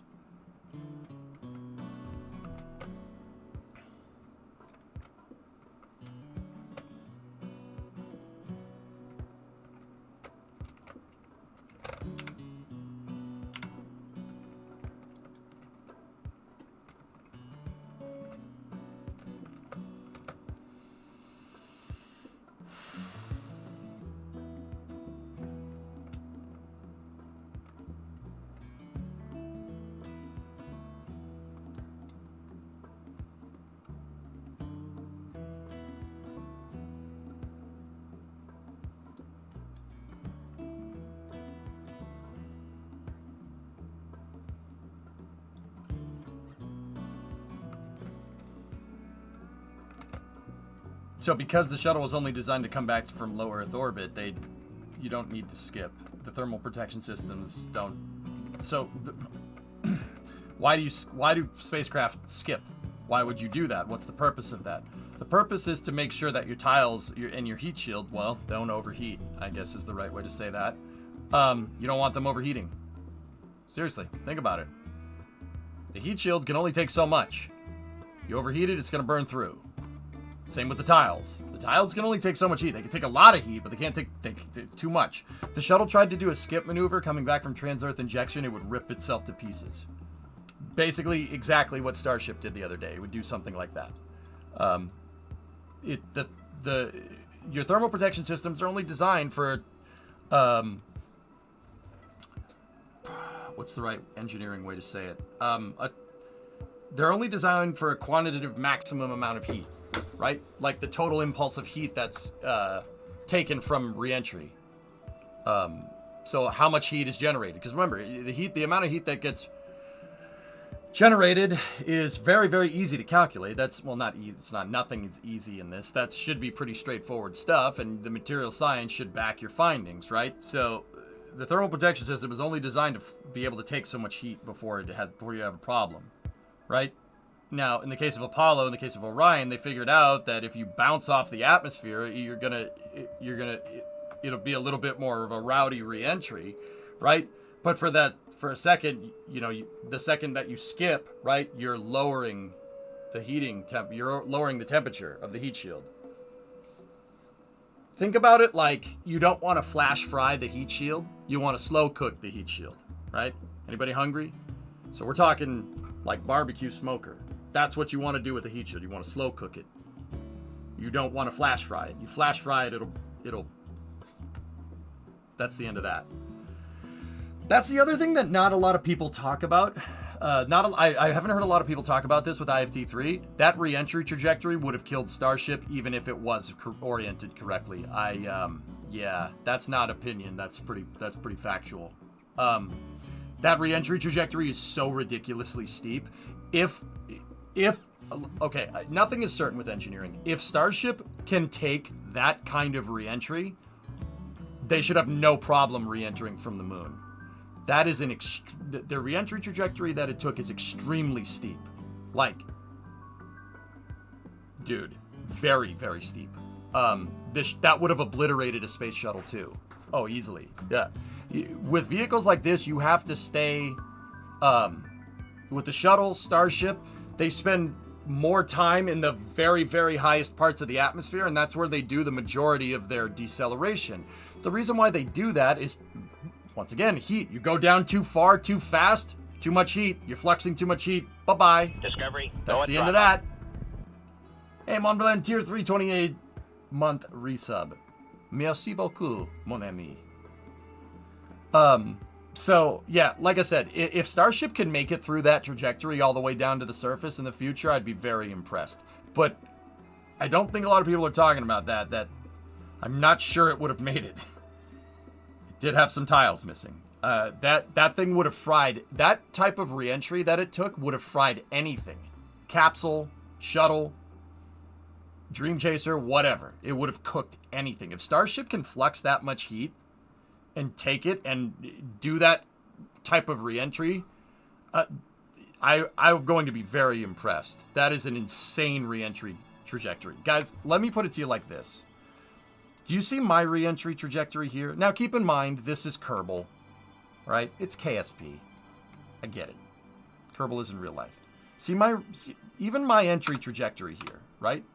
My entry trajectory has my periapsis, or perigee, at 30 kilometers, right?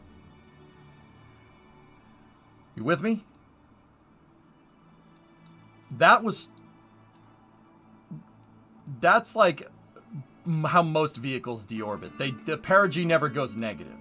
You want to spend the most amount of time. Even this one's actually pretty steep. It's fine for KSP. This would be steep in real life. 100 to 30, that's very steep.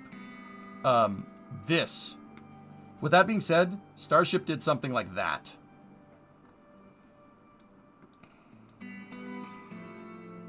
Actually, it was more like this. See that line? See the difference? That's what Starship did. I would be amazed if it had made it through. I mean, don't get me wrong. SpaceX put it on that trajectory to get some analysis on plasma. And, I mean, dude, it makes sense. Like, if you think about it, it makes a lot of sense. You want to stress test the heat shield. So put it on a steep trajectory. Because if it can make it through that, it'll make it coming back from the moon. Easy peasy. Like, that's the amount of heat that's coming in there. How do heat shields work?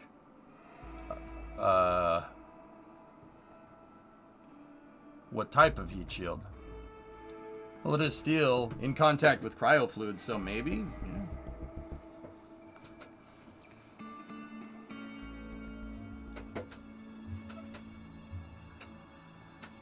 Could that have been a test of failure? I think it was, Joe. And I think I have to. Dude, look, I'm not being skeptical. Betting against SpaceX is an idiotic move, like 90% of the time. All right? Booster 11 static fire next month. Cool.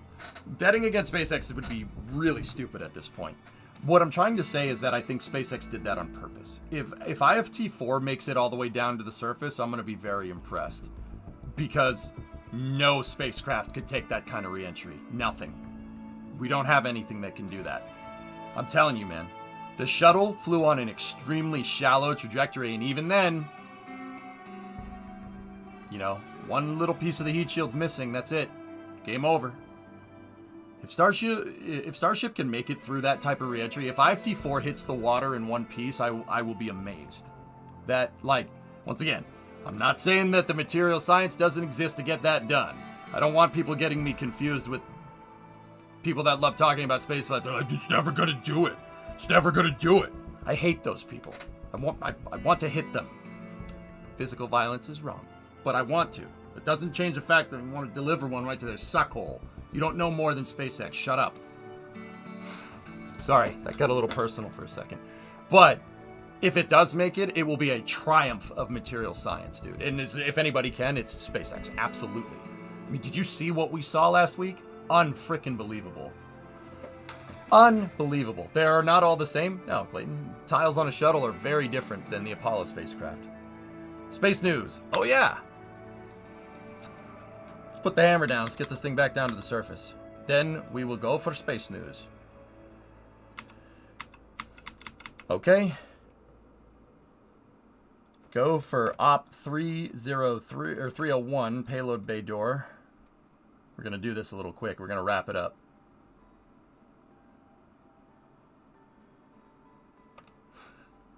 Okay, 302, check. 303. Deorbit burn has begun.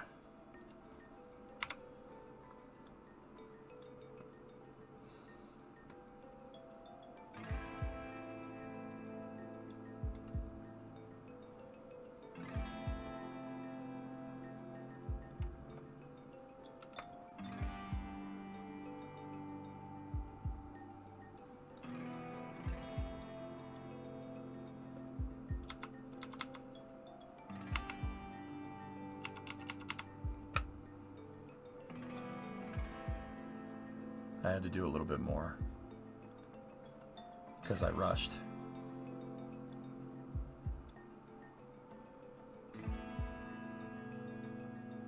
Discovery, go at throttle up. Alleviate 50-month resub. I'll leave this here. Give me a second. Let me put this sucker back on the runway.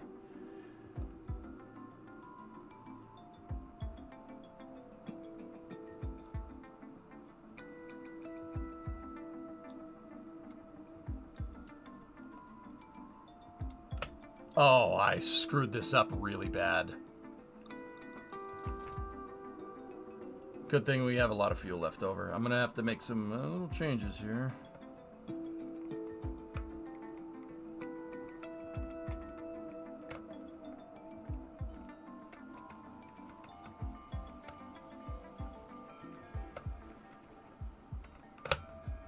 Okay. Home shut down.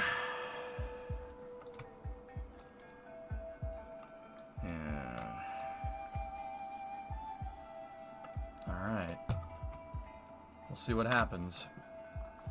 Okay, let's bring up the landing UI here, so to speak.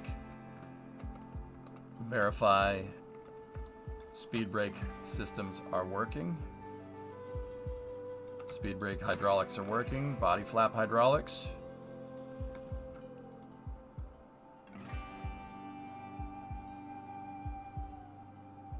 Body flap speed brakes working correctly.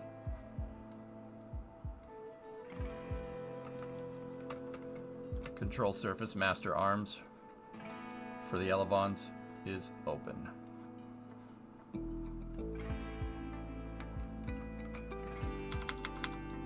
Okay, we're good for 304 entry interface.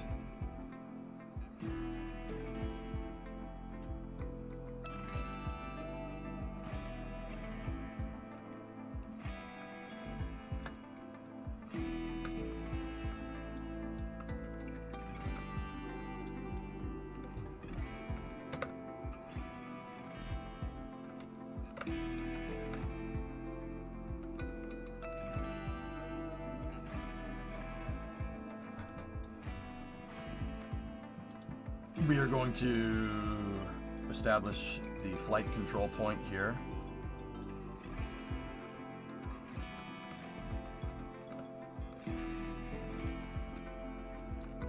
Okay, set -10 for angle of attack. SAS, RCS enabled.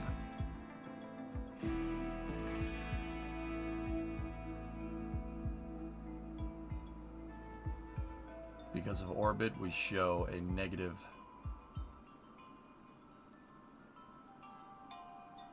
Yep, positive pitch rate. We don't want that. Actually, it was zeroed. Just want to let it roll. Discovery, go at throttle up. Bob Rico, 39 months.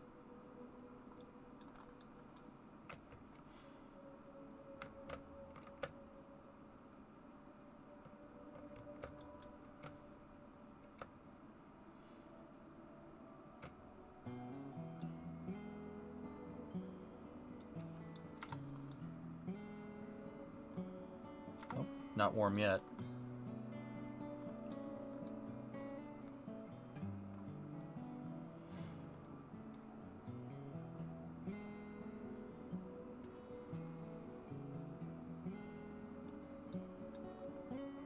It's my favorite, Jens. Have I not made that clear?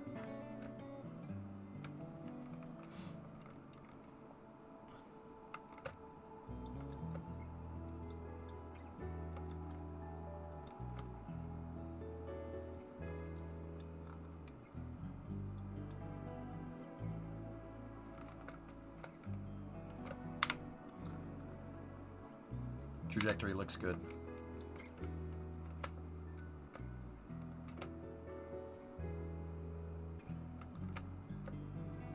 Is this some kind of like Starship inspired vehicle? Actually, Mason, I was thinking about how we would build one. Yeah, I was thinking about it, how we could get it done.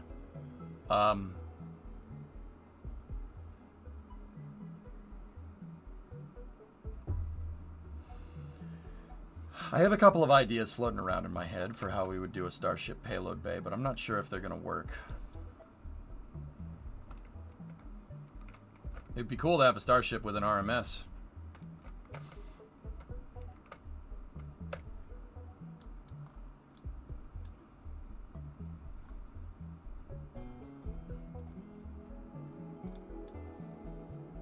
Yeah, after this, we'll load up Space News so we can talk about moon trains.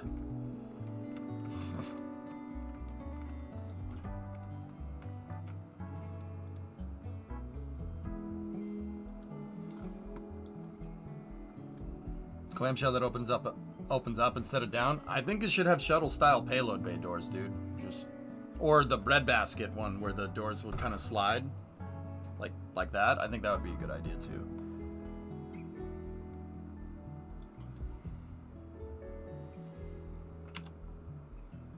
Trajectory is still looking good.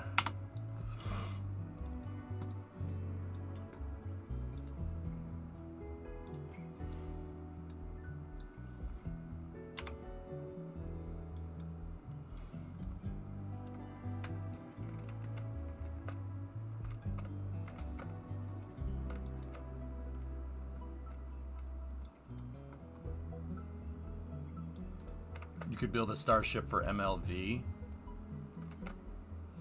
Why would I do that when I have the space shuttle? If I'm going to use a shuttle payload bay for my Starship, why would I have that? Because there's a space shuttle.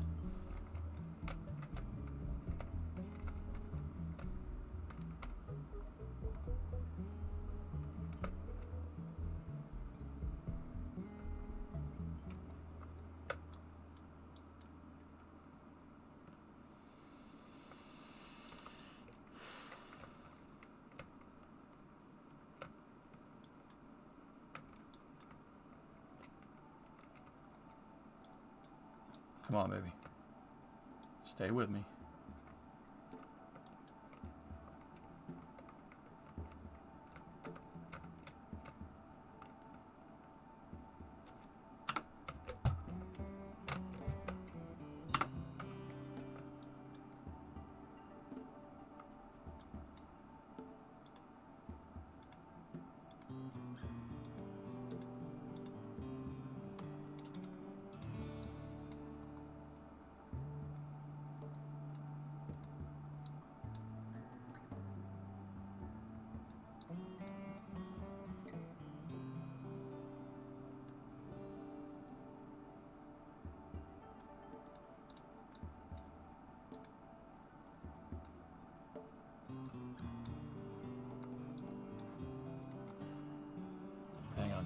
just trying to... We have a little bit of a yaw because of the arm. Just the arm in the payload bay. I can... Should be able to trim it out.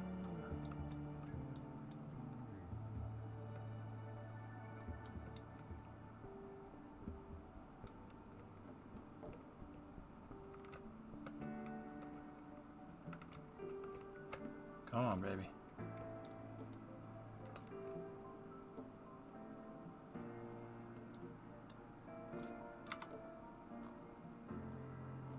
That's not enough right now.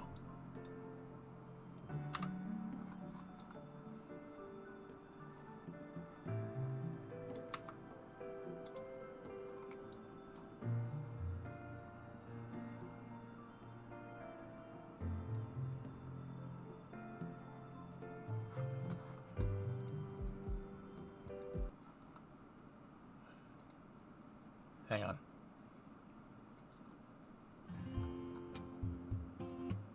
There we go. This felt more appropriate. Bring the nose down. We're short. I screwed up the re-entry burn. It's dangerous. This would be dangerous to do in real life. Like death. Dangerous.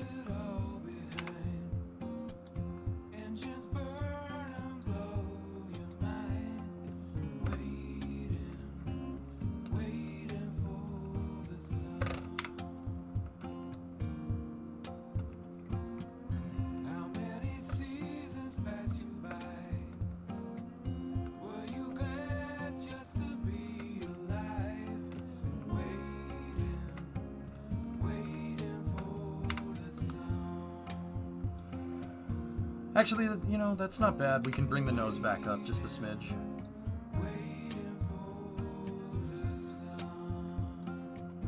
Your plane's on fire? It's plasma, it's not fire. What are you, an amateur? What's wrong with you? What are you, crazy? It's not on fire, it's plasma.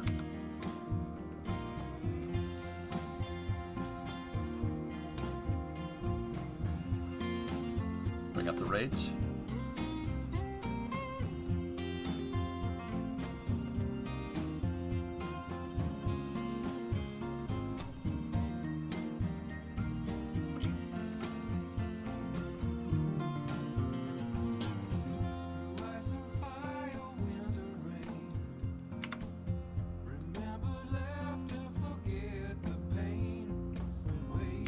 Looks good.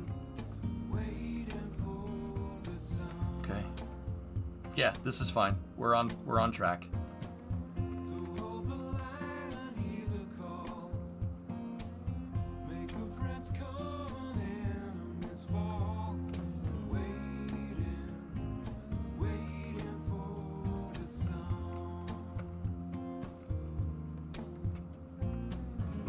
Don't exceed 70-degree bank angle.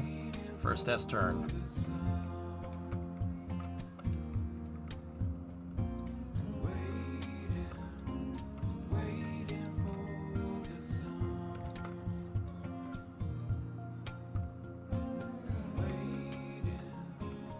When's the barrel roll? Does this look like a starship to you, pal? This works. Oh! Bert, no, I love SpaceX. Come on. Starship's amazing, and I wanted to do what this thing does, but better. Do I look like I know what a JPEG is? I just want a picture of a gosh dang hot dog. Second S turn. Roll reversal left.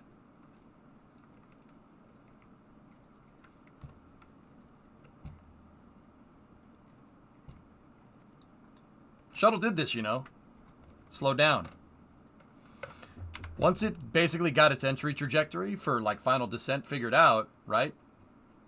It would do this. It would basically drifto through space. Do drifto. Spitfire. Sorry. Because pitching the nose up would push your trajectory further downrange. Pitching it down would pull it in. So what the shuttle did would do this. It would do S turns like this slow down, while not affecting its downrange trajectory. Okay, switch it back over, third S turn. You know what? I want Waiting for the Sun again. It's a great song.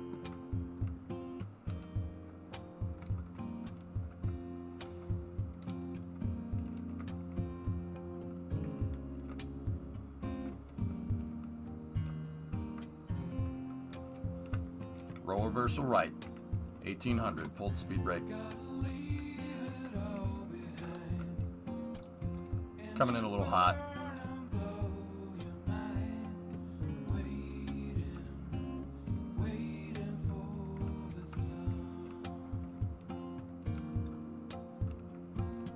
Yeah. Yeah, first thing I want you to do, man, when re-entry, I want you to rip that e-brake.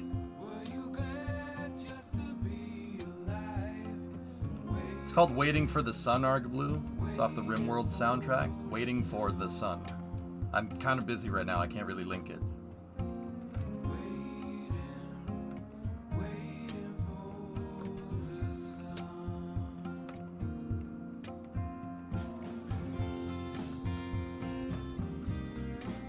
How's the thermals doing?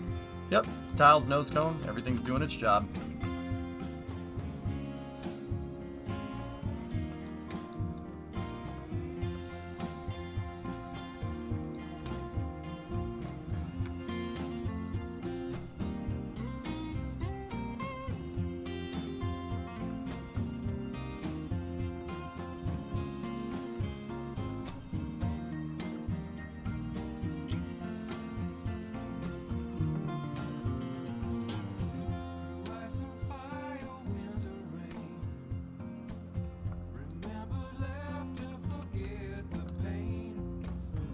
Body flaps open. Speed brake's open. We really have to slow down or else we're gonna miss by miles.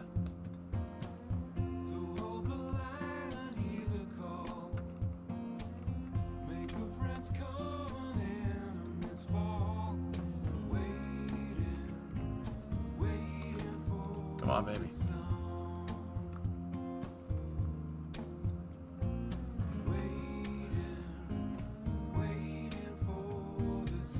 Okay, 3,000. Bring the roll in.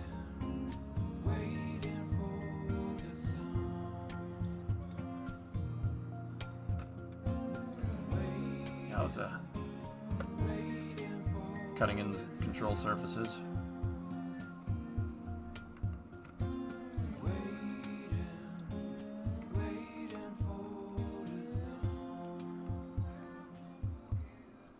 Come on, baby. How much ablator left? Imagine one and done heat shields. One and done thermal protection systems. That's kind of cringe.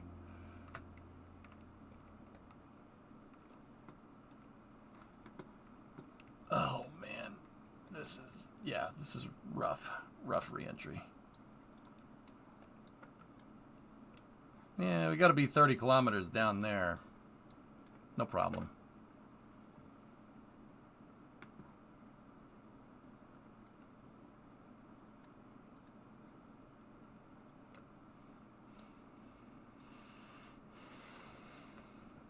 Body flap controls are good. We probably should keep the speed brake open though. Alright. Gonna turn this bad boy around for heading alignment.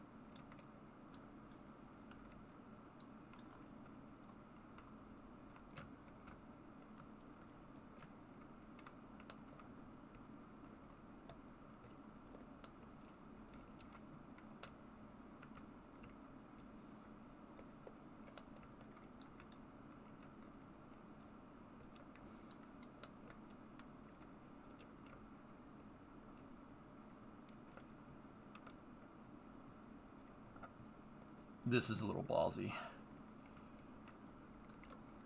Increase roll authority. Limiter. Not ideal. Not great, Bob. Discovery, go Alright, at fine. throttle We'll up. do a Schimmelman. Shuttle Immelman.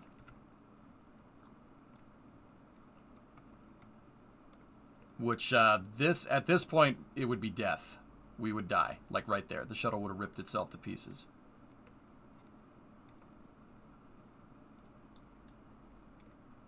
Yeah, see, I screwed up the re-entry trajectory, but that's okay.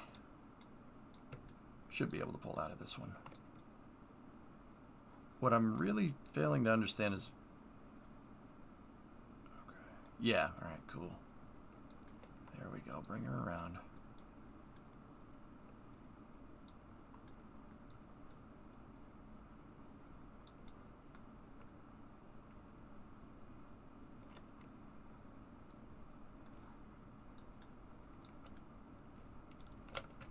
There we go. Bring it around town. Think we can make the runway? I'll be amazed. That was an awful re-entry trajectory on my part. But I haven't flown it in a little while, so. Alright, shut off the RCS. We don't need that.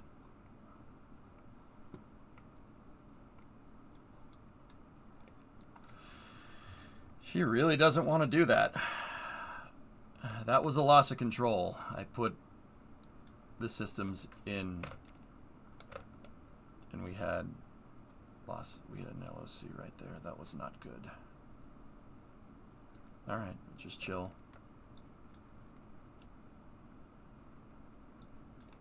You know, it'd be really nice if I, commanded the vehicle that I designed to point in the right direction, but it doesn't really want to do that right now, so... Yep. It's not like, we could just go around, right? It'll be fine.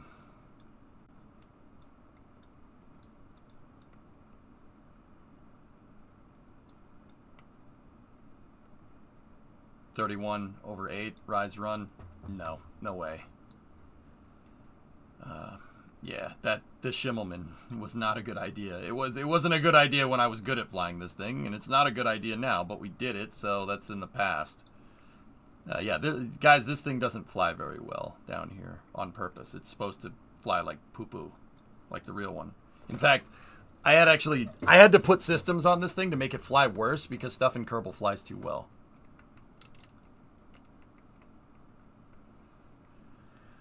Should have just rode out the turn.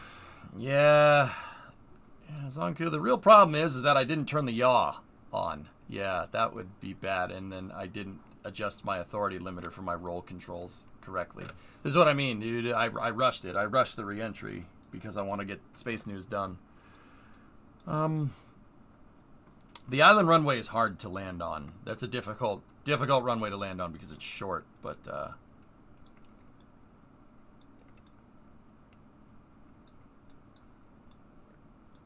we are in the exact worst position for the island runway, but whatever.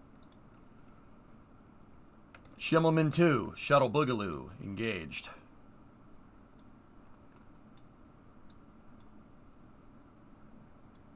Once again, don't try this with your shuttle at home.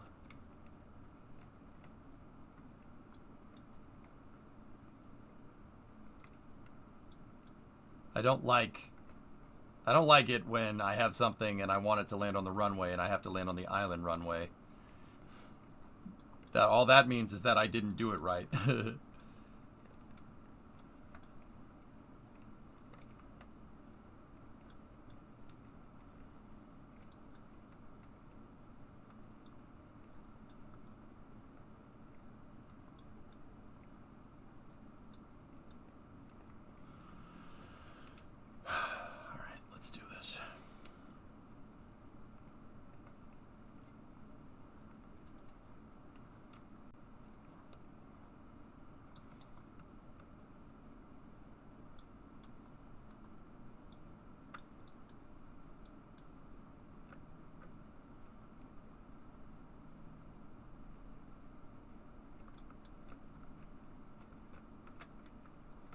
Ground altimeter is on, 1900.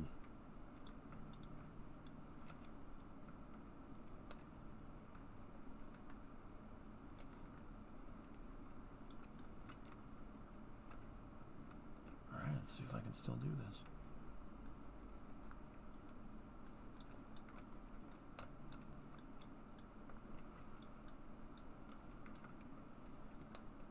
900.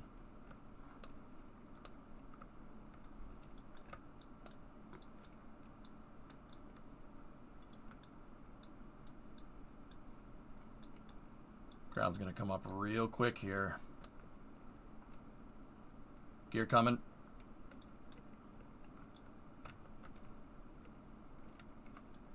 Gear down.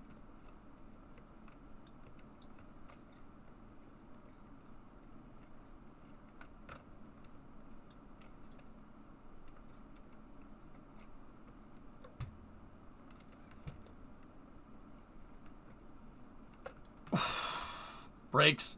Brakes. Brakes. Hit the brakes. Brakes. SAS disengaged. Closing the body flap out.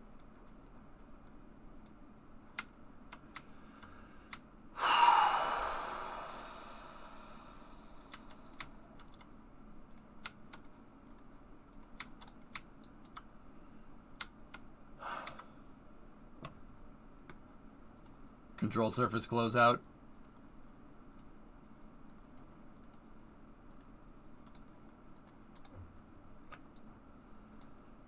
Oh, that required some focus. I'm not gonna lie to you.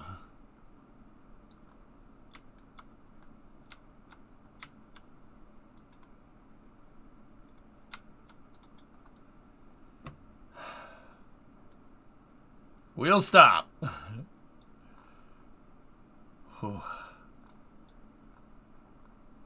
That could have been way worse. That could have been way worse. Okay, now get it back to KSC from here.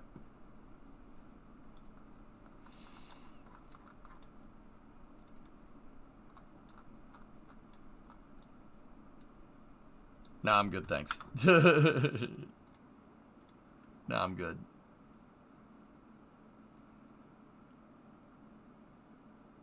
Maybe EJ from a year ago could design the systems for that, but I mean, in that amount of time, but not me. So this is a bad version of the shuttle. I noticed some things. This doesn't have it. We need Block 1C. That's the newest version, and that's probably why I ran into so many problems there. That's the one we want. Yeah, it said it's untested. That's set at 150. Yeah, it's at one. It's 150. It has to be 150.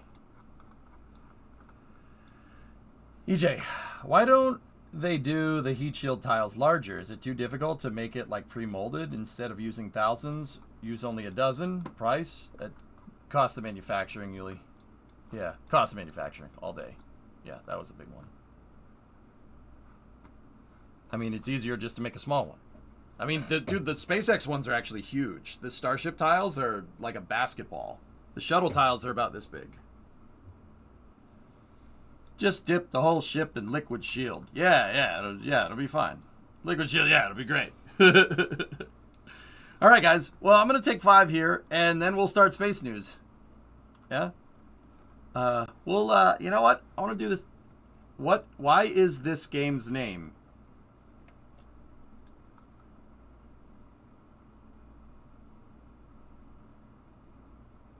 I'm going to assume that Marco, that you're asking what this game's name is. Kerbal Space Program. What, man? Sorry. I was like, wait, what are you trying to say? Oh, yeah. It's Kerbal Space Program, dude. Yeah. You can build stuff in it. I built that shuttle. See that thing? You can build whatever, though. Like, you can build all kinds of things. It's a game about building rockets.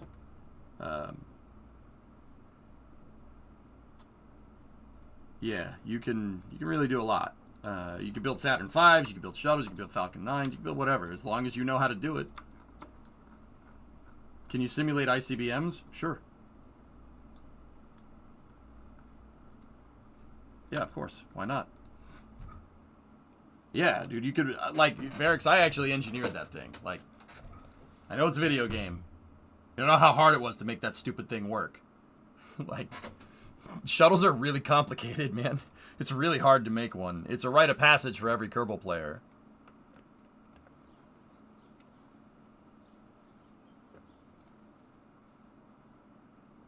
Oh, I've been watching. You've never... Yeah, I was going to say. EJ, you saw that video I sent you earlier, the Falcon 9 launch from yesterday. No, I didn't.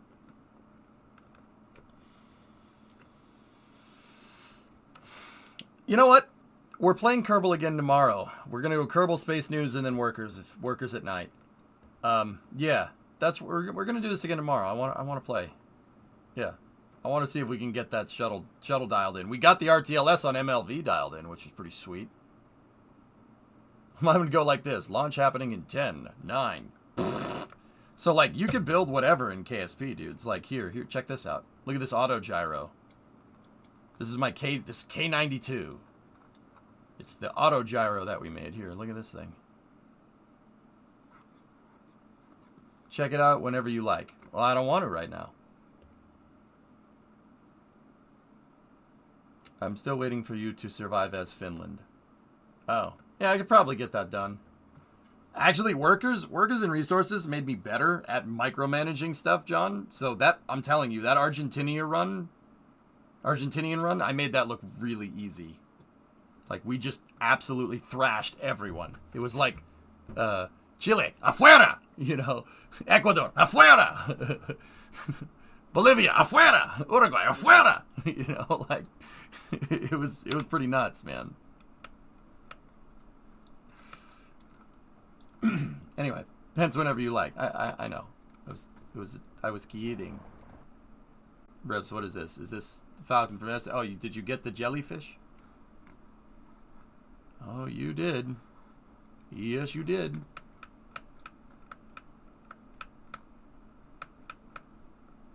All right, here, ready?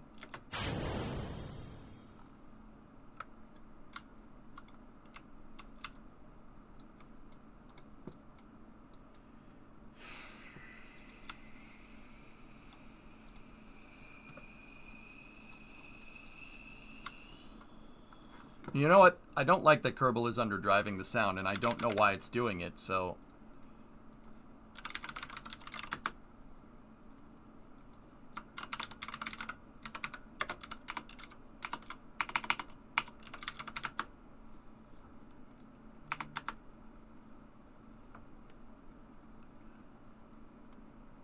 Here, how about this? Does this work?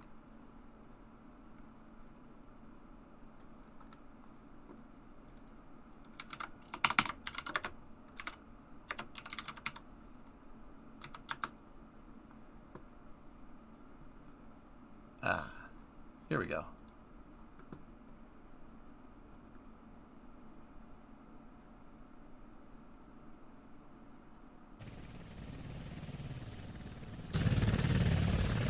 Good enough for me.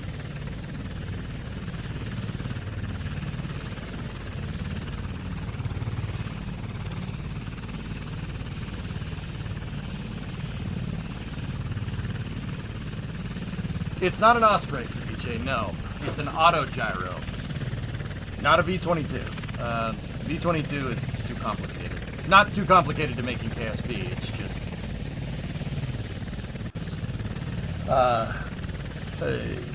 this is a much simpler way of doing the same exact thing. So, watch.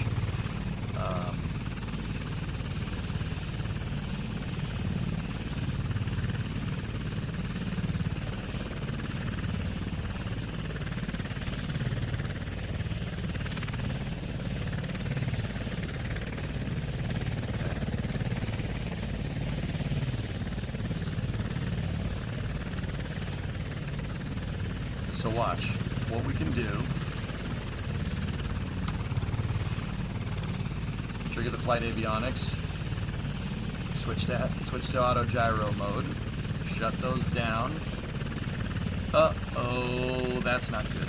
Come on, baby. Work with me. This is fine. This is fine. Oh! Damn!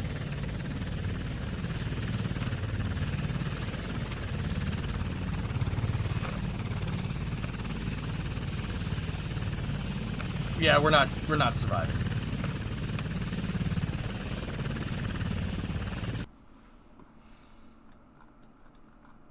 Yeah. So what the plane is designed to do is the rotors are designed to tilt back. Obviously, I forgot how to fly it. I don't know if you could tell. I forgot how to fly that thing correctly. But the engines that are underneath the wings turn on and the blades turn off, and it just auto gyros the blades, and it can fly around like a regular airplane. That's what it's supposed to do. I clearly didn't do that. I did something else. I don't know what I did, but what I did wasn't the right way to do it. I don't know if you noticed that. Like, you may have seen some problems happening there, like little ones, but you know, yeah, the flight controls didn't do. Probably should do a pre-flight check next time to make sure. You know, here we'll do one last one. She Loves Cloud had a 5-month resub in there too. Thank you very much. All right, so how about we, you know, like fly it correctly this time? So let's just verify that all control surfaces are working. Collective controls are working.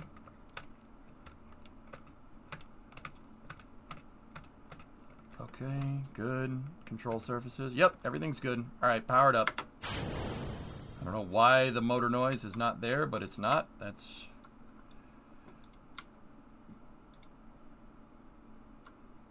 Discovery, go at throttle up. Alex, 5 subs. Thank you very much. Come on, baby. Come on, baby. All Discovery, go at throttle up. It's all right. So, when you're in helicopter mode, this thing will just fly like this.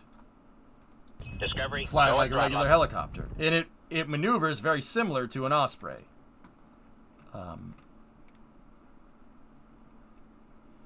Discovery, go at throttle up. Right? So you have collective and cyclic like a helicopter. So we can put up the gear here. Alex, thanks for the 5 subs, man. Discovery, I appreciate go it. at throttle up. There we go. Probably be better to do something like this because I can see. All right. Here, give me the helicopter noise. There we go. All right. So check this out. Ready?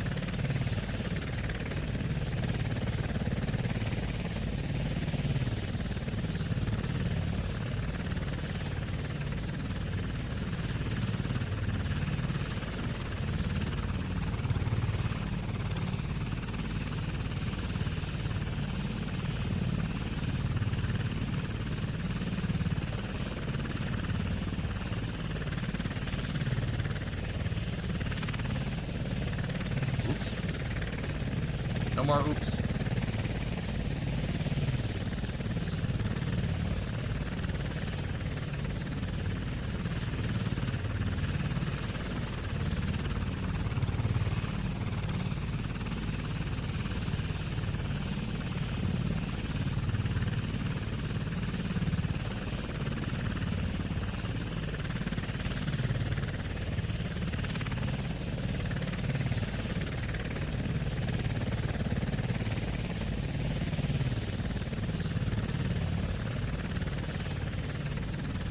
So, like, you can do stuff like this, right? You do helicopter things.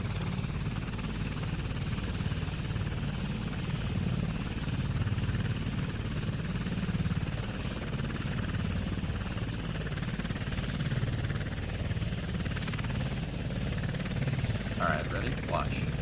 Let's just introduce a tiny, tiny bit of thrust here.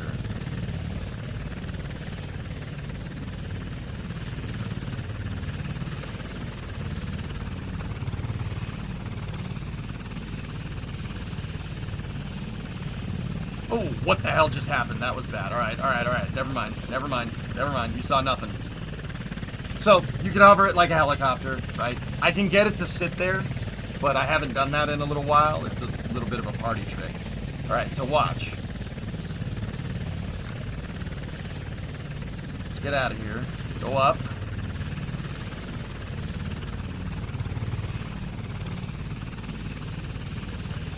So you can make it go into auto gyro mode here in a second. Let's first of all get some thrust under the front engines here. So we could transfer slowly, get those things throttled up, spool the turbines, right? Set collective into the 0 or slightly up position here. Okay. Now we're up to speed. Let's bring the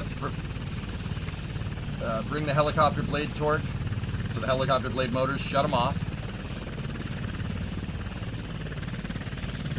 And then switch flight modes. There we go.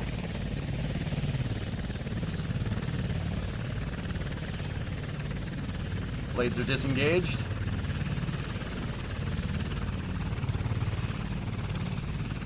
And now it just flies like an airplane. The helicopter blades, the cyclic mechanism on my helicopter blades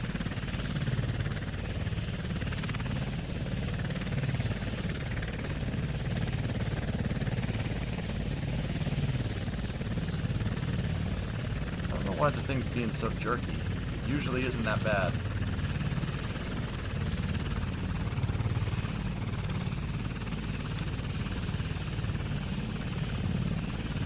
But now it just flies like a regular airplane. And the blades, the cyclic on the blades, are how you steer it. That's my ailerons. So basically the blades are tilted slightly back. And the blades being tilted slightly back like that is exposing them to oncoming air and whirly-gigging them around. That's what an auto gyro does, right? And it makes it so the plane basically has a wing surface area that's way higher than what it like the blades will act as my wings, even though they're spinning.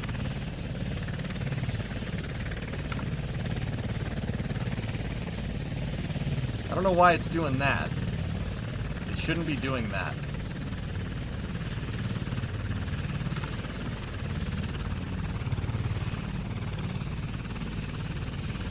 I think something jammed when we were on the ground. Probably Raspberry. So now, watch this. We can turn those engine off. So because we have blades and wings, because we have both of those, this thing could fly as high as a U-2. Like the auto gyro can work way up there. You can fly extremely high for KSP.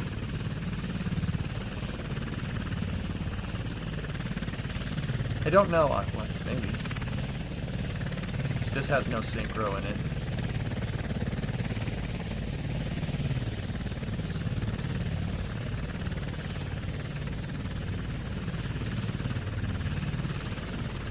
So we don't have any engines on right now. We're just auto-rotating. But here, check this out. If we switch us back into helicopter mode, which is indicated by the left light, when the left light flips on, we're in helicopter mode.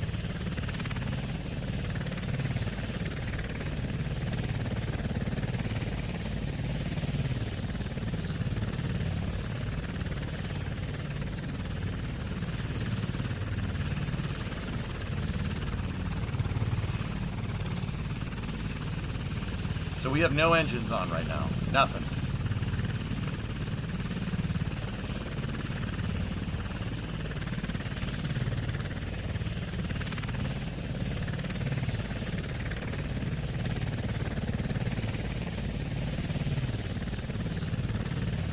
All my engines are off.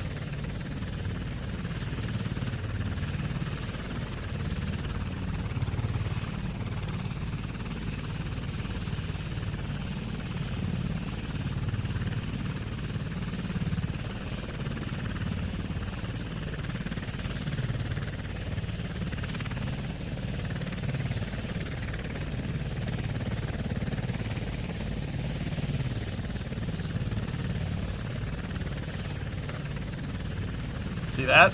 We didn't crash. We just bounced. Because it can auto-gyro. Or not auto-gyro, auto-rotate. The auto-gyro can auto-rotate. But we could flip the helicopter engines back on here. And... whoop.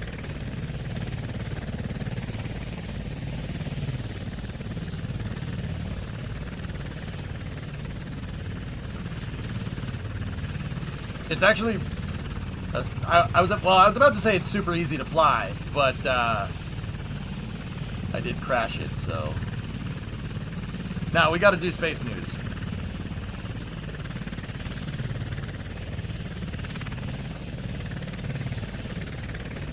Might sound silly, but why don't you put the indicator lights on the outside?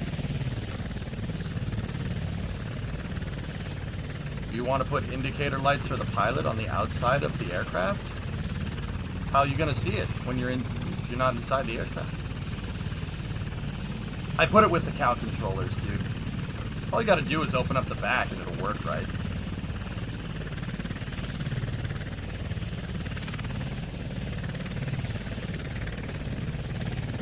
With that being said, Adam, I could put them on the top. That's just the home that they found, dude.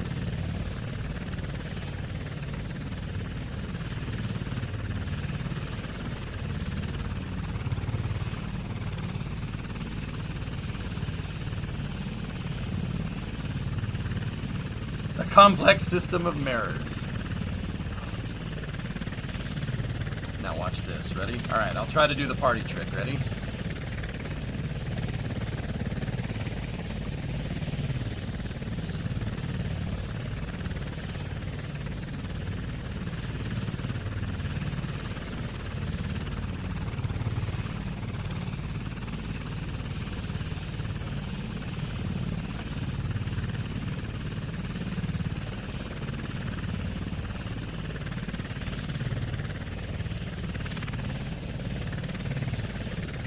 Yeah, you can still do it. It'll still work.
I don't think it'll fit under there.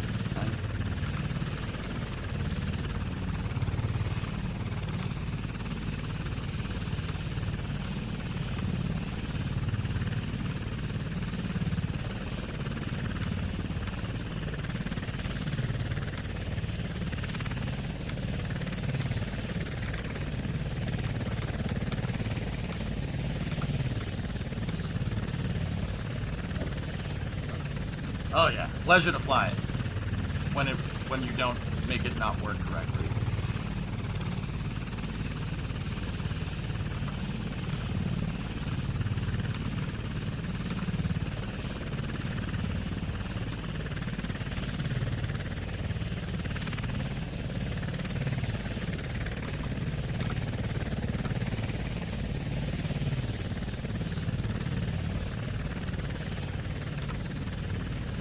Go through sideways, you're skinnier that way.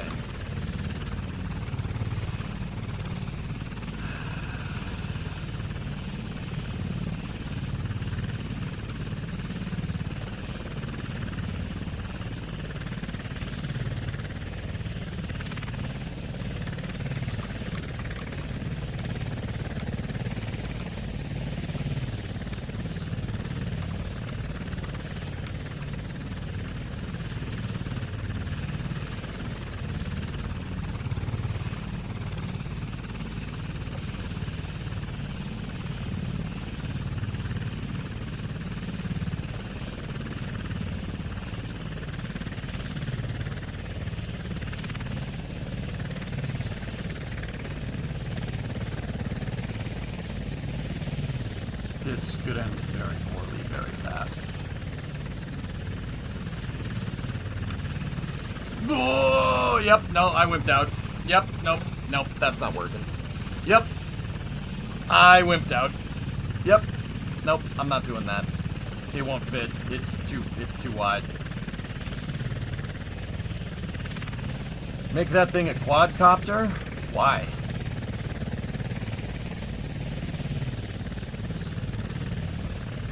Is this on keyboard? No.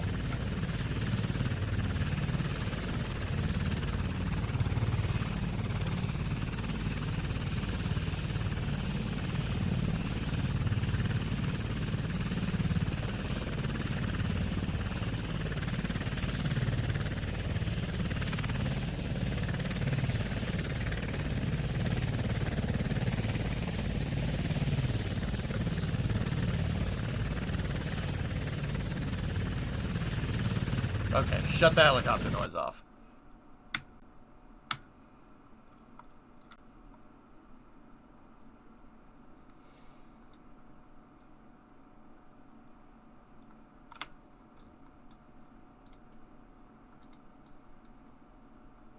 My immersion! Sorry. Kerbal's just not playing any engine noises. Which is weird because if I stage, it's still working, but whatever.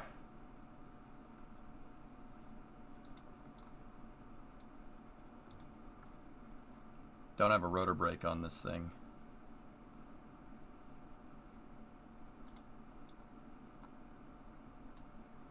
Anyway. Alright.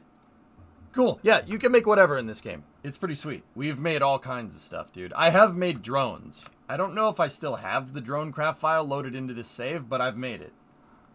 MLV hot staging.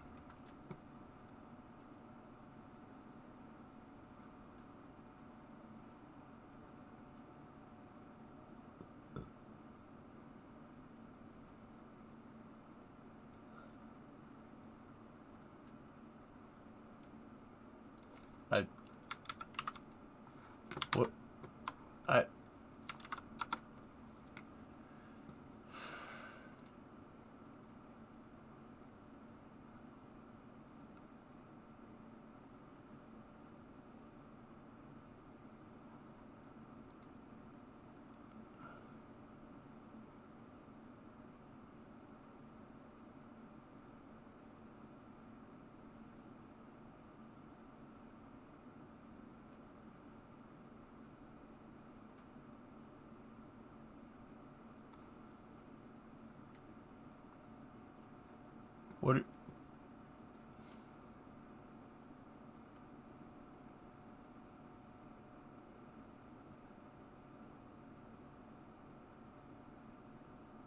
You have a panel blocking your engine, by the way.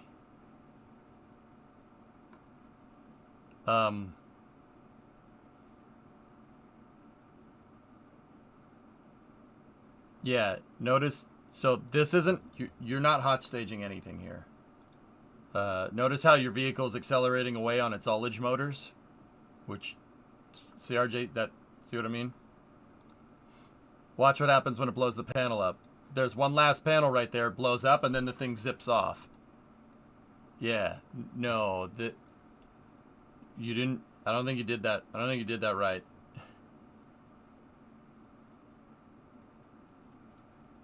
How else are you supposed to prevent the docking port from blowing up? Don't have a rocket engine pointed at it? I don't know, man. You're the one that wants to do hot staging. You tell me. All right. I'm going to take 5 here, and then we'll do some space news.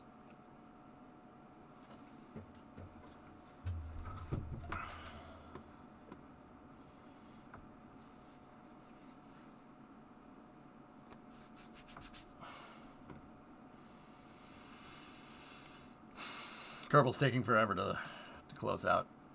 I lost my dignity in front of 600 people today, and I almost crashed my shuttle. And then I did crash the K-92. Welcome to my life. Welcome to my life, pal. Welcome to the party, pal. It's a Christmas movie. I don't care what nobody says. You're wrong.